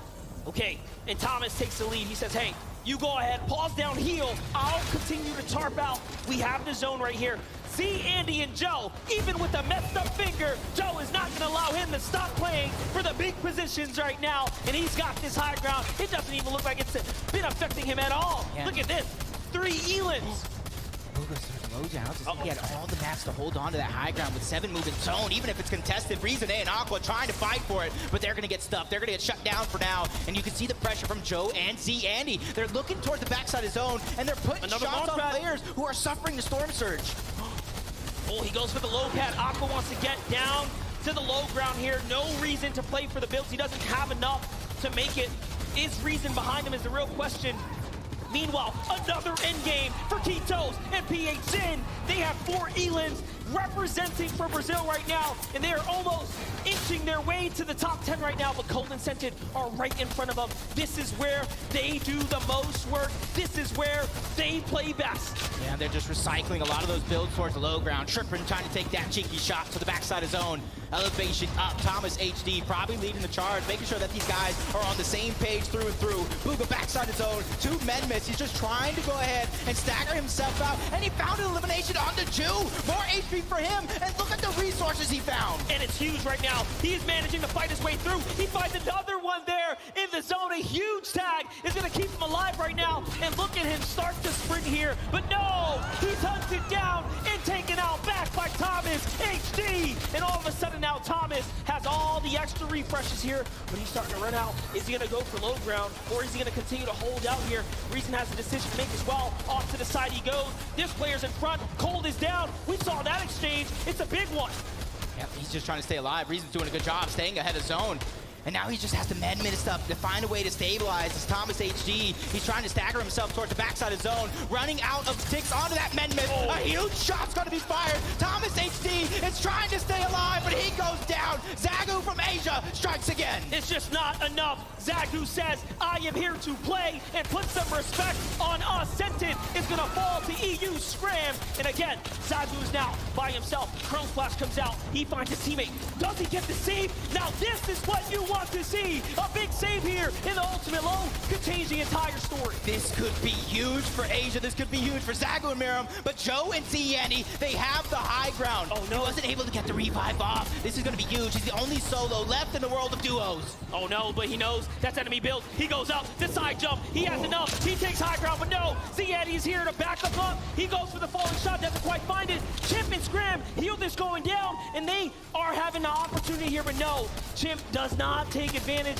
He is now by himself. He has lost his teammate. Can he find a steal of points here? He's looking for it. Zagu jumps to the ultimate low. Chimp's trying to time his exit, and he gets caught out, and down he goes. Z, Andy, and Joe now have 8 eliminations and a win set up potentially in front of them. Yeah, 2v1 situation. EU versus Asia. And for Zagu, this man has the world on his shoulders. Just a sliver of HP, a little bit of shield, and it's not going to be enough. Joe and Z, Andy take game number 3.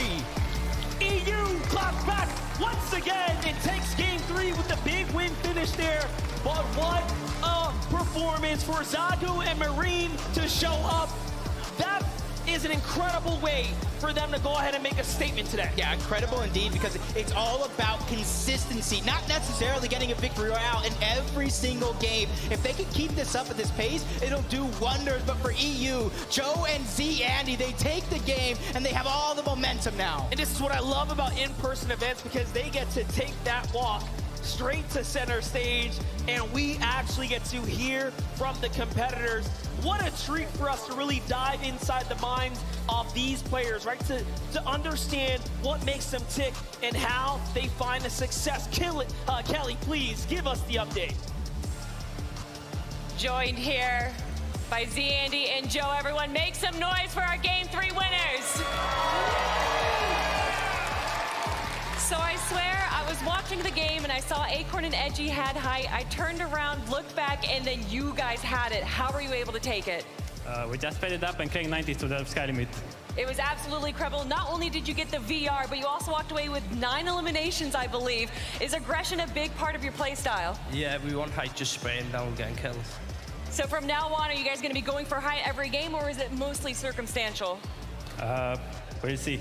Yeah, and how are you feeling about the remaining 3 games today? Feeling good after that game now. As you should be feeling good. Everyone, one more time, make some noise for these 2 right here. Thank you guys for joining me. Enjoy your break, and we're going to be heading on to the desk.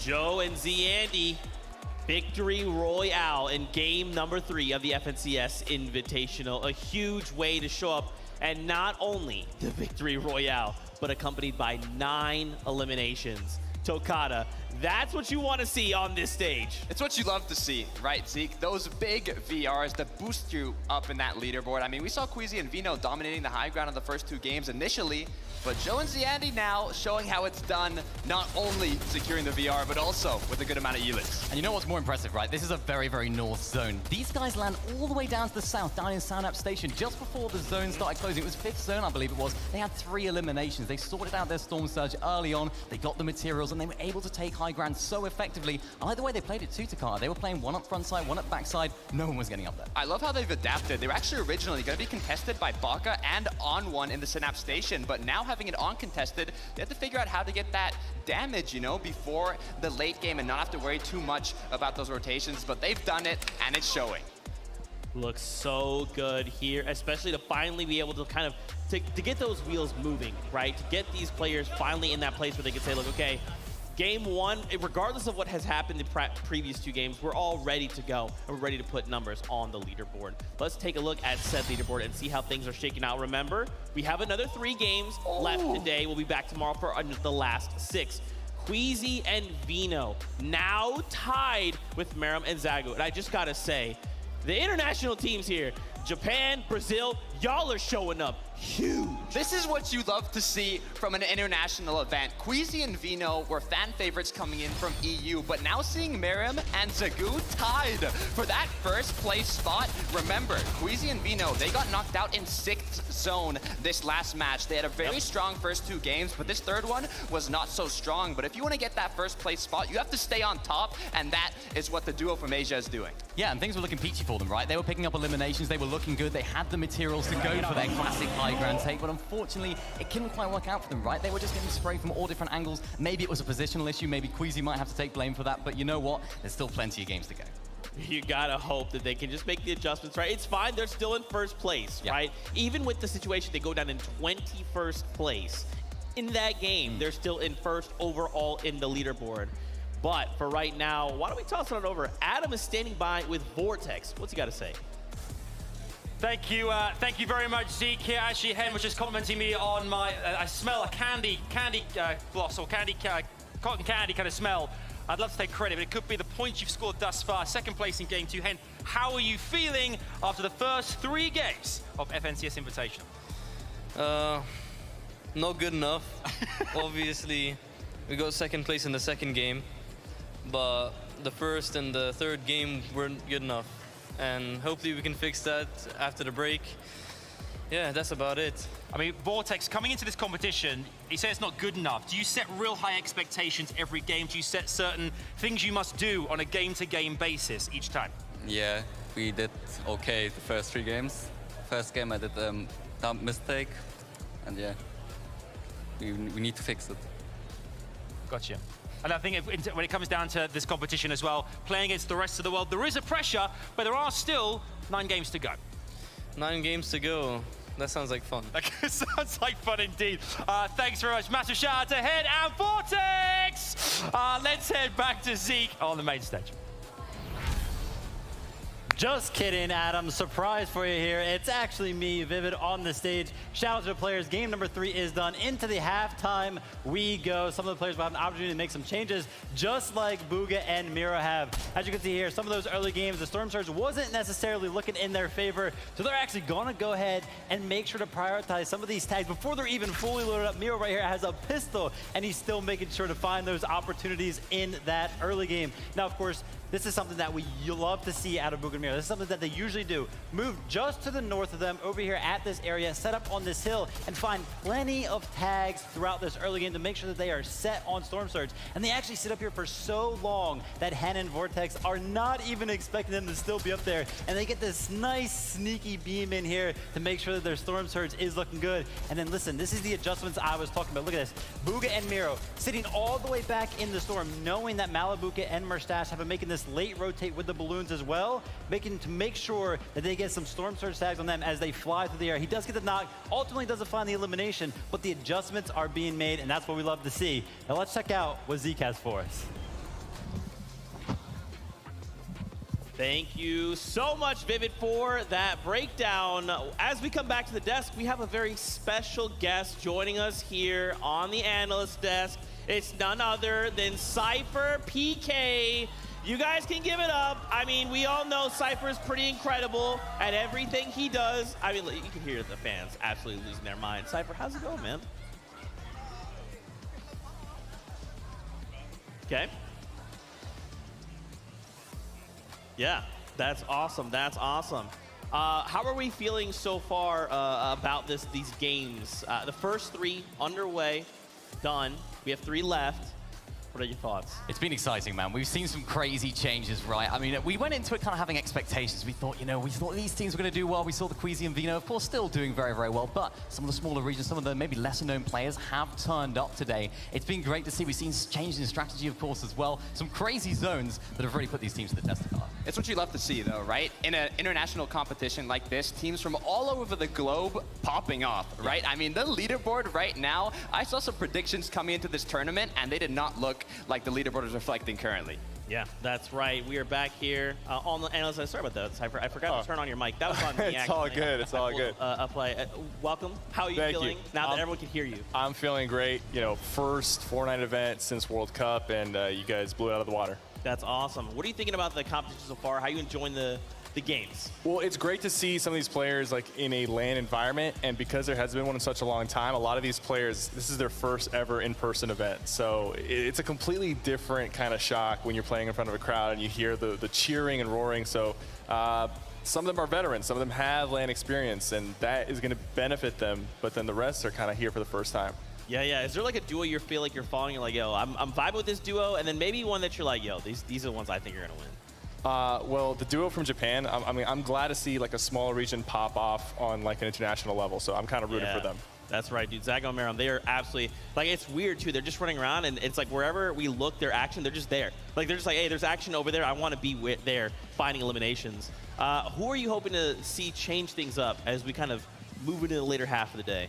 Well, there's a lot of off-spawn fights happening right now. You got a little bit in Joneses, a little bit in Tilted Towers, and whoever's just on the bad end of that, I want to see some adjustments from them and see if they can put aside their ego and just make the right play, maybe land somewhere else or change it up. I mean, there's some spots on the map that might still be uncontested, but you're looking for that scrap loot and trying to make it to end game. You might not want to make that change in the middle of the tournament, but it could be beneficial. Yeah, I mean, you are pretty much known as one of the guys that can adapt to anything, right? Think back all the days of I'm going to build a tower here and I'm going to throw a million traps in here and it's a convenient launch pad. Do you maybe have advice for some of these players? Maybe things you would hope they kind of consider as we now have that time to kind of collect ourselves? Okay, so my biggest advice, as someone who's played some of the pro-ams and in-person events, my biggest regret sometimes is just not going for it. There's a little bit of panic, a little bit of nervousness on some of the plays. You got to really just get into that mindset. You're playing at home. If you can get into that mindset, play very comfortably, you'll make plays and people will be shocked by it. They won't expect you to make those plays. Yeah. Do you have a favorite moment that has happened so far? Anything that stands out yo, that moment was wild? I've seen some crazy 1v2s, which is, just think about this lobby right here. Yeah. We talked about the accolades that these duos have and the amount of FNCS championships. It's insane. I would not want to be playing against these guys. So to do a 1v2, And we've seen a few already, and I think we're going to see a little bit more going on. That's super impressive. Yeah, I mean, watching a lot of these 1v2s happen, kind of like to what you're saying, it doesn't just happen, right? Like, it's kind of like walking up to professionals of your equal caliber and just be like, I'll just 1v2 you guys in front of a live audience, kind of casually, no big deal. Look, it's a feeling that's unique, though, especially in an in-person event like this. You hear the crowd cheer when you get that clutch, and it's exciting. But I'm curious, Cypher, we've seen multiple duos from Brazil right now in the top 5, in the top 10, a duo from Asia tied for first place. We've seen a lot, but I want to know, are you what do you want to see that has not happened yet? Let me know if there's something that you're looking forward to happening. Well, I guess one thing that I did want to see was some of these smaller regions pop off, and we're seeing that with Brazil and Japan. And I think like some of the less conventional playstyles and duos that people don't know about showing up on the main stage and doing really well, like that kind of shakes up the scene, and that's what I wanted to see. And we're seeing it live, and then you're also feeling the crowd react, and they're rooting for some of the underdogs as well, which is great to see. So it's been a blast. Yeah, it's absolutely incredible. I mean, seeing all these players here together with each other as well, getting to interact, how important do you think that is on a player level? How important do you think it is to, like, you know, have some friends, make some communities, and enjoy it? I mean, it's so important on a player level, but even just from a competitive standpoint, like, this is esports. Like, competing in front of an audience and, you know, having that pressure on you and still performing and still doing well, that is a true testament to what kind of player you are, in my opinion. If you win online tournaments, that's great, but this is the true test of skill. Yeah. Cypher BK, thank you so much for your insight, brother. It's great to have you here in person. Fans, if you see him, make sure you say what's up to Cypher. He's one of the coolest people you'll ever meet in your entire life.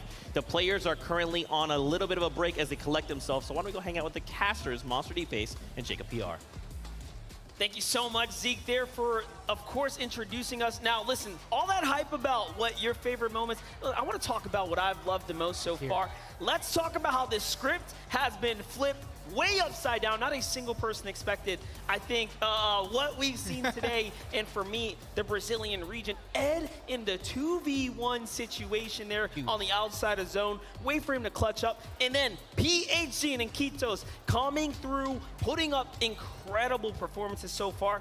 What a way for them to represent for the entire Brazil region. I like how you're going for a region that isn't necessarily the most talked about. No EU, no NA at all, neither one at East or West, and I'm going to follow suit. I'm going over to that Asia region. I want to visit Japan one day, and I hopefully get to meet Zagu and Miram. These guys are lighting up the leaderboard. They are putting on a show, and it's a show that I don't think anybody expected to see, and they put every single competitor on lobby on notice. We are here. We're here to contend. We didn't fly that long just to come home, which is $1,000, 50th place just for a top 10. They want first. And not to mention, they are coming off the heels of being the champions of their region. That was a big part of the entire story as to why we began rooting for them from the beginning, because we have never seen such a gathering like this before. And it's only their second. This is their second finals appearance. That one championship, that was their first time playing together. They have a 100% win rate. Incredible. Absolutely incredible. And you guys get to see some of those highlights right there as well. Just coming through, performing, playing these end games, and doing it in a way that not a single person on the internet that I follow expected. I can tell you that. No, and that's exactly what I want to keep seeing, though. And I want to see also the TSM duo, Re and Epic. Well, I need to see them really step it up to the plate and to begin to knock it out of the park. But am I necessarily surprised? Not necessarily, because they do have slow starts, but they have great finishes. Well, that's right. That's a quick temperature check from us. Let's keep this thing going. Thank you guys so much. Fantastic insight just all the way around. As you can see, we've got a lot of empty chairs here. Our players, after the first 3 games, have a moment here to collect themselves, go back to the player lounge, talk amongst themselves, potential coaches there, whatever they need to do to kind of recollect and prepare for the last 3 games on the day. Now, earlier, we had a really cool moment. We got to listen on between Bugha and his duo and kind of hear what was going on. Well, guess what? We've collected a few of those for you guys if you might have missed during the game. So check this out. Nice! Juvik.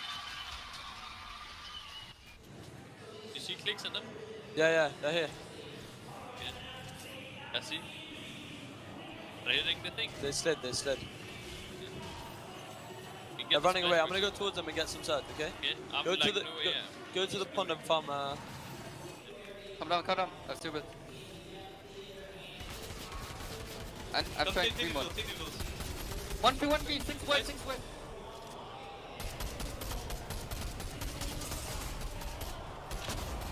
One drop.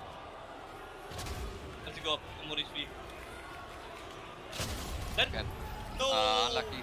Nice try, Run. nice try. Run. Wait, running in. Getting surge. 48. Break. 5, 150, 250. What about you? Say it again. Sorry. That's 5, fine. 2, 5. Okay, awesome. Come. I have 30 seconds. Come. I have no meds. Yeah, I have like 2 builds. Together, come. 3, 2, 1, go. Ready? Let's. We needed that, let's go. If you're looking to get into competitive gaming in any space, comms are vital. Understanding, keeping comms clear, even if you're panicking, don't freak out, don't yell. Just say, hey, this is what I got going. As I throw my pen, apparently. I was way too excited. I threw my pen. Guys, I wanted to kind of take a moment here as our players are recollecting themselves. We see a few starting to make their way back on the stage as we prepare for the next set of games. What are maybe a few duos you guys feel like might be under the radar? I love that our cast just kind of touched on Zago and Meram, right? We've been hyping this duo up from Japan. And for me, I'm thinking to myself, bro, this is just like a team from Japan. If there was more Japan representation at Invitational, I'd be even more concerned. Look, I don't even know if I like saying under the radar, right? Because this duo, champions of Japan, now tied for first place in one of the first international events we've had in years, right? The first we've had in years. The way they're performing, coming from the Rave Cave, there's another 2 duos surrounding them, so they don't necessarily have a free loop path that's on con. They have to be cautious, they have to be careful, but they've done that every single game and got into the late game, got in their eliminations. They are playing so well. Yeah, you know what, Vivid earlier on the show, he said he wasn't usually impressed by a duo when he's VOD reviewing. Vivid, I hope you are impressed by these because, oh boy, are they putting on an impressive show right now. These guys, when I first looked at them, right, I was looking at them landing at the north side of Sleepy Sound. Yeah. Vino and Queasy decided, you know what, we're going to take control of this area. And they ran away. They went to the Rave Cave. That's where they're currently dropping. And you know what, at that point, I thought, I'm nervous. I'm nervous for this duo. Are they a little bit nervous? Are they a little bit scared going into this, running away from one of the biggest teams? It's not a bad idea, of course, because seemingly it's working out. I mean, they are just going absolutely ham. And remember, this is like, in that last game, we saw Meram go down, right? And in that game specifically, Zago actually tried to go for the revive. Yep. In an alternate universe, there's a universe where Meram was revived, and they 100% go on to win that game. So we'll have to keep an eye on this duo. Is there another duo for you guys you feel maybe might be under the radar, like truly under the radar? Look, I don't want to say just one duo. I want to shout out both Zeke KBR and also Beachetin and Kitos. I mean, they've been playing so well, especially in this most recent game. They're getting to the late game, and not only that, they're getting in with a good amount of elims. If they keep up this consistency, I wouldn't be surprised if they maintain that spot in the top of the leaderboard. Yeah, and the latter there you mentioned, Beachetin and Kitos, those guys are doing really, really good at getting that early aggression off spawn. They're getting their Storm Surge out of the way because, of course, they're landing at a central POI, that sort of red bridge just to the left of that sort of mid-map area. They're doing a really, really good job at getting the surge. Of course, we had a few questions about that. Maybe there could be third parties coming in, of course, with there being such a central location, but they're answering all of the questions. And oh boy, are they fighting with some prowess. They're fighting with some aggression, and it's good to see. They're not nervous. Yeah, Storm Surge, we saw it very prevalent in game 1, right? A lot of these teams coming out and saying, this is a massive issue, and already within 2 games, we're seeing some of this being corrected. What might be a couple of the changes? Like, obviously, a lot of people kind of what we've hinted at is they're just getting aggressive, man. They're just saying, like, you want to fight at my POI? Let's do this. Let's go. Look, speaking about a change, I want to see what Queasy and Vino do after this halftime, right? They've had 3 games. The first 2 went really well. And then this last one, they ended up getting eliminated a little early. I believe it was Queasy that was the last one standing. Vino got knocked down, and then he went for the revive and got taken out as well. So it might have just been, you know, a little mistake that happens. Mistakes always happen, but it's all about overcoming that, you know, leaving it behind you, adapting, and playing better in the upcoming matches. So I'm curious to see what they change. Yeah, and of course they've had that break now, right? We don't usually have this in traditional tournaments. We don't usually have this half-time break in between 3 and or the first 3 games, the latter 3 games. So this is something that I'm excited to see. Who's made the most of this time? Who's been really looking at their gameplay? Who's been analyzing? How can we solve the problems that we've had? And it's going to be up to the teams that have used that time most effectively. I think they're going to be the ones that have come out on top. And I hope some of them have even taken this time and just said, like, let's just calm our nerves down. Like, as incredible it is to have an audience just lose their mind when elimination goes out, or if victory all happens, we just need to contain ourselves. Even if something goes wrong, we're eliminated off spawn, it's not the end of the world. Just calm the nerves. Right, these are 100 of the best duos that all 7 regions have, right? So if they lose an off-spawn fight, it doesn't mean they're a bad duo, doesn't mean they're not capable of winning the competition. They just had one off-spawn bad fight, and they need to correct it. Right, I mean, if you're gonna have a bad off-spawn fight, or even a bad match, the best time to have that bad match is right before the break, right? Because you get the time to stay calm, stay collected, refresh your mind, get a bit of water, get hydrated, get some food in you, and continue playing. Of course, and things can change so quickly as well. We saw a very, very north zone in that previous game, all the way up to Shiny Sound, and it wasn't necessarily the zone that we would have expected a team that landed all the way on the south, Joe and Ziandi, to do well in. But it just shows things can change, and it's about the teams that are most adaptable to those changes that are going to be able to find the success. I'm impressed so far with all these high ground plays, because a lot of these teams, they are high ground teams, particularly on some of the regions that we haven't talked about so much. Those guys, they know how to play height, so nobody's safe. That's right, man. All these duos are back at it. Just look as we've kind of taken moments to just visit with each duo. You can tell the focus is there. A lot of them are ready to get back at it. What are you guys hoping to see changes for these next 3 games? Look, we've seen a lot of victory royales come from the clouds, right? From up above. I want to see people down in the dirt, fighting back and showing what they're made of, right? Getting those elims on the teams up above and, you know, getting a VR from it. You know who I think can do that? Cammy and Seti, right? We saw it in game 1. They won on high ground, right? Which is very uncharacteristic for this duo. We're usually seeing them playing their materials, riding just on that edge of Surge and just trying to keep their materials going throughout that end game with some refreshes, but they play very, very calmly, if you like, which is something that could be really, really useful for them. I was thinking, like, you know, they won game 1. Of all the teams that you want to win game 1, for the other players, you don't want it to be Cammy and Seti because they can play so consistently, and I'm expecting to see more of that from them. Hopefully this halftime break, let's give them some time just to chill. It's like, hang on a sec, we won game 1 on height. Like, what's this? This is so alien to us. I think what's interesting too is I've seen a couple duos now. It's like, hey, you look over, they got like 5 elims, but they still don't have what it takes, right? They're out of ammo. They have no heals. They have no builds.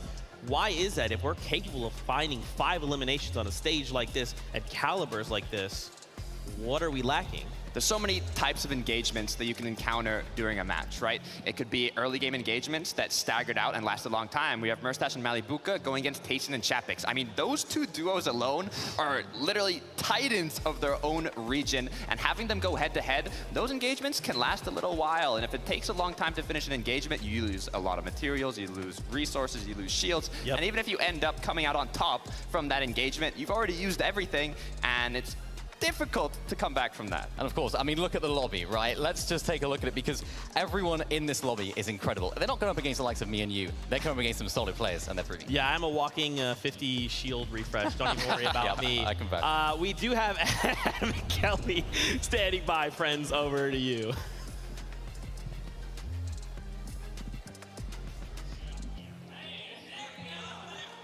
That's what I want to hear, everyone. Thank you so much, Desk, and thank you guys for hanging out with us. We wanted to make sure that our players had a break between games 3 and 4, get some food, get some drinks, and now they are ready to go. All right, we have got ourselves a game 4 imminently, but we need the entire world right now to hear us, North Carolina. Let us hear you make some noise! Let them hear you in Japan, in Greenland, let them hear you in Mars! We are here! We are ready, everyone. Let's go to game number 4.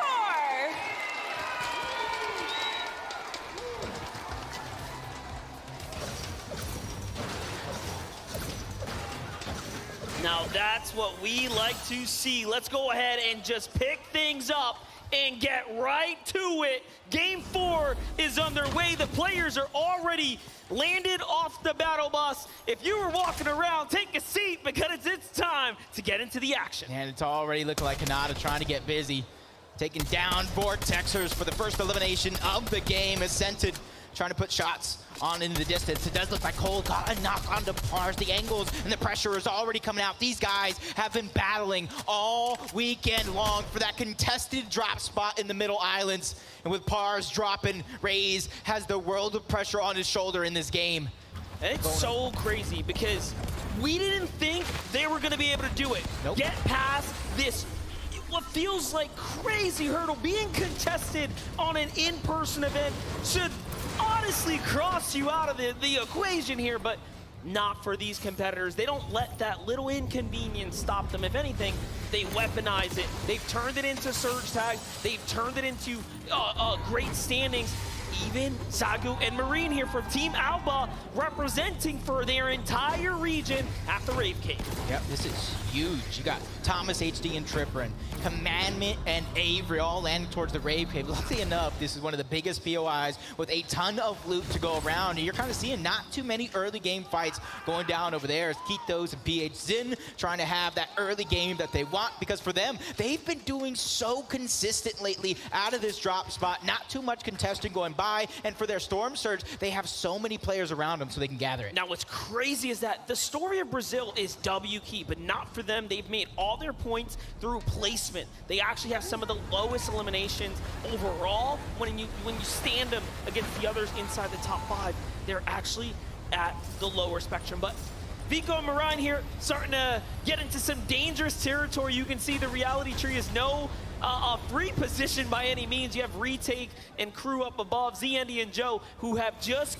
taken home a huge moment and win for themselves, are now poised up at the Synapse Station just south of Booga and Miro. Yeah, and right now, even though they have uncontested drop, it almost makes me wonder with the zone kind of being towards the northeast portion. I was going to say exactly this, what Grim Gable looks like for Larssen and Smite, who actually did win that off-spawn exchange last game against Buzz and Looter, trying to have that repeat success here in this game. But right now, they're just kind of taking their time. They're high up on the mountain, so they got to be careful for those third-party attempts to come through. Now, Muzz and Looter are playing potentially spoiler here outside the Grim Gables, because we have this Larssen and Smite duo who have fought their way on up to 7th.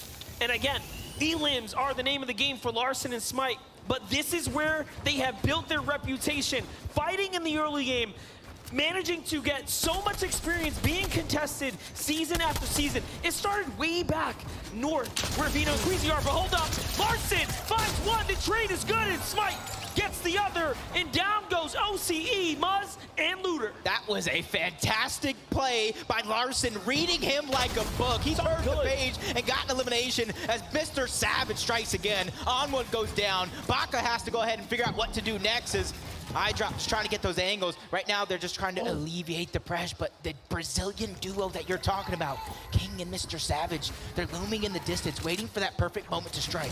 And that's right. This is such a huge opportunity. Now remember, they land just west of the Chrome Jam Junction. For them to come in, sweep things up, could change the story around. There it is. They open up with a couple tags, but iDrop gets to the loot first. He's got the refresh. He's got a little more material, and you have to assume King and Ed are just a little bit more positioned and ready for this, but a good defense, a good bluff is all you need here to back them off, and it is going to be enough.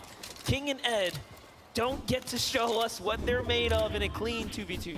Another team's kind of floating in towards Chrome Jam. That is the Asian powerhouse. But over here, towards the islands, towards Mighty Monument, you have the FNCS NA West champions trying to have that repeat performance in game number 1. That's Basil, that's Chase that are under pressure. High ground is seemingly right now cemented to the PSG TNA duo. Now Yuumi is very solid. Cool's gonna find Jason to feed there. It's up to Basubai himself. Basil has no teammate to work with here, and he is trapped inside this stone build here. This is a very tough tower to play out of. Awkward positions to build, and the terrain gets extremely weird. He does drop a few layers, but there's only 2 exits, and one of them's cut off by tons of enemy territory. So look at this. He goes out the back with the windows there, and that is that game knowledge kicking in there. Yuumi and Core looking so solid.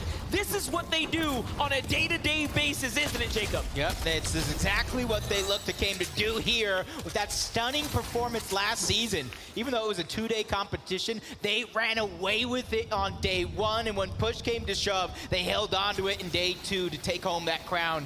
But you can kind of see the Brazilian duo slowing things down just a little bit.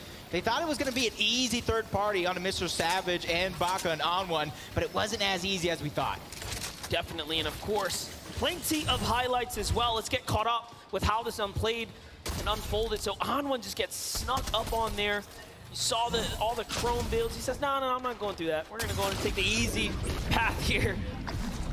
But that's exactly what iDrop was kind of talking about. He said, I've been dropping here for 12 months. Right. I'm ready to fight. I'm not splitting loot. I came to take what's mine. And he does it game after game after game. If they can keep up this type of consistency, mix that with an opportunity to take the end game, this is a recipe for a duo that can catch fire at any moment. Because you got to remember, one of the last in-person events that we had, not the last one, but one of the last, Mr. Savage took it out on top. You had Bizzle in second, and the placement's down far after. That's right, but look at this. Seti and Cammy going to the old trusty right on top of this air blimp. This is what you expect. This is a huge double-edged sword here where you expose yourself, but you just open up the entire terrain before you. As we jump on over to Kitos and PH in here, looking absolutely phenomenal. They have more eliminations against players inside the top 10 than any other duo, just showing us exactly what they are capable and made of. This is literally the story of them on their region as well. They consistently take out teams at the top, and that is perfect preparation for a lobby like this, because you got to think the Brazil region, they're fighters. They love to fight, and right now they're playing against the best, and it's working out. Let's talk a little bit about this zone for a second here. For the first time now, we see a little northern pull off to the east, so we get another kind of shake-up. So the last time we went to Shiny, it didn't quite work out for Vino and Queasy, but what we did see was that they were so just suited for a big game. And now that we know that, it should be the same story. But let's get on over to Lustrous Lagoon here. It's crazy to me how Runa and Pepo have demanded so much respect from this entire regional competition that no one has decided to contest them here at the Lagoon. We've known in seasons past, this is a hot spot. Yeah, and I love how they're playing. They know exactly what happens to any team in Lustrous Lagoon if they have it uncontested. You take too long to loot, these other team on the outskirts will begin to climb up onto that mountain and put the shots down. They met Chimp and Scram there. They don't want to let anything go easy in a lobby like this, but Chimp, you can kind of see him crouching down, biding his time, trying to minimize the audio that he does give out, reuniting with Scram, trying to get that elevation in, but no opportunity is going to be given up by Runa and Pepo. Love the focus that we're seeing from Chimp right now as he is starting to line up Runa and Pepo here. Not afraid of taking a fight, but also playing extremely smart. He does have the slight disadvantage, but Runa swings the thing around there. He says, hold up. Might just go up for high ground. Meanwhile, Queasy looking for tags here in the distance. So there is all types of battles starting to shape up and potentially heat out right now. And remember, this is all in loom of potential Storm Surge, right? Scram, Chimp, still in that high ground fight. The thing is, they're in zone. Every team that landed south is going to come here on this side. This is going to be the most congested side of the map, Monster. They have to be careful. They got to start looking to end this fight quick, whether it's taking the actual fight or just trying to disengage. Zagu doesn't stop, though. He finds Falconer in the feed there while this fight is raging on here. Chimp still looking around, just saying, hey, Scram, I trust you. Do your thing. Take that toe-to-toe. Keep them busy. Meanwhile, Chimp's like, I'll look for tags in the distance, make sure no one sneaks up. The confidence to trust in Scram to play by himself here. Zagu, the team from Asia. You see Hellfire and Falconer in the distance. The shots just coming in. Gosh. You can see how he went down. He had no choice but to go forward. Storm was going to eat him alive. And I think that's still Queasy and Vino on top of the blimp, lending that helping hand inadvertently. And then they just W key straight across as well. They're like, you're not going to get that save whether you want to or not. We're here to fight, and we're going to make sure we solidify the elim. That will effectively allow them to take first place, breaking the tie. Now, Vino and Queasy, of course, are just behind them, and this is going to become a matter of who can survive the longest and play the best, of course. So this is still a moment, and ooh, big decision to make. Chrome Splash, the launch pad. It looks like they drop them. What are you choosing? I like the Chrome Splashes personally. I'm trusting in their gut. It doesn't matter what I want. They got the launch pad. I want the launch pad too. Go ahead. Actually does give you options, short pad. You can do the high pad. You can go ahead and try to take high ground if you're able to hold on it towards the end game. And this is going to be the first instance of Storm Surge in game number 4 that we're going to see. All day long, we've seen teams not necessarily manage it the best, and that being the sole focus of why they get down. But game number 3, Victory Royale winners, Joe and Ziandi, 58 below the damage threshold and continuously falling. Now, they did win a game, but that's not enough to stay in. You have to continue to perform, and maybe, just maybe, that long-awaited break has allowed other teams to figure it out. hit that drawing board. They're slowly slipping down now. 91 below here, but the longer they wait, the more likely enemies are to set up. So they have to get going. Off to the air vent they go. Can they get there in time? He misses it just slightly, but Joe fights back. And he doesn't miss. How quick was the setup there? Nicely done. That little bit of defense is something, sometimes all you need to go in and buy you some time. But they're still 46 below the damage threshold. They have a lot more room to cover as well, but luckily for them, they have the Chili Chug Splash. They have the Mighty Monument. Oh, as no! Vico has an elimination on Miriam. Can he be able to clean that one up and get the spoils after that falls all together? Moraine and Vico really trying to show up this game, and you talked about it during that break about how stacked that top of the leaderboard actually is. And it looks like they were waiting around just a little too long. They try to bait out the vault, and instead they get punished. And now Zagu is by himself. The shield bubble is going to buy him some time, but it's only a matter of time. If he stays there, yes, they're just going to 2v1 him. He goes up for high ground, and he's trying to get on out of here. Vico and Moraine decide better. They say, all right, I'm okay with that. With Swag and Pablo here, let's just get to the new storm. Let's get safe, and that's what they do first. But it is not looking good for our first place team now. Yeah, so many teams just barely on the threshold, either above or below, as Runa and Peppo trying to keep things going. They are 244 below the damage threshold, going up against Pink and Anas, who've also had their own struggles when it comes to Storm Surge. So this could be a good fight for both of them. A huge shot coming out of Peppo. Pink and Anas, they have their backs up against the wall, trying to get out alive, but the backfire comes through. Vidil gets an elimination as well. Everybody in this fight is under siege. Pink, with his back up against the wall, takes them both down. And EU takes down Asia in a 2v2 head-to-head with no interference in the distance. Chapix cleans things up onto Z, Andy, and Joe are game 3 winners. And now Chapix and Tayson continue to play upset. Let's just take a look at the highlight. How did it all go down? He walks up. Man, this is why Chapix is so good. This is what he did in the World Cup. This is what he's doing here now. And ooh, you can see the pain.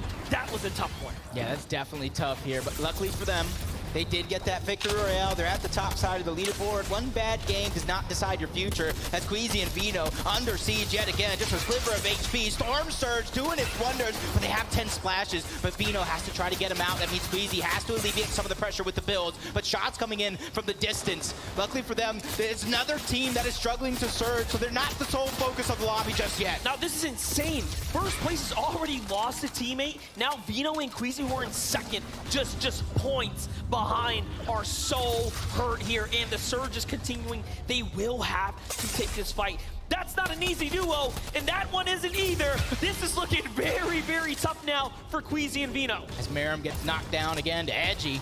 They're just going through it this game. We talk about consistency being the key. 44 below the damage threshold. Commandment and Avery become the targets to Queasy and Vino, but how long can they last? Just only a few ticks away. The short pad coming through. They get the damage, but is it going to be enough to go above the damage threshold? Yo, it is not, but it is finally at the tail end. Barely going to be enough. Launch pad going out. They're going to live, Monster, to fight another day. How did Queasy survive that with 1 HP, and now he gets to fight back just a little bit here? Can he find anything? Was there something left behind? They should know better. This is their landing spot. This is their home territory, and they're just gonna go ahead and look for scraps now. And just like that, they knew what they left behind, and they are gonna be back in this game in no time. Some of the biggest brains in Fortnite to kind of remember something like that. That is outside of the box thinking, but the Storm Surge has not left them just yet. 49 still below the damage threshold.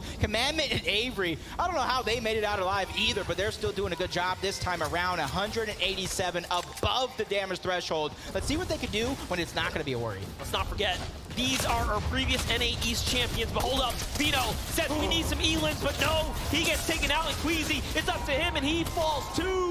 And all of a sudden, Vino and Queasy are down, and Zagu is there to play in the mess here. He is putting his own 2 thoughts into the battle. He has not given up, and this is an opportunity now. Look at Zagu's HP. He is so hurt there off to the side, and now he turns and burns. He's like, yeah, I'm gonna leave it to you, Avery. I'm gonna leave it to you, Commandment. You guys can have it, but it's Savage and iDrop who get all the loot. Yeah, and that's huge for the loot for Savage and iDrop, because now they can kind of pick and choose. You see, he still has some bandages there, so he's trying to look for something else to maybe trade it off. But with 2 launch pads, the zone right now is not going to be a worry at all, especially since Commandment and Avery are already making their rotation outward. But another team landed towards Cloudy Combos. Malibuca and Merstache. So let's think about this, right? Third place is out. Joe and Z-Andy are out. That's going to allow things to get really competitive at the top. But now that we see Queasy and Vino crossed out as well, it is that much closer here. Let's take a look at these quick highlights here. How are they so far ahead of the Surge? Well, there you go. You ask and you receive. Jamper just gets clotheslined without any notice. It almost looks like they were thinking the same thing. Let me knock on this door, take this piece away, but Jamper was just a little bit too slow to the punch. Throws Rifty, trying to fly high through the sky. Tripper and Thomas, it's like target practice for them as Macwood does go down to Hydro. And there goes the leaderboard, 5th through 9th. Look how stacked it is. Only 8 points separating those teams. And remember, Joe and Z-Andy are down and out. Zagu has jumped back into the game here. Impressive. 46 damage above the Surge. All he has to do is out-survive 2 players, and you would think it would not be possible, but he has found his way back into this game here, and he is still getting that much more lucky. Sometimes all it takes is a little bit of luck, and look at the heals come back to reward him here. He's gonna hold on and continue to earn. Seti and Cammy have an opportunity to go ahead and close this gap. They lost out on it at the last game, falling short. But as we know, they're slow, they're steady. Yeah, for them, it's not just chasing after eliminations. They're not forcing any of these plays. Like you said, slow and steady wins the race. And for them, they let these opportunities naturally present itself while gathering all the information in the lobby. They know exactly what to do as long as they're not playing with their backs up against the wall. Clix and Duke, another highly skilled team, 353 above the damage threshold. They already have an elimination. For them, it's just making it to the end game itself. And it's crazy to show the disparity, the point difference between Clix and Duke there, and first place, 47 points separate, 20th from first. It shows you that's about a 2-game spread. You have to play very, very well, but it also shows you 1 big win, and you're inside the top 10. Undoubtedly, you are very much right back into this game if you can just get 1. Yeah, mindset and handling this pressure is going to be huge because it's easy. You know, 12 games, being in a stage like this, you go down early, it starts to sink in that doubt. It's easy to believe in that doubt, but right now, you guys are the best of the best on that stage. You need to snap yourselves out of it and really pick it back up because this is game 4 out of 12. You have every chance in the world to make a comeback. Ju and Yusra have been contested on the drop to the hands of OCE, Alex and Bailey. We have seen what they have managed to do all day. They are an exceptional duo. And finally now, Yusri and Ju get to show us what they are made of. They are playing for high ground, but they're below the Surge. They're gonna have to take a box fight. The wall's his, but not quick enough on the edit there, and instead, he backs off. What do you do in this situation? Do you look around or take a box fight is the question. And Ju says, hold that thought. Let me go ahead and get these tags real quick. Don't worry, Monster. I got you. You ask a question, I'll definitely give you an answer in a moment. 48 above the damage threshold. They know their job is not done just yet, but they can at least slow things down, start to gather the information like a lot of these other teams are going to be needing. But them having the high ground, if they pull zone, they're going to be in the perfect position to terrorize the rest of the lobby. Ooh. Smite and Nobody gets it. Smite and Larson still alive here. They came in at 7th place. 3 elims added on to where they left off. Now effectively has to jump them on up for a fight for top 3, potentially first as well. I have a question though. Is Zagu still alive? Is he somehow snaking his way around the game? We're gonna have to find out. Sentinel and Cold often in an end game.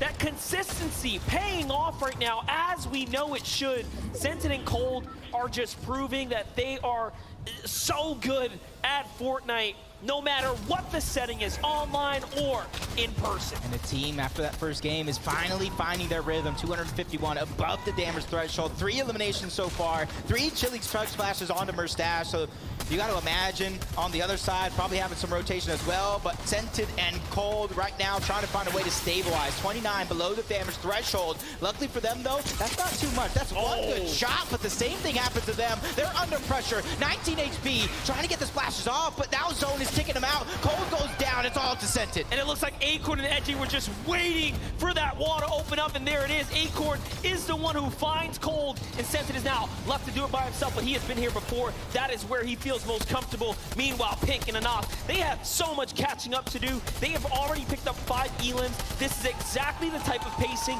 they want to be on coming into an end game. But Cammy and Seti are here in the mid ground. PHC and Kitos are there as well. This is one of the most dangerous layers that we have seen, and it's players who are fighting to get that #1 spot.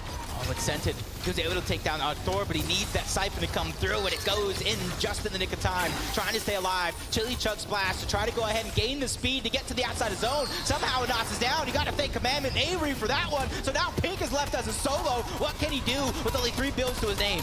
And they take high ground again in this game here. 4 elims now. Things are really starting to get interesting for NAEs. Avery says, come down. Let's go to the low ground and wait for him to start taking the lead here. Now, usually we call Commandment the Mr. Clutch, and Commandment says, trust in me. I have this high ground on lock. Meet me at the top.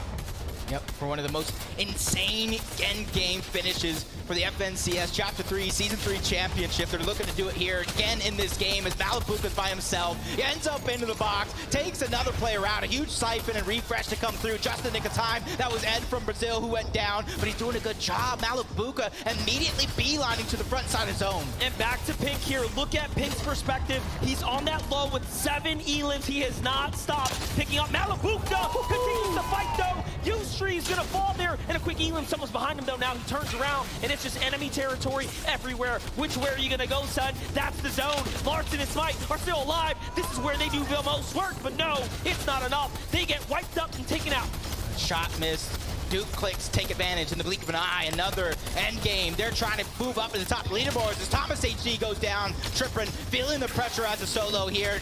Changing elevation. That was a huge play because look how many teams are stuck down low towards the low ground, but now he has to meet him down there as Commandment Avery begin to put on the pressure. Malabuka, 4 eliminations as a solo, 6 as a team. The damage continues, and he's putting on a show. He doesn't stop. Down goes Rifty. 5 elims. Can he get another? No, it's not enough. Trippin fights back. He's got it in him. And now, look at this. Behind the walls, BL and Edgy from the Storm. BL is still in this. It's Seti who's representing on this low ground. Another huge, consistent game for Seti is everything here. I think there's 5 duos left, and about maybe 3 of them are full duos right now, and Savage loses another one. He's a solo. He's trying to take down the NA West team. He takes down Yuumi. Huge Siphon coming through. Mr. Savage does it again and gets into the top 4. You have to love the move in here. Oh my God! Another one. He does not stop. Seti might just be next. Savage is on fire. Let's see it. High ground is still NAEs.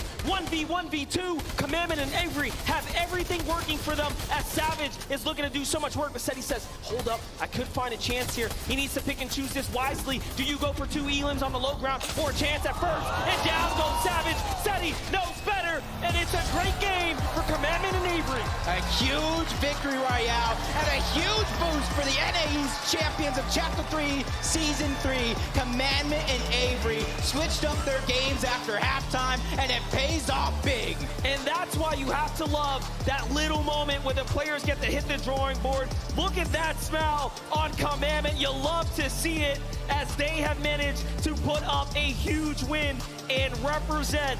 And again, the story goes now. 2 for EU, 2 wins for NAEs. It's just back and forth, showing us how close the competition really is. And you're seeing the polar opposite of what happens to some of these teams. But let's go ahead and listen to them as Kelly is going to dig deep to figure out how they did it. Thank you so much, Jacob. Clearly, you guys have made a great change. What exactly have you done differently in Game 4? We just looked for height way more than like game 1, 2, 3, and like we just landed on it and like won the game. I don't know. So is that going to be the strategy for the next game? When it's free like that, we're definitely going to be on high ground. I mean, you obviously seem to be feeling great right now, man. What's going through your mind? I don't even know, bro. My hands are tingling. That is awesome. Everyone make some noise for Commandment and Avery. Let's head on back to the desk. Thank you so much, Kelly, for checking in with our Victory Royale winners from game number 4, Commandment and Avery. And I'm so thankful they kind of had that moment to be like, yo, my hands are shaking, right? Like, that's what's going on. This pressure is unlike anything. And the moment that these guys start to pop off, you could hear the crowd going absolutely ham. Because this is what we want to see, right? This game was like way more aggressive than anything else we've seen. It's what you love to see, right? Malibuca popping off like a solo. Mr. Savage popping off like a solo. Pink in 6th zone with 5 elims, but then Avery and Commandment taking it from above, taking the high ground and finishing it off with a nice little VR. Look, we just had halftime. They had a little break. I don't even think they changed up their strategy a lot, but just that little moment of time to reflect and get back into the game, it's changed a lot. And you saw that right there, the refresh from Commandment, that was so crucial in them holding the high ground out at the end. I had a little look, Commandment had 200 wood when they were on high ground in a second moving zone. It wasn't going to be enough. That was a crucial refresh from Commandment, and that is ultimately what got them the victory, right? They were able to take the high ground and spray down below right at the perfect time as well. Look at the standings. Oh, man, and you know what's crazy too? Cammy and Seti, we saw Seti make top 3 there, right? And even though he was a solo, he held on. But really quickly, Adam, I think you want to talk about something. What you got, friend? I got so much for you guys right now. I'm joined by the almighty Clix and Duke, everyone! We're working so hard over here right now. Duke's hand warmer has exploded in his hand because he's working that hard. Duke, currently you guys are sat, I think, in 13th place, 82 points. After 4 games, how's it been being out there amongst the rest of the competitors? I'm feeling good playing with the loot that we have. We're doing really well. We're leaving off spawn with like 2 minis max, maybe like a big pot, and we're still doing good. I'm feeling good right now. You're doing fantastic. I mean, Clix as well. Prior to this sort of competition, you almost partnered with Pink, who was, obviously is dropping in the same area for Jonesy as you guys. How's it being testing yourselves against them each POI and each drop? It sucks. Like what Duke said, we're leaving terrible loot, and we always have to come back. But good luck to them. And it's pretty close right now. It is only 20 points at the top, I think. Yeah, it's like 10. We're 10 points between each other. Okay. But good luck to them. Looking good. I love that. Great sportsmanship there. Big up for Clix and Duke, everyone. And heading down this way too. Coming over to Pink and Ananas. What's up, Pink? How are we? I couldn't miss you with the hair. It looks great. How's the competition been thus far as well for you guys? Anas is playing good, and he's just following me, and I'm playing good. So far, it's good. Lots of good. That's good. And Anas as well, partnering with Pink in this competition. We just asked Clix the question as well. Fort Jonesy, both dropping in the same POI. How have you managed to manage it thus far? Yeah, I think we're playing pretty well. It's some minor mistakes that we make that make us die, but like overall, it's pretty good. But you've still got plenty of time to change things up. Yeah, yes. I think we're gonna keep adapting and just do what it takes. I think in this competition you have to adapt, being all the regions combined in one lobby. So big up for Anas and Pink, everybody! Let's head back over to Zeke and the gang. Thank you so much, Adam, and fantastic just to hear from these players. I love this setting, right? We can literally just go, I want to know what those players are thinking. Let's walk up, let's ask a couple questions and kind of see them. You can even tell, like, they're still pretty focused, right? Like, of course, they're going to answer Adam's questions, but there is definitely like a level of resolve right there where they're like, look, I just want to get in this next game. I want to get the run back. Look, I want to speak a little bit on our current first place duo, Seti and Cammy, right? We normally see them XL in day 2, but now they're popping off in day 1, 120 points. They're showing their consistency, but I just really hope that they can keep it up. Yeah, and what's interesting about this duo, right? We saw them in the mid-ground layers that time, and usually we do see them there, but a little bit higher up than usual. And that's what they've been doing this season. They've been switching up their playstyle, which hasn't worked out too well for them in the past. They're traditionally low ground, very, very calm, very, very passive, if you like, in the early stages of the game. They're just riding on the surge, of course, that I mentioned earlier, but they are really trying to change things up. And you could see it didn't quite work out, of course, Cammy going down early. So you know what Seti thought? He thought, you know what? I'm just going to go back to basics. Back down to low ground. We've seen him solo clutching so many times. And oh boy, was he doing it again. Absolutely crazy scenes. I mean, they always put on a show, right? Seti and Cammy, they're well known. They've accomplished so much, and now, if today and tomorrow combined, they can keep it up. They can take home a title, an international title. It would be something that I'd love to see, but them having secured the VR Game 1 from height was surprising, and now seeing them keep up the consistency is not as surprising. We know how strong they are, but you know, we're only 4 games in. There's still so much more to be played out. That's right, man. 2 games left on the day. And remember, this is kind of setting the pace, because we're back tomorrow for another 6 games, and we're going to walk away winners. But it is that time. We are ready for game number 5 here from Raleigh, North Carolina. This is the FNCS Invitational. Thank you so very much, Zeke. There we get to kick things back off one more time. It's Monster D-Face and Jacob PR calling all the action here. What a set of games we have had so far. Yeah, this is nothing short than entertainment at its finest. Right. I feel like a gladiator calling all the action in an arena. This has just been dreams come true. But right now, game number 5 is about to be underway, and this is where some dreams could become nightmares. Hopefully no one's dreams get crushed here, but it is inevitable. At the end, you have to step up. You have to perform. And we've seen so many great performances already, especially when it comes down to this Becoming Legends duo of Cammy and Seti. Wait for them to represent not only for Poland, but the organization. I know my boy Reno is proud sitting back right now as these players are competing at the best of their capabilities. But once again, this Northern bus shows us there's going to be trouble for Savage and iDrop here, or Baka and On1. Yeah, I want to see Baka and On1 kind of really either do one of 2 things. Be the aggressors first, or just kind of get what they got out of their loot and try to get out, because right now, it just seemingly time and time again, Mr. Savage and iDrop have that high ground, but waste no time. Muzz and Looter getting busy, putting damage onto Larssen before he can even touch the ground. Baka does it! He does it over towards Chrome Jam. He gets the double and takes down Mr. Savage and iDrop. Man, oh man, there are big stories developing now. Green Gables will have a fight soon here. Looter and Muzz have a chance at redemption, but the story has been told for the Chrome Jam Junction. We get to close that book out for now. Meanwhile, don't forget, Kondo has the battles there too. Let's take a look here. This is how they go for high ground. He beats them to the drop. Whoa! Best Savage turns and burns on iDrop. What an incredible 2v1 representing for NA West. You didn't think it was possible, but they're putting it up. That's 2 for 2. And another action going down very early yet again. Cloudy Condos, we haven't seen too much of it right out of the gates, but Chapix is down. Aqua was able to get the knock, and they're hunting. They're hunting for Tayson right now. Let's see it. Cloudy Condos is a tough spot to fight, especially at the southern area. The southern area is more often taken by a singular team of Reason and Aqua, but Malibuca and Merstache got a little lucky here as Tayson tries to steal in and sneak away some loot. But you see the knock body there. No save just yet. They're going to leave him behind. They're baiting it. They want Tayson to try to go for Chapix here. Aqua gets punished, though. And now, little lesson learned, he slows down. This is fabulous for Malibuca and Merstache, though, because now they have options. They can loot up, they can get the resources, everything that they want, and more as Aqua gets knocked, but Tayson gets taken out. Chapix and Tayson are the second team. EU are the only 2 teams down out of this game so far, but if you look at the leaderboard, Seti and Cammy sitting strong in first, Thomas and Trippin close by, but now Malibuca and Merstache, knowing that that fight just ended, they can either go right away and try to clean it up, or they can continue doing what they're doing, loot up and try to get out, but we know how aggressive this team is going to be, and I think it's going to be the first choice. Let's see it.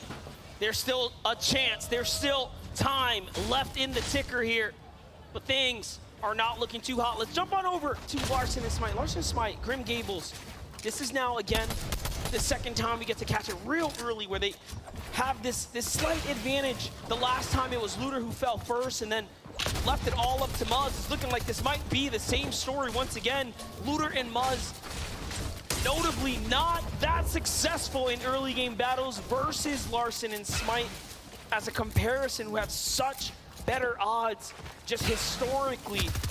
And so far, it's been just like that. Yeah, that was a huge shot landed by Muzz, but in that 2v1 situation, it's easy to kind of stabilize yourself, heal up, and now Muzz is just trying to get out. He's trying to survive, and it's going to be up to Larssen and Smite to kind of let him. Do you let him survive? Do you continue to chase? And right now, they are hot on his heels. They don't want to let these 2 points. They don't want to let that refresh. They don't want to let the elimination slip through. And right now, it is not, but that was an explosive ending. That Muzz almost makes magic happen.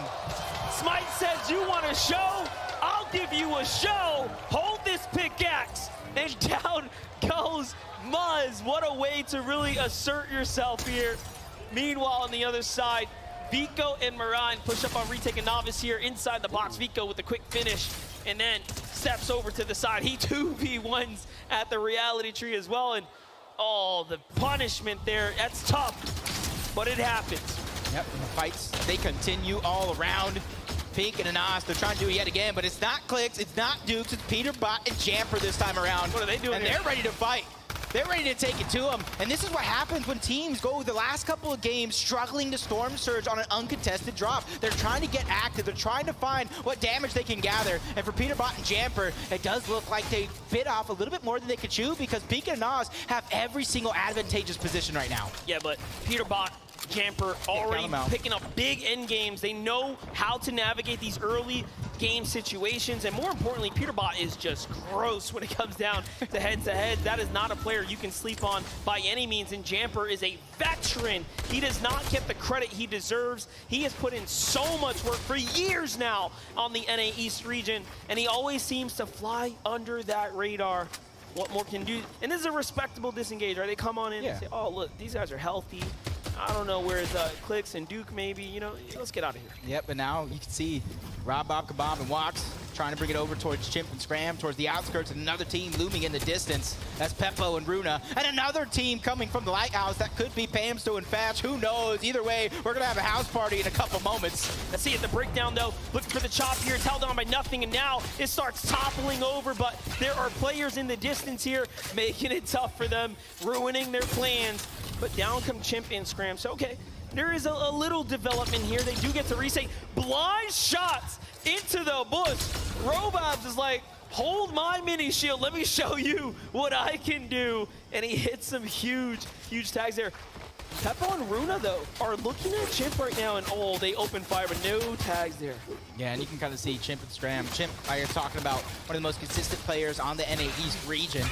He knows exactly what to do in a lot of these different situations. He's just trying to get out. He realized so many teams are here. So many teams are trying to disrupt and kind of put their hand into the mix, and that's not something they want to be a part of. But that piece control and the peaks, the shots on the defensive end are huge for Chimp and Scram because now that put that fear into Peppa and Runa. Do we continue to fight this off? Do we continue to lose health? As it looks like they're even trying to keep their distance. Yeah, Chimp doing an excellent job defending here, but you know, a refresh would be even better in this instance, but the pressure comes in, he loses his shield, and they are starting to run out of gas here.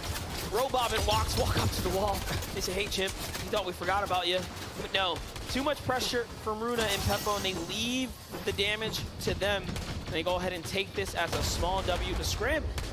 Really left to defend himself here, and he's doing an excellent job. This is going to be interesting right now because everybody tried to disengage in a moment.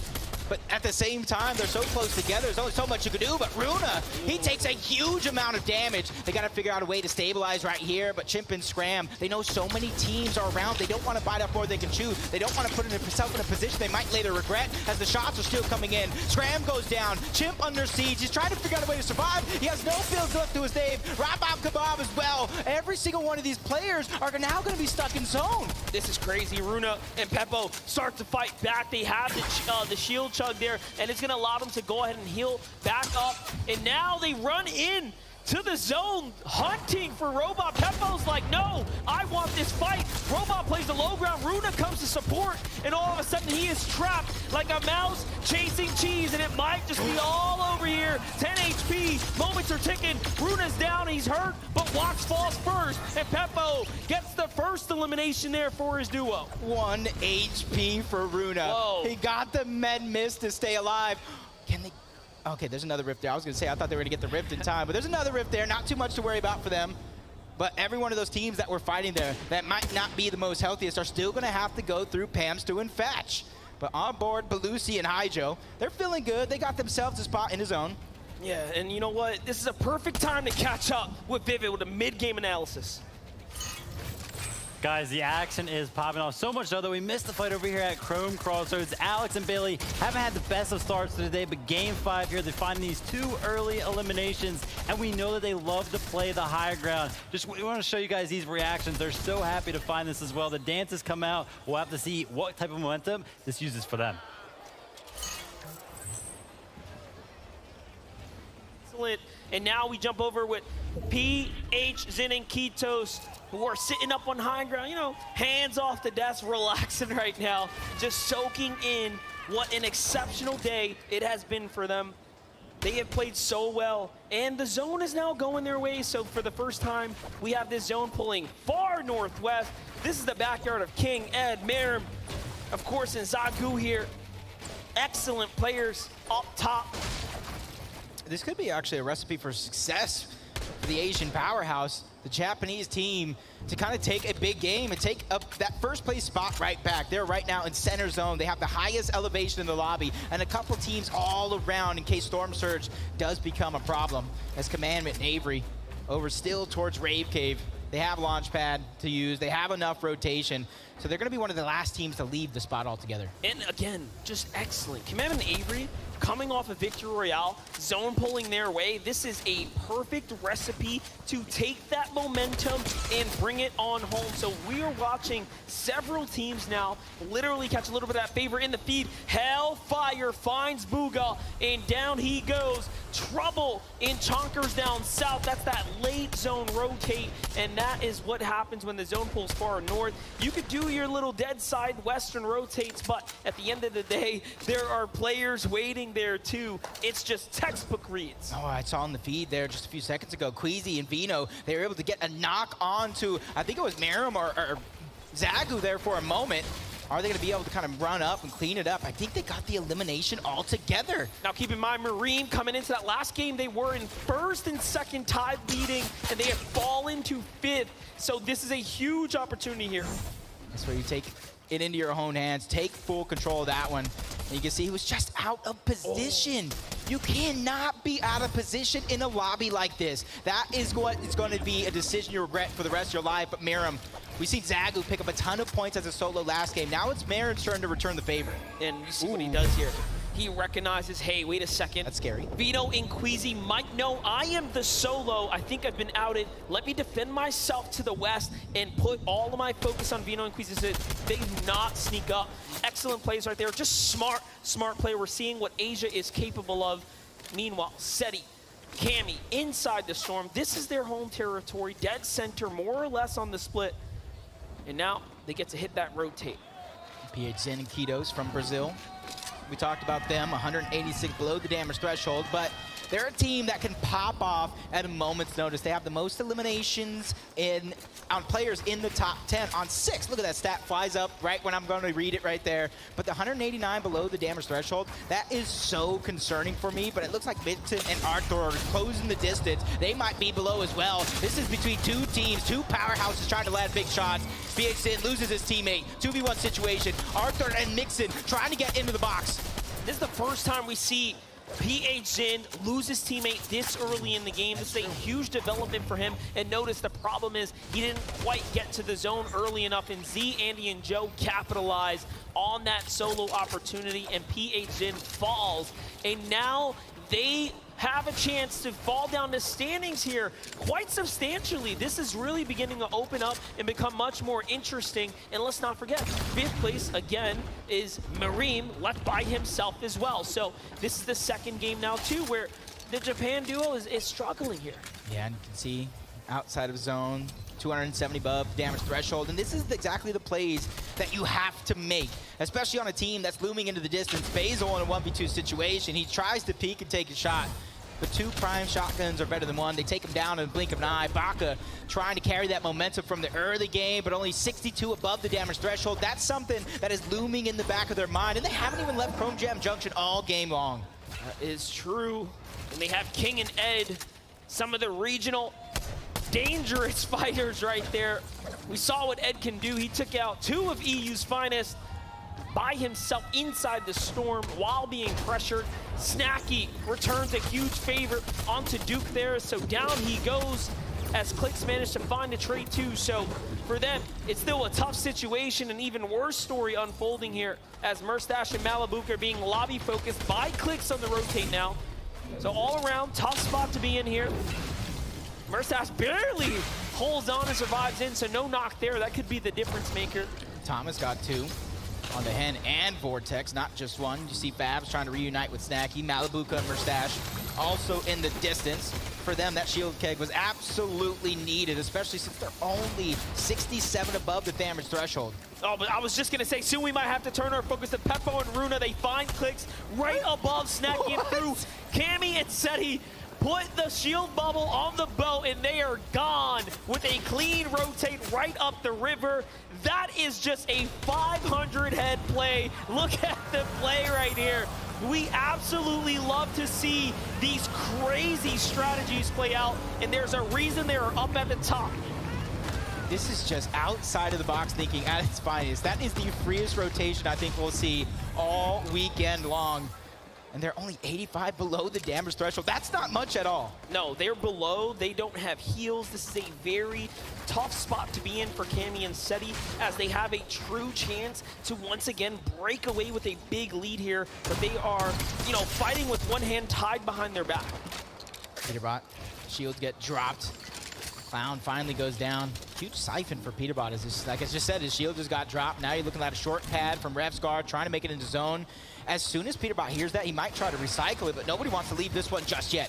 195 above. Peterbot ready for any challenge. Revsguard goes up and over around each other, and it does look like this might be the moment. They got blessed. Now they're going to try and disengage. Now, when it comes down to N8 East players that know how to fight, Peterbot is one of the few that represent by doing the work, not the talking.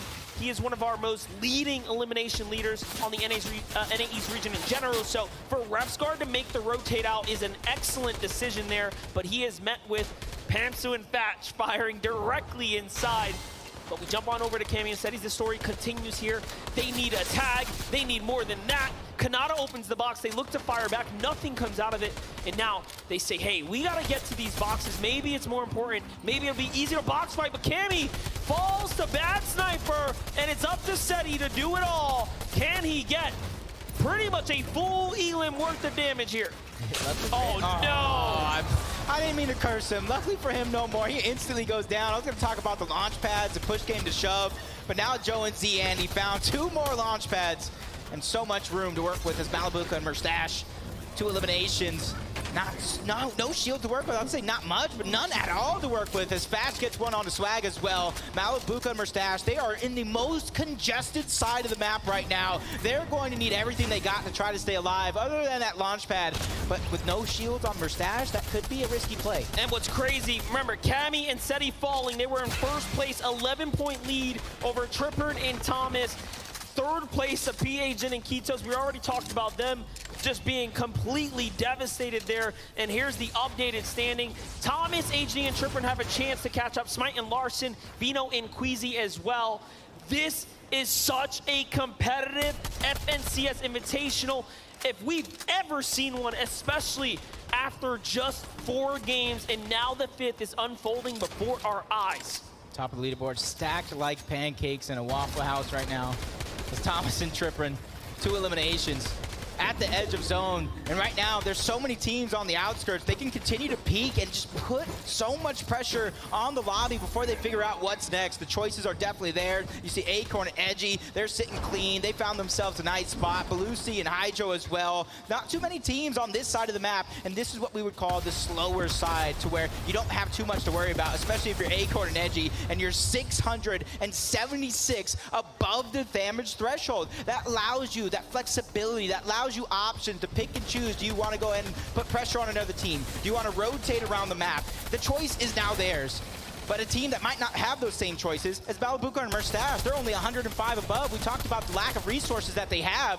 So they're going to have to figure out something here. And you know as well as I do, they're going to have to look for a siphon. They're going to have to look for a refresh. They're going to have to look for a team to catch off guard and really pounce on them. Let's see if they can do just that. 87 damage. It's good, but it's not good enough potentially here. 6 players are the difference between this surge continuing to stay online and turning off. Here it is, 3 seconds before the reveal. They're gonna take the fight against Alex and Bailey. Alex and Bailey are multi-FNCS champions of the OCE region. Merstash and Malabuka looking to step up to this huge challenge here. Gotta be careful though, this is what they love to do! And a great tag here. This is why Merstash and Malabuka are some of the best. The Chrome Shield comes down though, and that'll buy them some time. And right now, Storm Surge taking out a lot of these teams. If you get your shields cracked, they will hear it and they will go. As Malabuka or Merstash, they know the position that they're in. It's all or nothing because you can't make it too much farther with the resources that you have. Alex goes down, or takes down Threat. Merstash and Malabuka, they're gonna be the ones that get all the loot because of it. As Baka and Onwin trying to stay alive, they're trying to protect what's theirs. And they do just that. They get a little bit for their efforts, not much, but they're alive, and they've done some damage. They've defended the territory, and everyone backs up. Let's take a wider look here.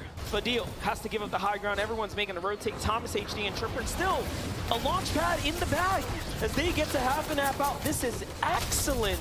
Such an excellent position to be in. Switches over to the hard material, and they fortify up and branch out. What? And a play here just to even play for territory to open up the domain right now. Malabuka and Merstash met their demise. Both King and Hellfire get an elimination each, taking out one of EU's exciting teams is Queasy and Vino. Another exciting team coming in with all the momentum in the world, winning an EU Elite Cup, winning the NA East Elite Cup finals back-to-back in the same day. Great. If that's not what you call preparation, I don't know what is. And they're showing us why they're up at the top right now. And they are taking advantage.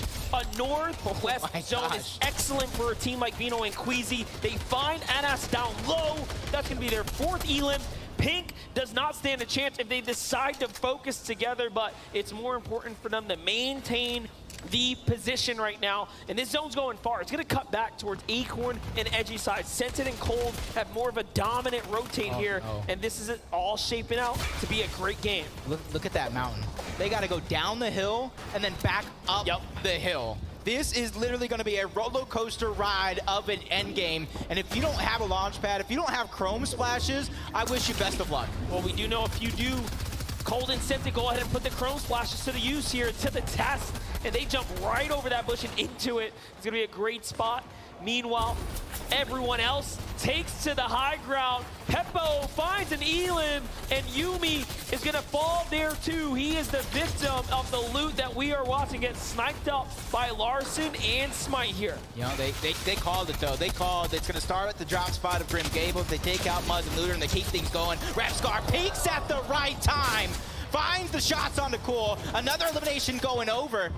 This could be a moment for him to remember for the rest of his days if he can continue to clutch up big like that as Joe and ZYandy trying to be the first team on the day to win 2 victory royales. And Smite and Larson are still in the game as well. Vino and Queasy have the high ground. Queasy manages to crank his way on up, and that is what you call a well-executed launch pad play there to keep them in the run here, but there's still more points that they have to close out. Here goes Smite. He's going to go for the pad play. ZYandy and Joe get to the front side of zone now, and they rotate their way on out as well. And this is coming back off, way off the height. This is such a tough and just honestly difficult zone to play. The Epic Games Fortnite roller coaster continues yet again. Down the mountain, up the mountain. I wouldn't be surprised if we saw a loop-de-loop come through as Repguard's trying to catch one off guard, but it's he who gets caught off guard by ZYandy. And just like that, he is down and out. Tripper and Thomas HD, we get to get a little temperature check with them. They are on the mid-ground, right above Scented and Cold. Smite loses Larson on the rotate, and he is now left by himself. Just places away from 10th here. Can he hold on? Peppo does enough, but not enough to beat Vortexter. Here's Onwin and Baka. They have made such an excellent use of surviving their drop spot. Joe finds Noah. Down he goes, and Joe's hurt. 20 HP. This is not looking good. Quick moving, quick thinking, trying to get out, but he gets caught at the tail end as Queasy and Vino. Zone after zone after zone, no matter where this roller coaster went, they stayed on top. Baka loses Onwin, but he takes down Bash. Back up against the wall. He gets 2. Baka gets 2. 7 eliminations for the NA West and duo. he has shown you how good he is and why he deserves to be here, even when he is counted out. He is showing up, but hold up. Scented, Cold now, back in the mix here. They already have done one, but can they get another? But Grolls and Rifty are showing they finally have an end game, and they are making big do with it. There's a third Elim, 30 points already earned in this round. Baka fights back, but Colt and Scented get to get all that sweet loot. Yep, towards the low ground, along with Thomas HD and Trippram. This one is going to get messy for everybody that's stuck down low. But for Vino and Queasy, they have the elevation. They have a huge advantage. Plenty of mats to work with. That's a recipe for success. But it's up to Cold and Scented and a few other teams to try to take down the high ground team. And don't forget, Trippert and Thomas, who had a 10-point lead, is still here as well. Thomas HD wants more, though. Down goes Grolls, and they are closing the gap. But he loses his teammate. He's going to fall. Top 3 now. Scented is still in the mix here, in the conversation, but no build. Big shot comes in from up top. And all of a sudden now, it is looking so dicey. Queasy is just waiting. Waiting for that perfect opportunity. They have the high ground. They drop down low. The game is theirs after they take down Bevy. That is game number 5, sealed up by Vino and Queasy. And the biggest game we've seen so far in terms of elims, coupled with a victory royale. Huge 11-piece pickup right there for Vino and Queasy. Now think back to that interview when they sat there, Vino very nonchalantly, hands behind his back. He said, "We are the best, undoubtedly." As EU takes yet another game. Honestly, this was the hottest team coming in to the FNCS Invitational. NA East, EU wins. And in that reign as well, they won about like 5 games in a row, I think. That's impressive. That is right. Vino and Queasy are coming off some of the hottest streaks we have ever seen, and they managed to maintain that momentum. Let's just go ahead and tune in and see what's going on in their minds. Yes, that's right. I'm here with your Game 5 winners, Queasy and Vino! Queasy, fantastic work there. Eliminations, an extraordinary end to game number 5. Yeah. What else is there to say? What else is there to say? I mean, the competition has been great to you guys today. You've had unbelievable work thus far. Scored a lot of points in this competition. How much are you enjoying your time here as well? A lot, to be fair. It's amazing. Like, the atmosphere and everything is just sick to be here. Yeah, and we saw as well, Evino, we saw that obviously the storm moved up mountains, down again. How integral is resource material management in situations like that? It's very important, but it's also great getting refreshes. Me and Queasy got good refreshes. We kept our mats alive. We used our splashes well. We played that game really well. Now you've got 1 game left today before we kind of pull the curtain down on day number 1. You seem to be feeling confident. You seem very laid back. Has it been a competition you expected, or has there been other things at work here that you didn't expect coming into this? The Asia team surprised me. Yeah. They've been doing really good. Brazil's been doing good. NE's not so good. But I think everyone's doing good, you know. And the competition's been good. No one's really been on high ground. And it's going well for us. And you guys delivered the goods. One more time, give it up for Queasy and Vino, your Game 5 winners! Let's head back to Zeke. Cool, calm, collected, and memes. That is also how I live my life sometimes, occasionally. Queasy and Vino, we've watched them come so close to the top several times now, right? Almost making it, taking high grounds at those pivotal moments, but it hasn't quite lined up perfectly. And now that it does, it's not even just the victory royale. It's also the 11 eliminations they put on the board. Look, all day they've been trying to set themselves up for this match. We saw it in the beginning of this tournament today. I mean, they were going for high ground, they were going for the setup, but they just had these little mistakes that didn't permit them to get it. But now, they showed why they are one of the fan favorites coming into this tournament to take it home. The first duo to reach more than double-digit elims. They had 11 total eliminations, and it's what you love to see. You know what? It doesn't happen by accident either. These guys have definitely seen some progression throughout today. We saw it in the previous game. We saw them go down to Surge. It wasn't ideal for them. This time, though, we saw them rotate all the way up towards those rifts, towards the top left, the very northwest side of the map, and they were aggressive. They were looking for those eliminations. Instead of sitting on those blimps, on those balloons at their drop spot, they were looking to be aggressive for Surge, and it paid off. We saw them take high in that 50-50 zone, of course. I think Queasy had about, I don't even know how many mats, he had about 1,000 materials going into that second moving as well, so he's looking great. Absolutely. We also have Kelly, who is standing by to chat with some of our players. Kelly, you. Joining me right now, I am with Thomas and Tripper, and the team that is currently in second place on our leaderboard right now. How are you feeling about that? I'm feeling really good. We just need to keep on going, being consistent, and we'll make it. Yeah, obviously consistency is the name of the game right now. You guys had a great Game 5, but how do you make that into a VR?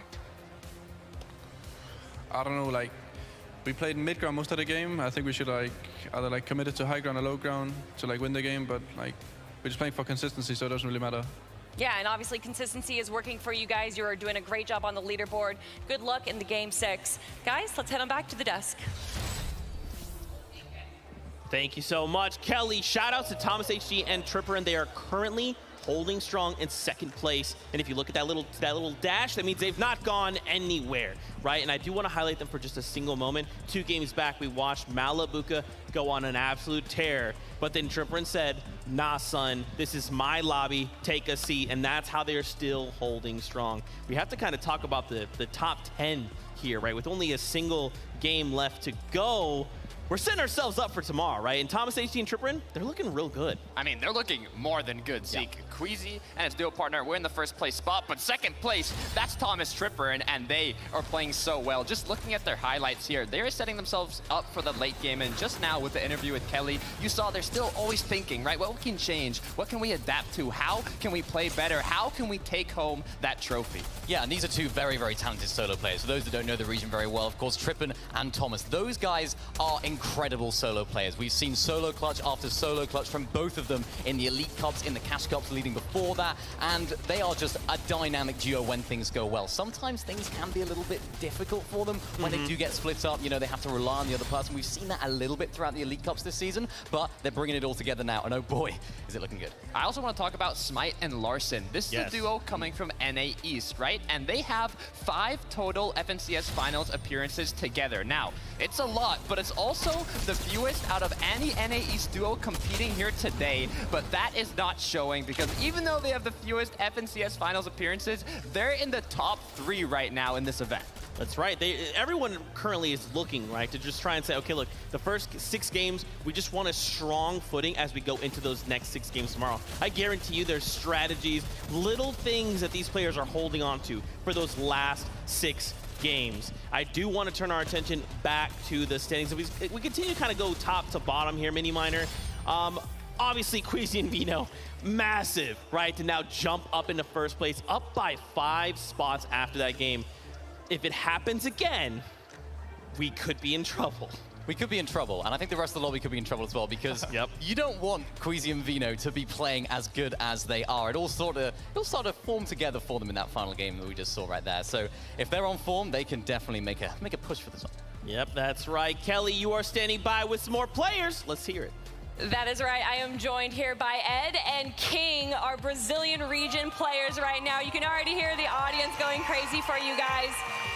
Ed, I know that you recently got announced that you are represented by Team Liquid. How are you feeling about that? Como você está se sentindo que você está sendo representado pelo time Liquid?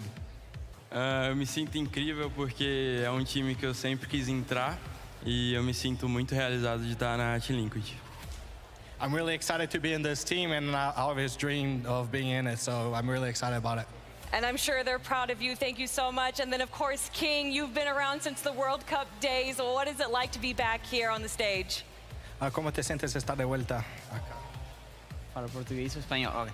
A verdade é uma experiência incrível. Eu não tinha faz, sei lá, uns 3 anos quase. E voltar a jogar lá é uma experiência muito boa e vamos tentar dar o melhor. I'm really incredibly excited to be here. I mean, it's been about 3 years, and I'm excited to be back. I mean, I know that Argentina and Brazil are proud of you guys right now. Thank you for joining me with a quick interview, and let's head on back to the desk. I don't know if you guys can pick up the hype coming through these mics from everyone who is repping Brazil, but every time you see King, you guys are allowed to get hyped. That's cool. I see y'all up in that corner. Yeah,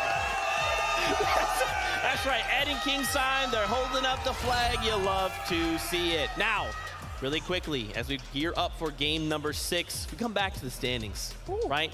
Currently, we see Cammy and Seti, they keep kind of ping-ponging, right? They have a really strong game, then they have a game where they funnily throw a shield bubble on a boat. One of the funniest things I think I've ever seen. But then can't transition that because of the shambles positioning. So what has kind of been happening? I mean, it's Fortnite, right? It's hard to predict what's going to happen next because you have so many opponents changing their playstyle and adapting to the same match you're in.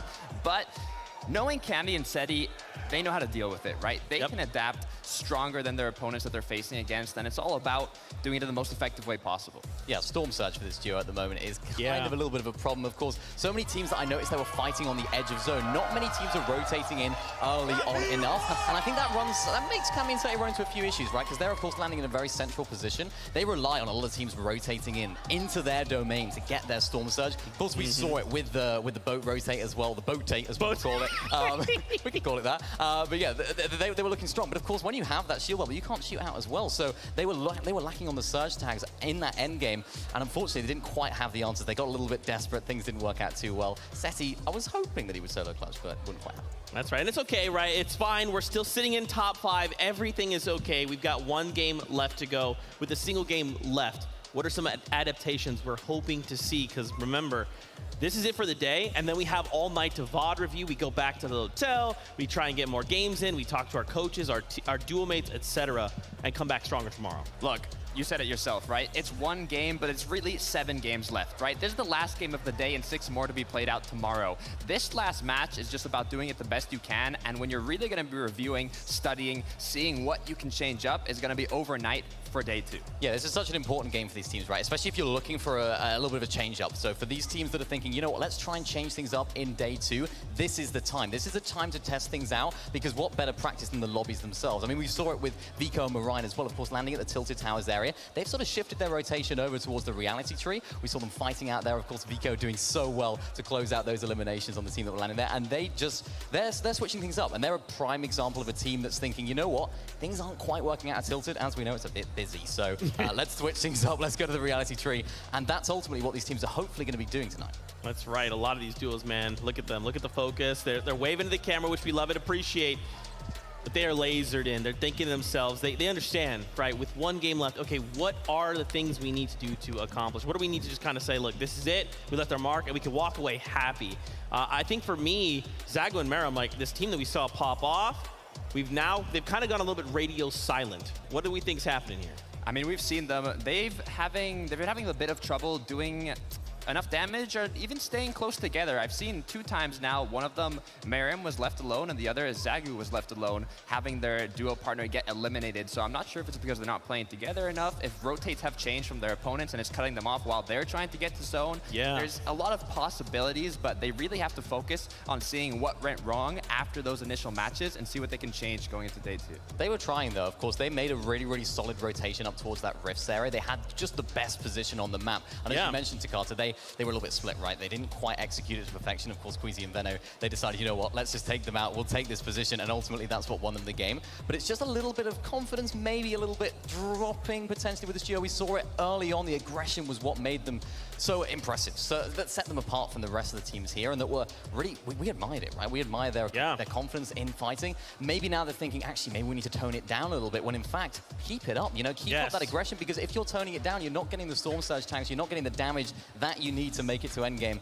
Guys, I want to see more of their aggression. Yeah, and honestly, they're kind of reminding me of a Queasy and a Vino, right? Like, they're doing what Queasy and Vino are doing. You watch on the high ground, you're like, okay, Queasy's up there. If there's one person up there, they're tarping, they're not doing anything, and then suddenly there's someone knocking on your wall like, hi, it's me, Vino. I'm just going to pick up both of you. Thanks. Like, they are capable of this, so I'm not ready to count them out. I think, like you're saying, there's maybe just a couple things they need to shore up, and then they're going to get right back to it, right? Is there anybody else you guys are seeing that you're like, oh, maybe I want to see more of this duo. I want to see more of that duo? Look, I was looking at the birthday boy, right? Mr. Savage, who had an incredible solo clutch in a late game, but directly after got taken off out of the spawn, right? Baka and On1 eliminated both players there, but I kind of saw the flames in his eyes, right? Mr. Savage was getting ready. He was feeling good, and I'm hoping that he can come out on top in one of these next early games and show what he's really made of. Yeah, he's got that experience, right, of in-person events, and you can sort of see it in the swagger, the way he plays. Like, you know what? I've been here before. I mean, look at Quick Flex, cool. I want to be like him. I don't know what it is. He's just so cool.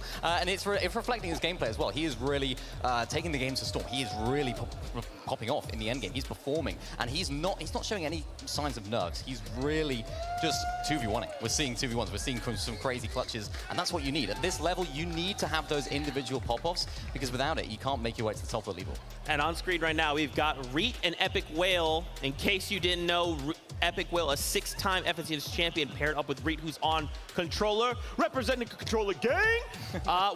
This duo has actually been pretty quiet, right? Over in NA West, we've seen, it's a much slower game overall and a slower meta. And now, when we're trying to get way more aggressive, it feels like Reet and Epic Whale maybe need to kick it up too, slow. I mean, I'm wondering what's happening because I was watching this duo practice, right? In the player lounge, they were prepping themselves, getting ready for this tournament. And in the scrims, right, in the practice matches, they were 3, 4, even 5 elims in the mid game before the late game even started. They were playing aggressive and they were doing it right against the opponents they're competing against today. So I'm wondering what happened, but we'll have to see if they adapt for day 2. That's right. Really quickly, hanging out in the player lounge, we've got Adam Savage standing by. You have indeed here, Zeke, but I am joined by the one and only Cease, everybody! Cease, we've talked so much about you in the past. It's great to see you here at the competition. How has it been for you? One of our backup players this weekend. How great has it been to be around the crowd, the players? How much have you enjoyed this? It's been a pleasure, man. I mean, being here back at another international LAN event, it's amazing. I mean, everyone said it so far. You've heard it on repeat all day, but it's such a great experience and feeling to be here. What's it been like, the vibe with the players as well? Obviously, you had a chance to kind of spend some time with them. The player lounge is right behind us as well. What's on the DL? What's been the kind of vibes amongst the players from your perspective?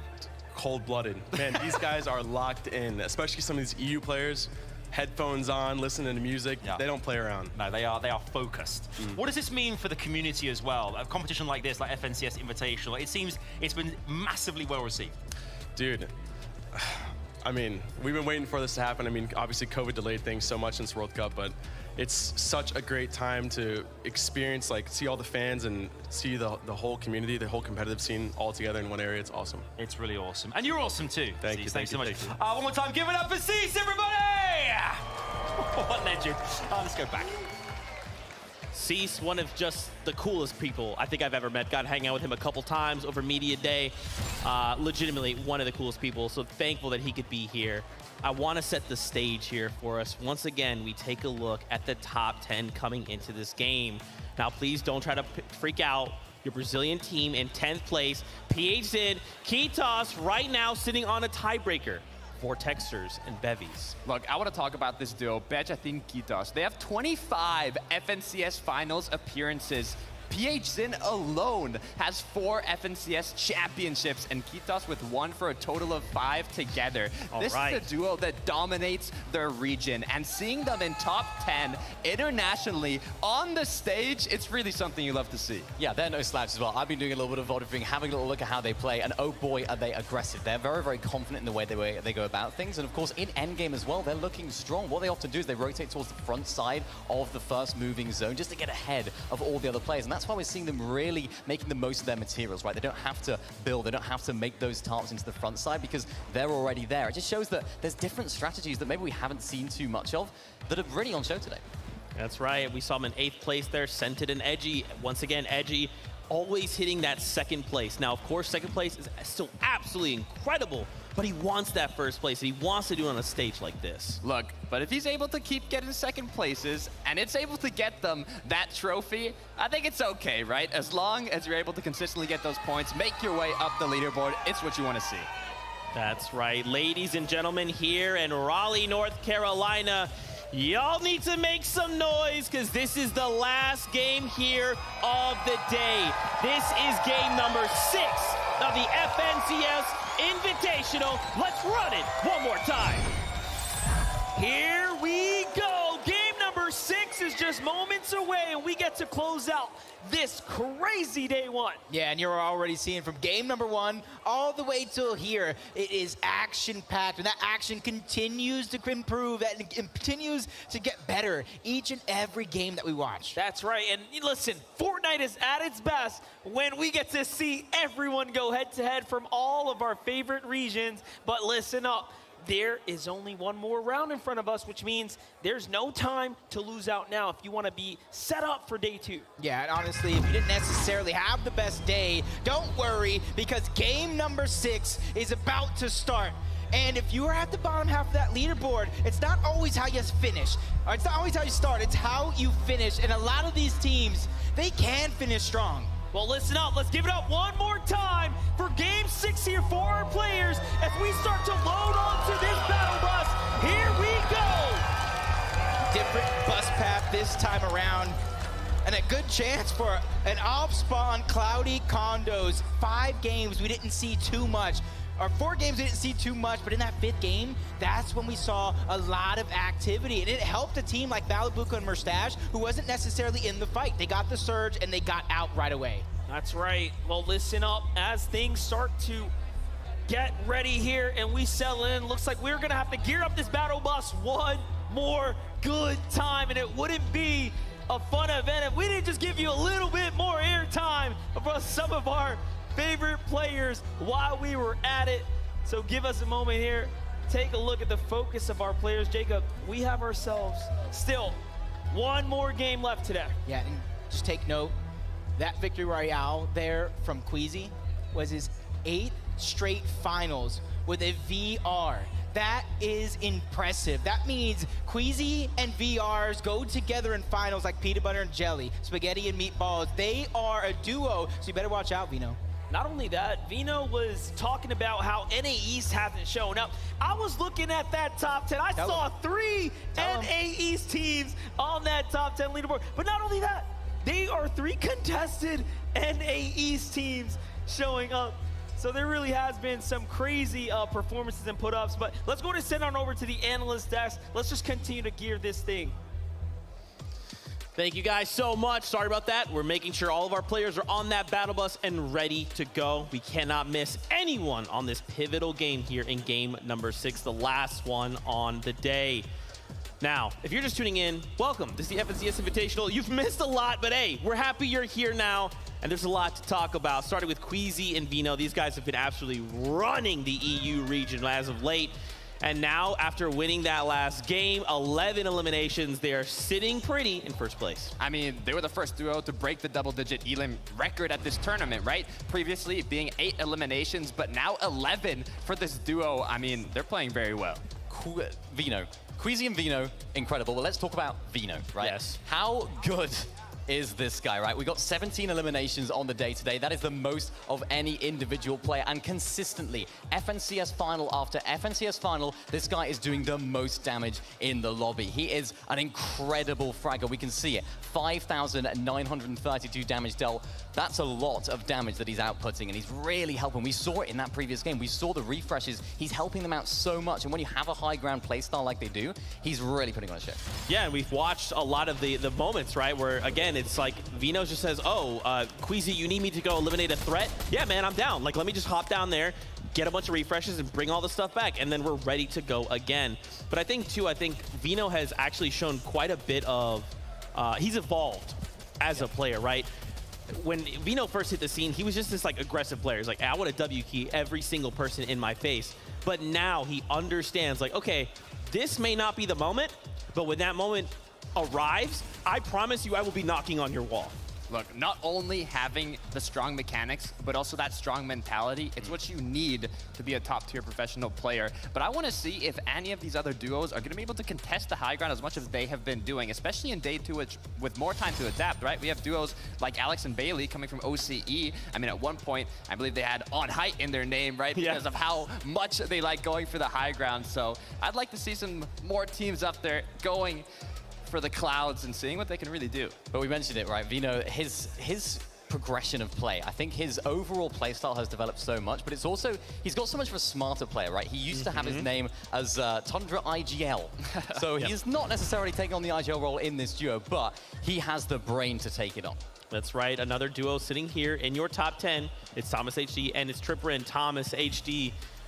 For those of you that have not followed the EU scene, if there is a sniper in the game, you might as well just rename that sniper to Thomas HD Sniper, because this guy does not miss, and if there's a sniper in his hands, he will find every single angle, even if it's a pixel on the screen, you're gonna take max damage. And it shows. He has the most damage dealt out of any player here today, and if there were snipers in competitive currently, I'm sure he'd not only have the most damage, but also the most elims with those headshot snipes we'd like to see him get. Yeah, it's interesting, because of course, Thomas HD is widely regarded as the best sniper, and we got a chance to talk to him. Me and Vivid, we were behind the scenes, and we spoke to him. We were like, Thomas, are you sad about the removal of sniper? You think that it's bad, but he was like, no, I love it. I think it's great. So he's adapting his playstyle. Not only is he incredibly good with snipers, also when they're not in the game, it enables them to get so many more surge tags. Of course, you can overpeak. You don't have to worry about getting that 200 damage to the head, because you can overpeak, and you can see it right now. They're getting the surge tags early on. They're getting the mid-game rotations perfectly on point,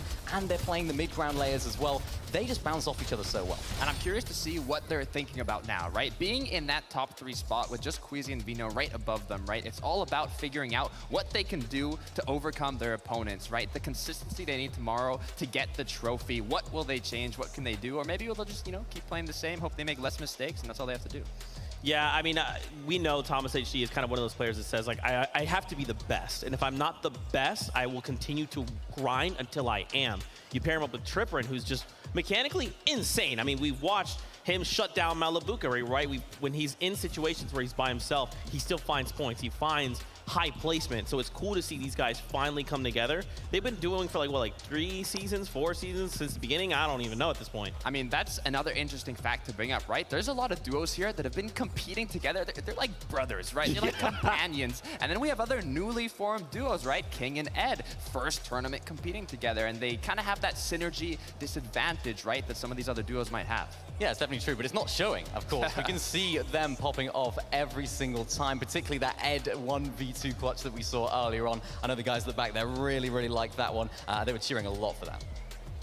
That's right, my friends. We're drawing ever closer. We're just counting heads, making sure everyone's on that bus, because once again, we don't want to leave anyone behind. We want to make sure everyone is here, ready to go. You can see it on their screens. They're getting prepared.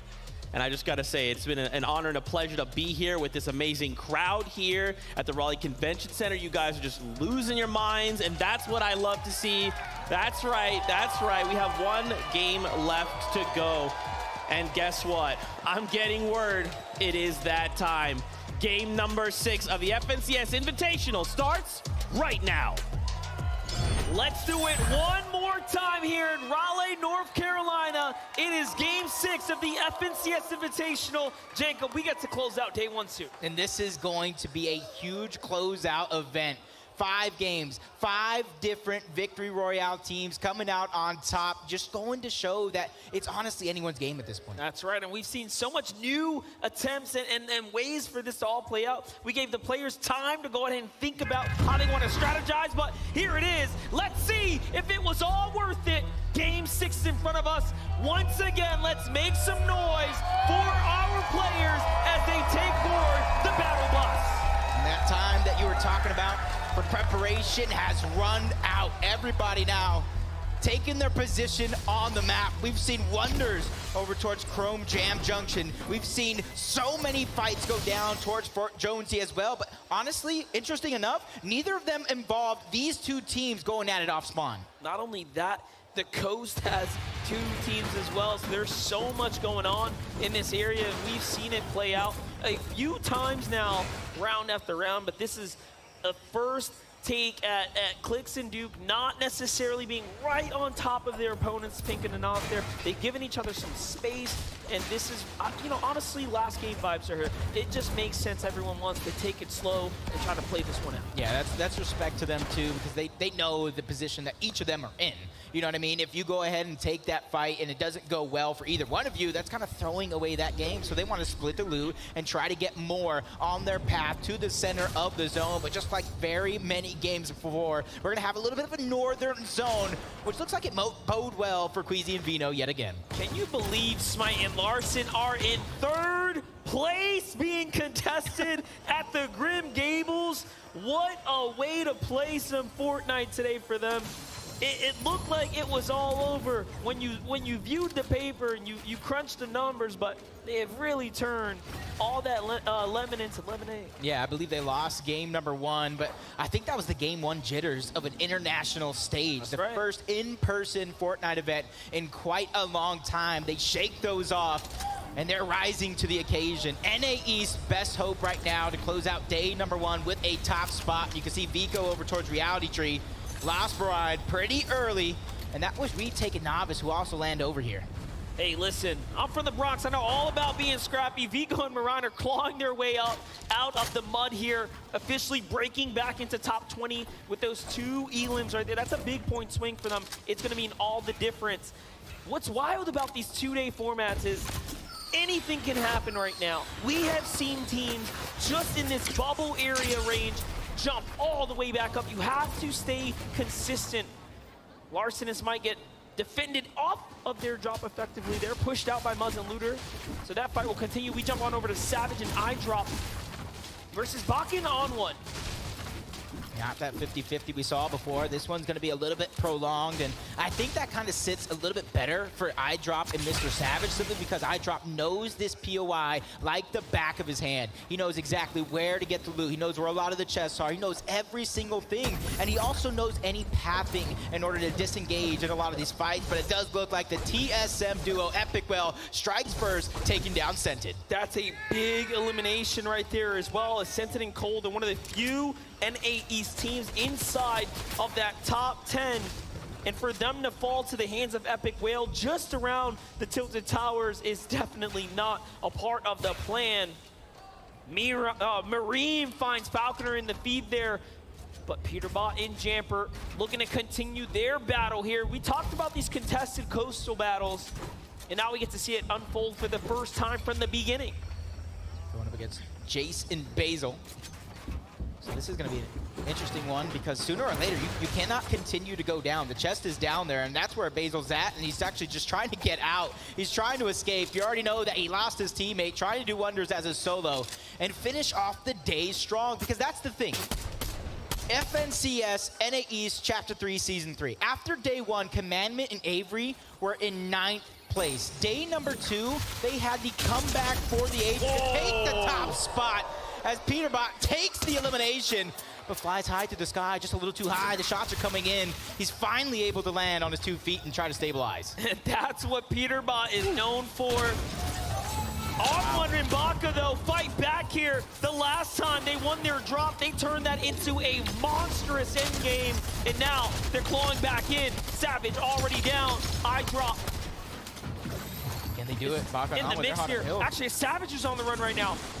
Oh, he's going to be able to get out alive, but do On1 and Baka want to chase him. There's so many other teams in the mix as well, including Brazil's very own King and Ed, where they're at in the leaderboard right now. They want to start getting aggressive. They want to take the game into their own hands. Ed and King here, trying to do something big. We haven't quite seen them put up the numbers on show yet. You can see right there, King attempts to hit some shots, but does fall slightly short. And now options in front of him. Does he go for the duo below? But no, instead he's going to go and hunt down the solo. This is by far the better play, but the reboot is starting to come out for Mr. Savage. Will he get iDrop in time? King arrives just there to maybe play spoiler.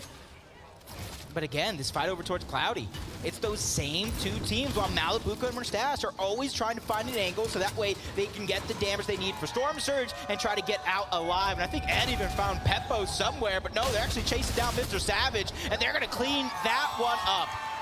That is huge. And King get their first 2 eliminations onto Mr. Savage and iDrop here in game number 6.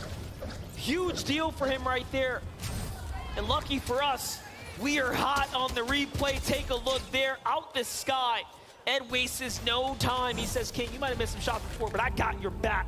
That was a huge outside-of-the-box play. They could have easily pushed Mr. Savage, got the elimination, and got 2 points. Done. Over with. Easy. They allowed Mr. Savage to get the reboot off, got the elimination on iDrop, got the elimination onto Mr. Savage, and got 4 points instead of 2. That's right. Way to play big there, and they need it. Big brain now, play. Back to Larson and Smite. They could have left this battle, but they've won so many times already. They decide, hey, let's stick around, let's fight Muzz and Looter, ooh, a big 86 on Looter as he tries to go on up. Smite was waiting with the side angle there. Larssen now has just enough time to get back with Smite. They're gonna be trading minis here. As you saw, Larssen's inventory was definitely short. Here it is, that little exchange, the material count too. And honestly, if you're Smite and Larssen though, winning every single one of these fights except for game number 1, you have no reason to leave. It's up to Muzz and Looter to try to change up their plan while you have a hot Larssen and Smite on their heels. Zagu is going one-on-one with Hellfire. This is for a huge finish for Zagu because right now they've skidded just a little bit down low on the leaderboard, more than they would like. And what's crazy about this is how the region plays. This is how Asia gets down. They will W key. They play aggressive, they play fast Fortnite. And although it has been a day of performance and end games for Zagu and Marine, this is where he does best. Put him in a one-on-one, put him in a head-to-head, and look at how quick he is able to capitalize. No, shots come in from the distance. It's not looking good. He's gonna have to pause down here. He does have some white heals, but that will kill all the momentum, unfortunately. It's Commandment and Avery with a dual angle here. And you can see where are this strategy, landing over towards Rave Cave. They're trying to go to the slower side of zone. They're trying to go as far north as possible, but they're gonna go east first before they make that happen, trying to clean up a quick elimination, or what they think could be a quick one at that, but the shots continue to come in. Storm doing work as well. It's only a matter of time as Hellfire is gonna be able to clean that one up. Hellfire slides in and down goes Japan's best there. Zagu and Marine sent back to the lobby, back to the drawing board to rethink for day number 2 of the FNCS Invitational. That's how quickly things can change. Yeah, Hen was already down. Now they're just trying to find a second half of that duo. Joe and ZAndy, one of 5 teams to get a VR on the day. But Vico somehow took down Avery. They were waiting. They were trying to hunt down the team, and it was them who ended up getting hunted. But Joe and ZAndy, they don't want to let this team out of their sight. They have at least 1 elimination against players from 6 different regions. That's the most of any duo, and that goes to show how adaptable they truly are. That is right. Vortex is a solo. As we touched on, Hen is out the lobby. You can see the look of focus on his face here. He recognizes, oh, big read there. He finds a medkit right in the nick of time. He should get it off with about 2 HP left. That's going to be a huge save for him. Meanwhile, Sensen and Cold now making their move. Like we said before, they have been somewhat contested, right? Their draw spot. Maybe not going head-to-head against Pars and Raze there, but possibly trading out some loot. You can see it kind of coming into effect here as the loadout's very much not quite where you want it to be. And that's Acorn and Edgy sitting on top of the Blimp, being that nuisance as Cold and Sensen. They have to rotate right back in the way they came from. See if it's gonna make it happen. They're actually taking some elevation right now. This could be huge. Oh. Very interesting for them to go up to high ground here. This is such a risk, right? But of course, we never really know. They want some of that loot. Look at that. They get to the vault. They steal some leftover loot. That's going to be a huge situation here. Meanwhile, Muzz and Looter. You get to see a replay here. Remember, this is up against Smite and Larssen, and Muzz turns this around. 3rd place, Smite and Larssen now effectively dropped. Yeah, for them, though, you got to give them credit. 128 points on the day. They've done wonders. And now they get to sit back, relax, collect their thoughts, and plan for day number 2 while everybody else is kind of going through this minefield of chaos, which is game number 6. And like I said, from game number 1, where you have 95 players alive when Storm Surge activated, the lobby is now feeling themselves out. They're feeling a little bit more comfortable to try to attack in these moments. Tripper and Thomas sitting on top of the Blimp, just trying to get the Storm Surge, so that way, when they do find another rotation, eventually, it's going to be their focus, where they don't have to go ahead and hunt the damage. They can go ahead and do exactly what they want, when they want. Let's take a look at Yuumi and Cool here, on the move. Some of our greats from NA West right now, they have really represented today. They did. They have found their moments. I'm proud. They caught their highlights. Panda's probably proud of the crowd, too. Oh, yeah. Cold and Sensen now changing their rotation yet again. Don't want to go to Acorn and Edgy anymore. They got the heals that they wanted out of the vault, and now they're trying to find another way around. And for them, they need scraps. They are in shambles right now, and there's another team right in front of them. They spotted them out, and that would have been a great sneak attempt coming out from Sensen and Cold, but now they have to think of plan B. It's crazy. Cole gets caught out by Thomas HD. Thomas HD, Mr. 6,000 damage coming into game 6 here and adding to the chart here. Joe FN's going to be unfortunately the victim of a few shots there, but not enough for Scented to claw out of this tough situation he is in. Now, mind you, NA's third place Larson and Smite are down. Cold and Scented were in 5th coming into this, and it's looking very, very grim now. Yep, the only other NA East team in there. We've got the Acorn and Edgy, who came into this game in 8th place, but in the distance. Scented sees Fabs and Snack. He sees Joe and Z Andy trying to get his Storm Surge damage up while being in the storm without any heals, but luckily enough, his escape plan, you can already see it. It is going to be that launch pad. He's playing a very dangerous game here. He's already been tagged for whites there. There it is. He doubles back now, protects himself as well. There's a med kit. Okay. He knew that. Try to get Scented's card, likely. There it is. Okay, time to med off. He will have enough time. Will he play for the reboot is the true question. We'll find out soon. On the other side, Zeet and KBR are still alive right now. 39 above. They're looking pretty solid. Seti finds Jamper in the feed. Peterbot goes down too. So that's had to be an Eastern edge zone rotate that just did not go their way. Yeah, and that south side of the zone right now is just going to become so congested. You're going to have to figure out another way to try to rotate around as Chicho's trying to find some damage. Barely gets above the damage threshold. Gets a knock on the Rapid in the distance as well. And you see some other shots coming through. They know that that player is under pressure. Now the lobby is now taking hands to try to take him out all together. Bevies is now joining the fray along with Vortexers as well. Andalix has his back up against the wall. He's trying to survive. And Alex and Bailey are also rotating in. It's going to be such a hard way for him to try to survive. This is such a tough spot to be in right now as it's all going down. Our 10th plate PH Zen looks like he falls in the feed there too. It's looking extremely desperate now for Brazil right now in this last game. Here's Booga on the other side of Vanas and Pink's wall. They're gonna heal up. Eyes on Mira and Booga, but no, they want to get out of here. This is a little too dicey for them now. Lopad's gonna get them right to the safe zone. Pretty decent. It's a great spot to be in right now. They're okay on the surge, but they could use a refresher here. Plenty of options up to be served as well. Hellfire looks like he found Avery. Hellfire was a solo in the zone way north as Kamam and Avery were pointing inwards. And look, Avery fully finished there. The surge possibly finishing the deal. Yeah, that's not good. And you can kind of see why they rotated out of Rave Cave, trying to third party some of those fights, but they ended up getting snuck on, which probably turned their entire story around as Booga and Miro trying to get in towards the zone. Focus of the lobby begins. Can Booga try to survive? 43 HP and a dream. Miro's there to try to alleviate some of the pressure, and it does look like it's gonna stop. That was tough. Very, very close right there.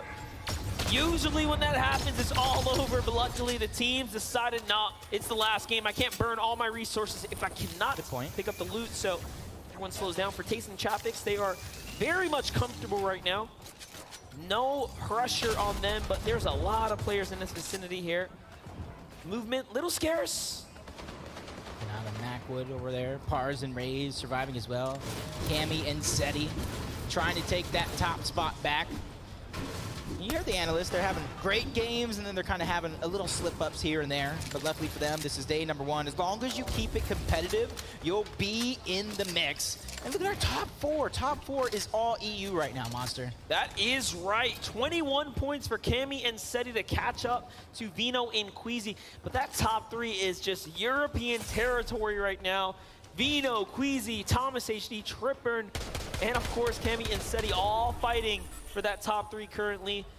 It's what you expect. We've seen a lot of our community folk really put those 3 up in the standings and wait for them not to let down the fans, right? I think Malabuka and Murstache might be low on Storm Surge. Yet again, being one of the 3 teams over towards Cloudy Condos. Nobody really going at it off of spawn, but a team that doesn't have much to worry about. You saw them high at the top of the blip. Acorn and Edgy, almost 500 above. They're just picking and choosing their battles, trying to figure out what the right play is going to be.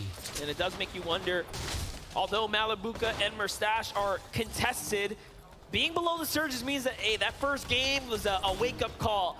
We can't just go battle. Aqua and crew will just come in third party. But look at this, Thatch finds Malabuka there. That's a huge one, and now we get to see Ed and FaZe King's perspective here. King from Argentina, Ed from Brazil. Right here, right now, 2 elims already potentially going head-to-head against On1 in Baka. The young duos from NA West. No, the peak, the punishment. Down goes Baka. Is this going to be able to get it, though? It doesn't look like in the minimap that they're going over. So, yeah, you are correct. He is going to get a second chance at life as On1 is placed in the top 10 in every FNCS final he has played in, trying to put NA West on his back along with Yumi and Cool, Fabs and Snacky. So many top competitors in this tournament still, and this is only day number 1. Jonathan Vidal, 120 below, make it 60 now. They do need a little bit more damage. It's gonna continue to fluctuate. Vico finds Baka, down goes On1 as well. Vico just cleans that up. Meanwhile, Kanata and Macwood, they started off so hot, and now all of a sudden they are in a world of trouble here, surrounded by some of Europe's most dangerous here on this south side of the zone. But hey, they have time, they have plenty to work with here. It shouldn't get too sketchy just yet. If they can keep a low profile for a while, they'll survive to the next moving zone or the half-in, half-out reveal. Here's a look at 3rd, 4th, 5th. 6th and 7th are down, 5th is down. Hey, that's a blessing for some and a curse for others. For the teams from 8th and below, this is their chance to really close the gap in the final game. That's all of NA East out in Game 6. That hurts just a little bit. Just a little bit, but still got Acorn and Edgy still alive. Catching one onto Joe. Janice is going to be left as a solo as Video just get knocked in that moment. That's Taze and that's Chapix that are hot on the heels. But pressure is coming from all sides for a lot of these teams. And even Macwood and Kanata are trying to put some shots on to Tayson and Chapix. You see Janice trying to break through. He is that solo that we were looking at, trying to survive. Video finally goes down. Janice still knocking on the door. Storm Surge taking him down, but Tayson gets the last laugh. And in the end, it's gonna mean 4 eliminations for Tayson and Chapix.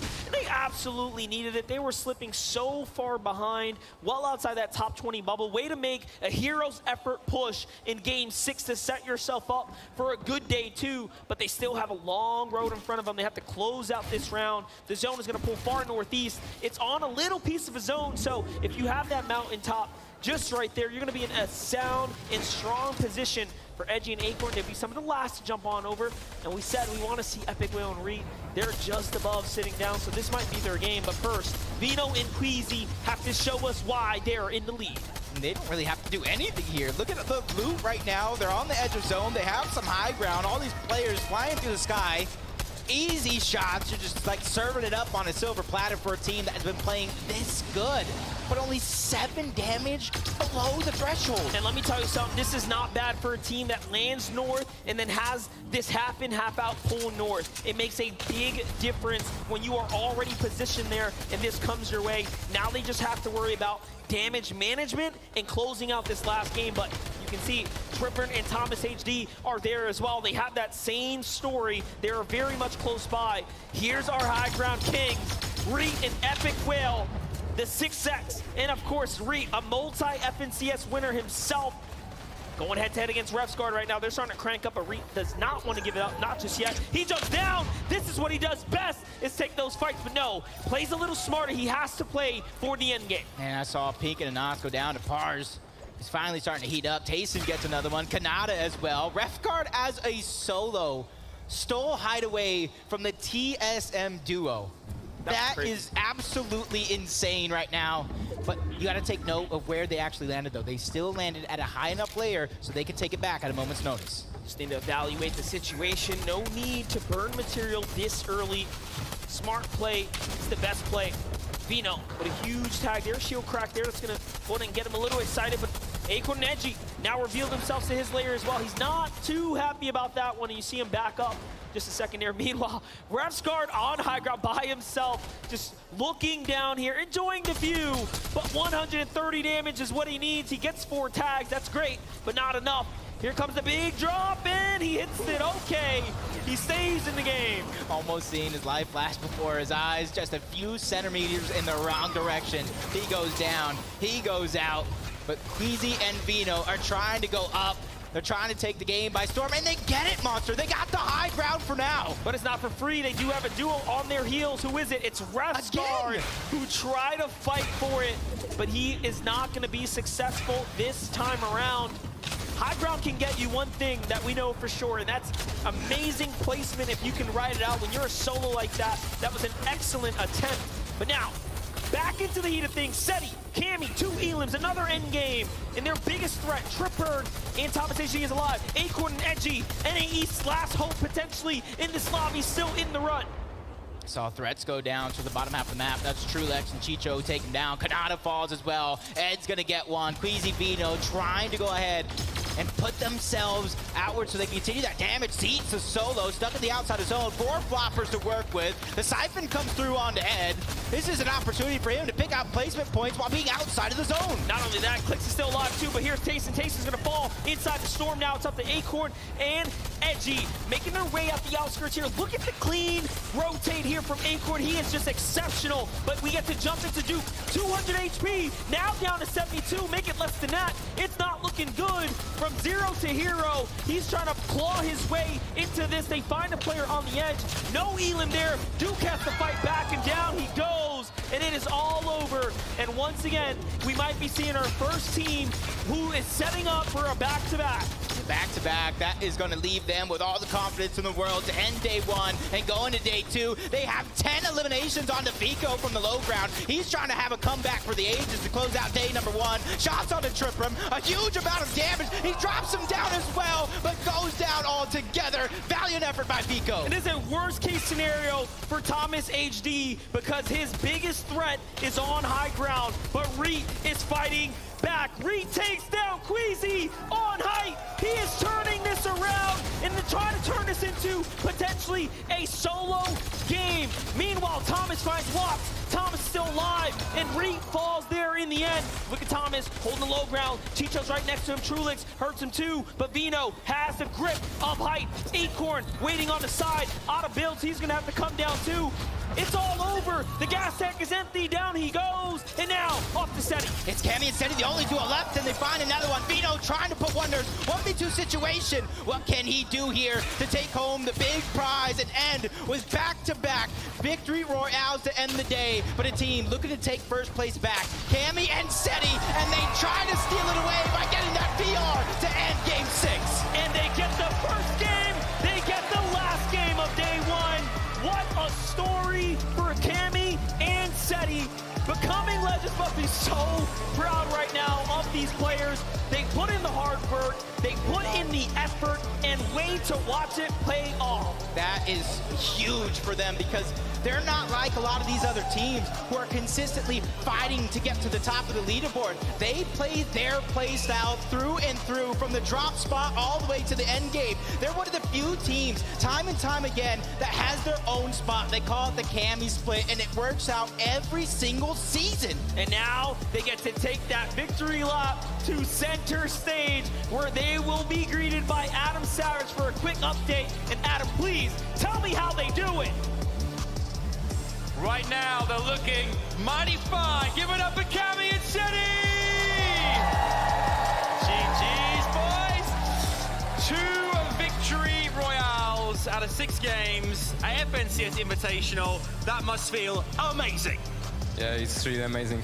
It's really amazing. Talk us through, you saw there that we had Queasy and Vino on the high ground. We saw Queasy went down, Vino was solo. When you saw that happen, was there an opportunity for you guys to get your way in and win that game? Yeah, but we didn't want to take the high ground because we wanted to get more kills on low ground. That's why we stayed low. And Gotcha. Yeah. In terms of today and the 6 games, has it played out as you both thought coming into this, or have things been very different?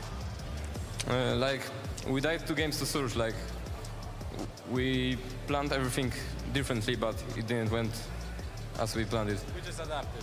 I think we just adapted well, and going into tomorrow, we're gonna be more confident and more prepared, so yeah.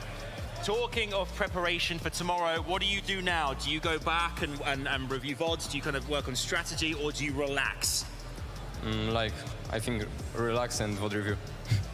Tomorrow, a big day, 6 more games. Could Cammy and Seti go all the way and win FNCS Invitational? Of course. Of course they go. Give it up for Cammy and Seti! Your game 6 winners! Let's go back to Zeke and the gang. Jinquit. I made this joke Game 1 of the FNCS Invitational. Cammy and Seti are living their life on repeat right now. They've done this dance before, right? This happened at DreamHack. They win Game 1, they win Game 6, they stay on top. For Cammy and Seti, all of EU right now is thinking this is it. We are the best. Look, EU is on top right now, but Cammy and Seti, they're gonna have a stressful night. It ended on a high note, it started on a high note, but with the history of Cammy and Seti, having 2 back-to-back good days is a curse that we haven't seen too often. So I'd be really happy to see them continue this momentum forward from this last match into day 2. Yeah, and Seti said it himself, right? They're really, really adaptable. They're adapting very, very well, and that's what I like to see from this team. What I've noticed about the way that they play and the way that they sort of carry themselves, they don't get down after a bad game. You know, we saw, as they said, 2 bad games. Surge wasn't quite looking too good for them, but look at that. They come back. They make the changes that are required to bring them up in the leaderboard, and you can see it's working out. Yeah, right now they're holding, right? They're not in that first place spot, and of course, as they talked about, they were eliminated 2 games to Surge, right? And they identified those issues, and now we see the correction in Game 6 of Victory Royale, right? So to your point, Okada, tomorrow they come back stronger.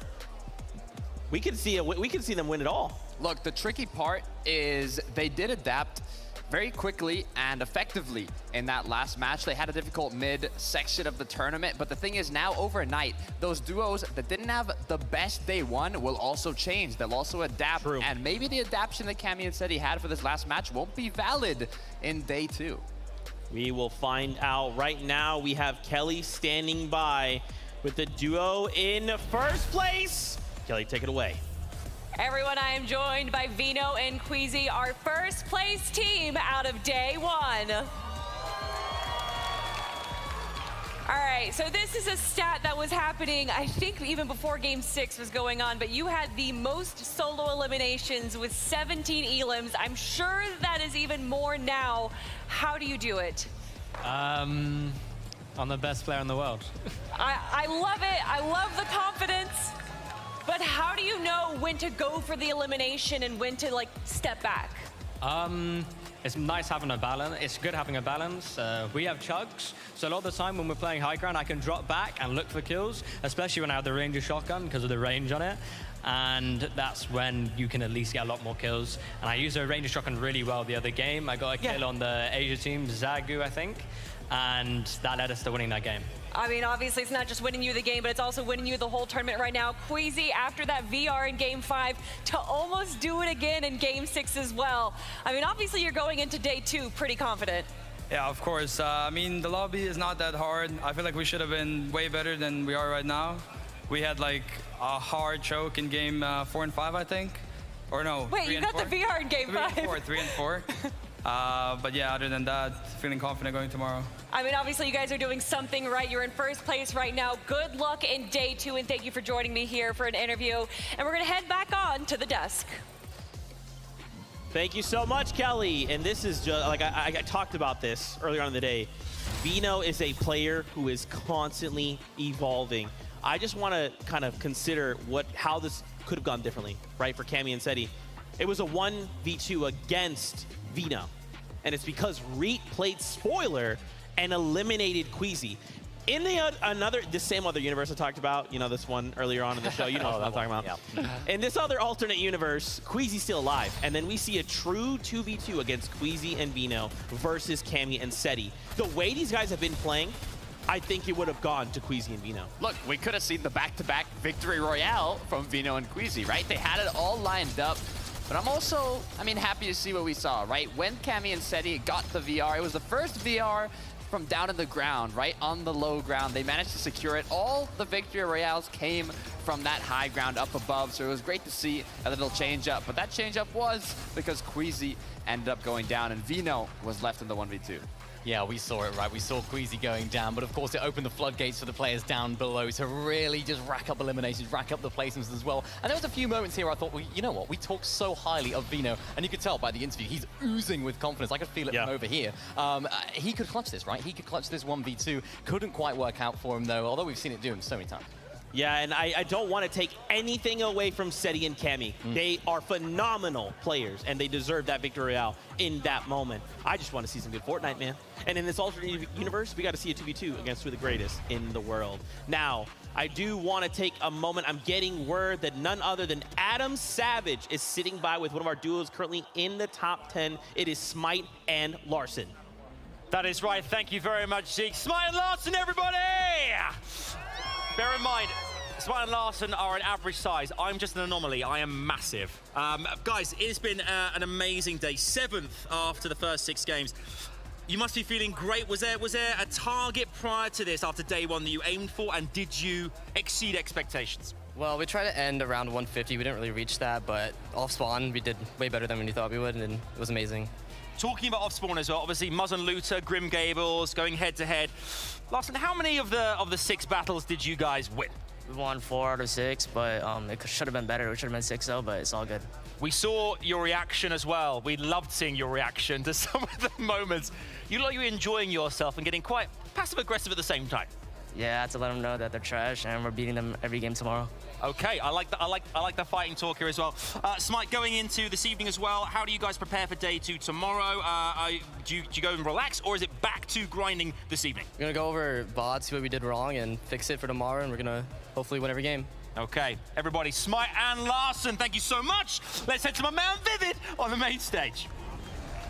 Here we go. We've had plenty of opportunities to talk about the teams in top 3, Queasy and Vito included, and of course Cammy and Seti. But Thomas, HD, and Trippin sneaking into that 2nd place position here.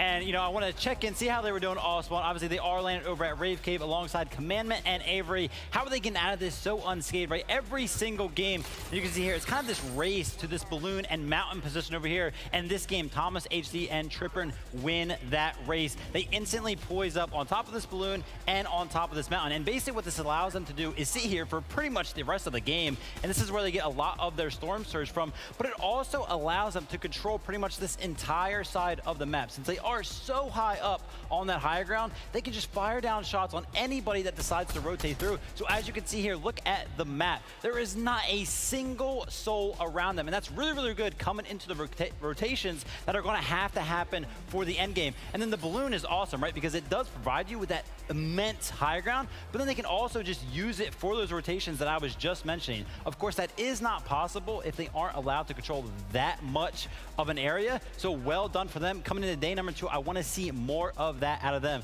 Now, Adam tosses to me. I'm going to toss it right back to him. Thank you very much, my man. I'm with right now Thomas and Trippin, everyone. The dynamic Danes here. What a great day. We talked earlier on at the beginning of the show about this being potentially 3rd time lucky for you guys, and so far 2nd place, Thomas, after day 1. Surely you guys are thrilled. Yeah, I'm proud of Trippin and me. Like, we played a lot of, really good today, and yeah, and hopefully we can do even better tomorrow to take the win. Absolutely. How do you improve on tomorrow? Was there anything today in your game that you thought could use improvement, or did you feel it went pretty solidly? Our late games could have gone better. We could have more kills. We had 3 or 4 kills every game, I think. I don't know. I feel like we played pretty average today, from what we can play. So hopefully we pop off tomorrow again. Absolutely. We saw as well in that game 6, you managed to get high ground quite early. You managed to get storm surge tags as well. How important are those tags in situations like that, where you can kind of maintain and hold fort up high? We didn't really play high ground today, but the surge tags are of course important. That's why he has me. Yeah. Dare I say it, I'm going to ask you guys, do you think potentially you could be the favorites? You could win FNCS Invitational tomorrow. Sat in 2nd, Trippin, it's looking pretty good. Maybe, we'll see. Maybe we'll see. Guys, give it up for Trippin and Thomas HD! Love to see it. Let's head back to the desk. Over to you guys.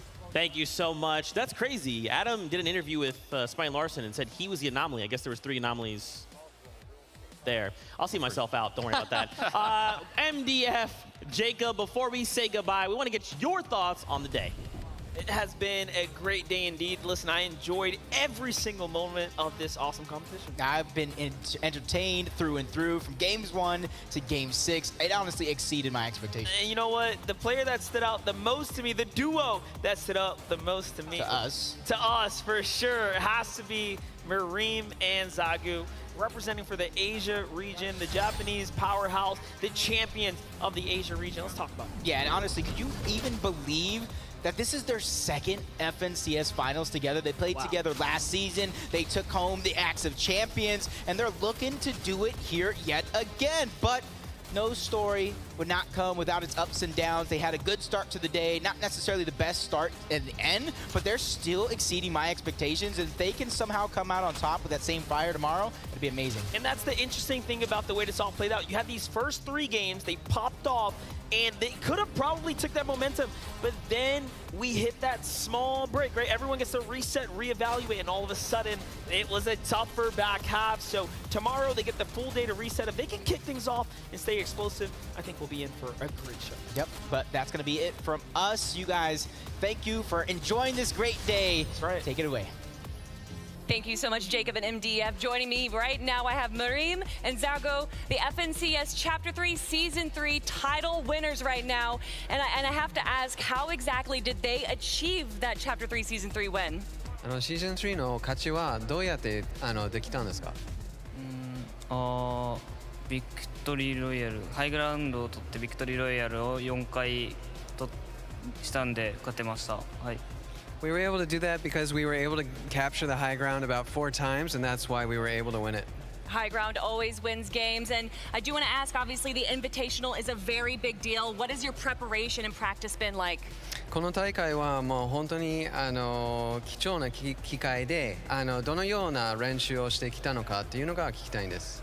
アジアとアジアサーバーとそのレベルが違うのでリプレイとか見ながら。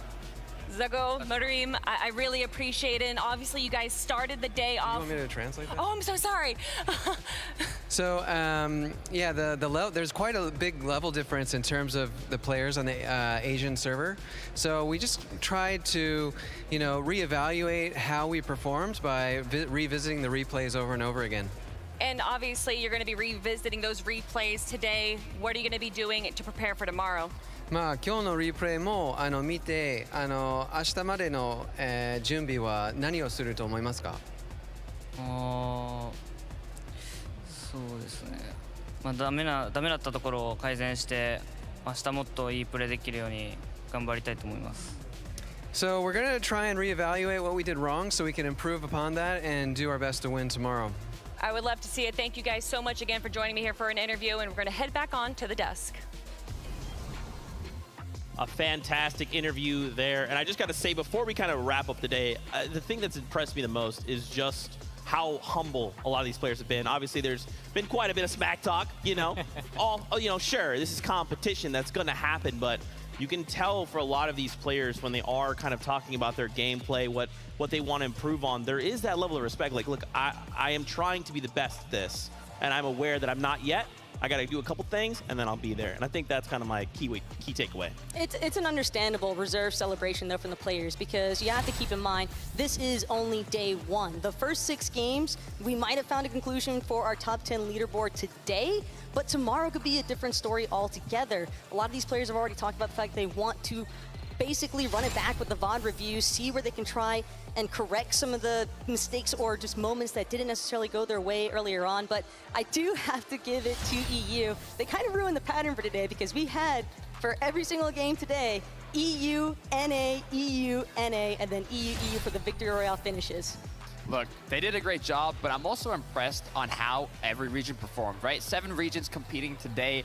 And we saw some nice showings from Asia, from Middle East, from Brazil. And just looking at the top 20 of that leaderboard there, I saw multiple regions scattered all over. And with 6 more matches to be played out tomorrow, anything is still possible. It really is. And we saw a few of our Titan teams as well, a little bit lower down than we would have expected. Maybe Malibuca and Mustache, one of them, Tayson and Champix, of course, as well. Not quite having the best day. And I think it just shows that although we've seen these teams popping off in their own regions, when we're on an international stage like this, anything can happen. Although Tayson and Champix, they're so decorated in the EU region, when you throw a few spanners in the works from different regions with different playstyles, different metas, things can really go south. And it's okay, right? We have tonight to reset, come back even stronger tomorrow. Now, Kelly is standing by with one of our more wholesome duos. It's Pamsto and Fatch. Hey guys, I am indeed joined by Pamsto and Fatch. And I just wanted you to talk a little bit about your drop spot. What was the decision behind it? We got pretty lucky with zones. We were really a lot of node zones today, and it's kind of hard for search for us because everybody just like they go away from Yugo, and that's where we sit usually. So we had to find like new strategies, but we managed to work our way around it pretty well. Yeah, obviously adaption is the name of the game after day one. How are you feeling? I'm feeling pretty good. 10, I think it's a really good place if we keep going tomorrow. So any changes that you're going to be making in your playstyle for tomorrow, and how are you going to be preparing tonight? Probably just voting with our coach, just watching the game, seeing how teams play, and maybe be a bit more aggressive tomorrow. So aggressive obviously is a double-edged sword. You can get those eliminations, but you can also be taken down. How do you know when the right time is to strike? It's very rewarding, but the more you play the game, the more you're going to have a good mindset on when to kill someone. But yeah. Thank you guys so much for this quick interview, and obviously good luck tomorrow, guys. Let's head on back to the desk. Shoutouts once again to the players for just giving us a moment of their time, right? Hearing that insight from them. But that's pretty much it for us from today. Now, don't forget, we have another 6 games tomorrow. So before we say goodbye, any last words, Mini Miner?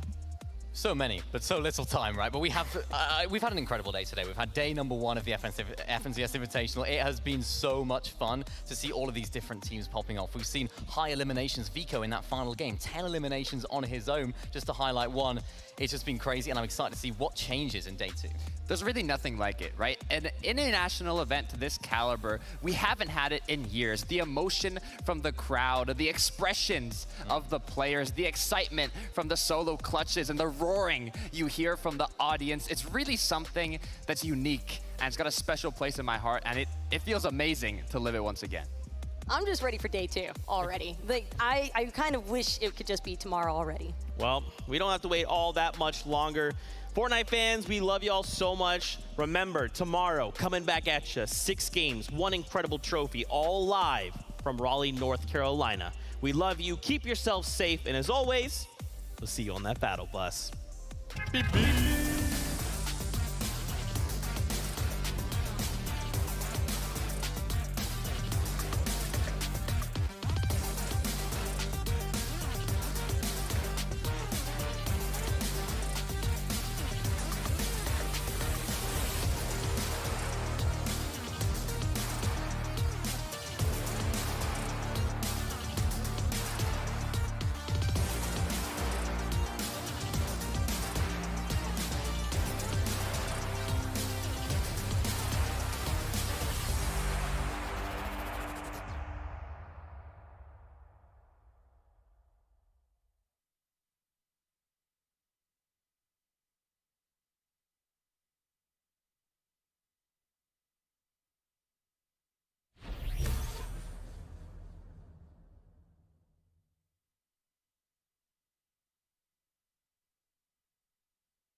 Yo.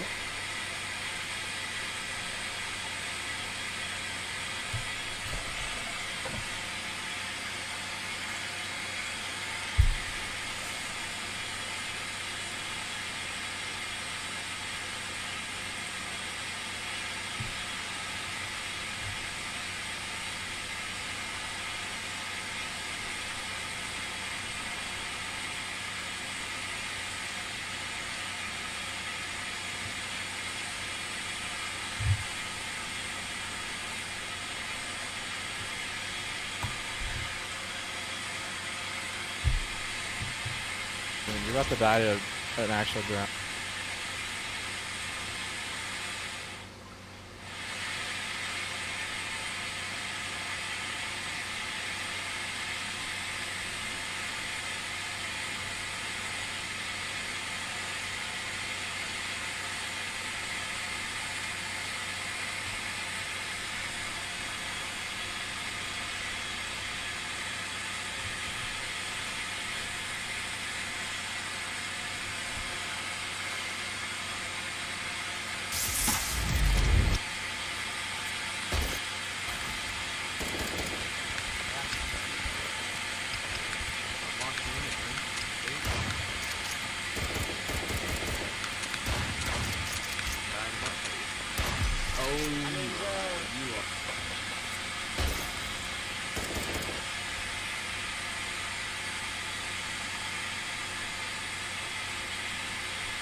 I got you to box me. Head down.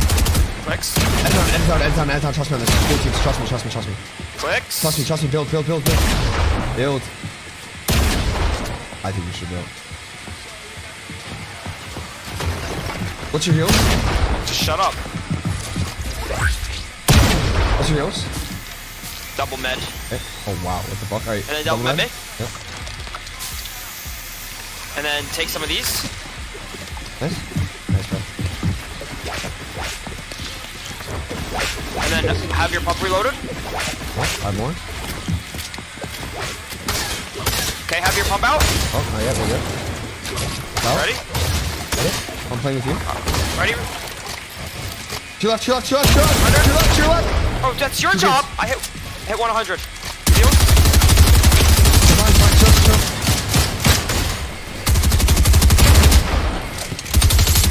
Ready? Recoil, bro. I'm gonna die. Bro, you're gonna get me killed. Right. Request to come HP. Let me get out of here. Come here. Thanks.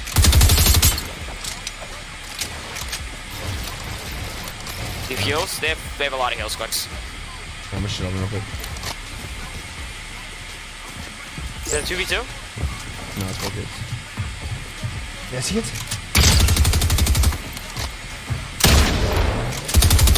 I'm throwing wasp at them. I'm dead.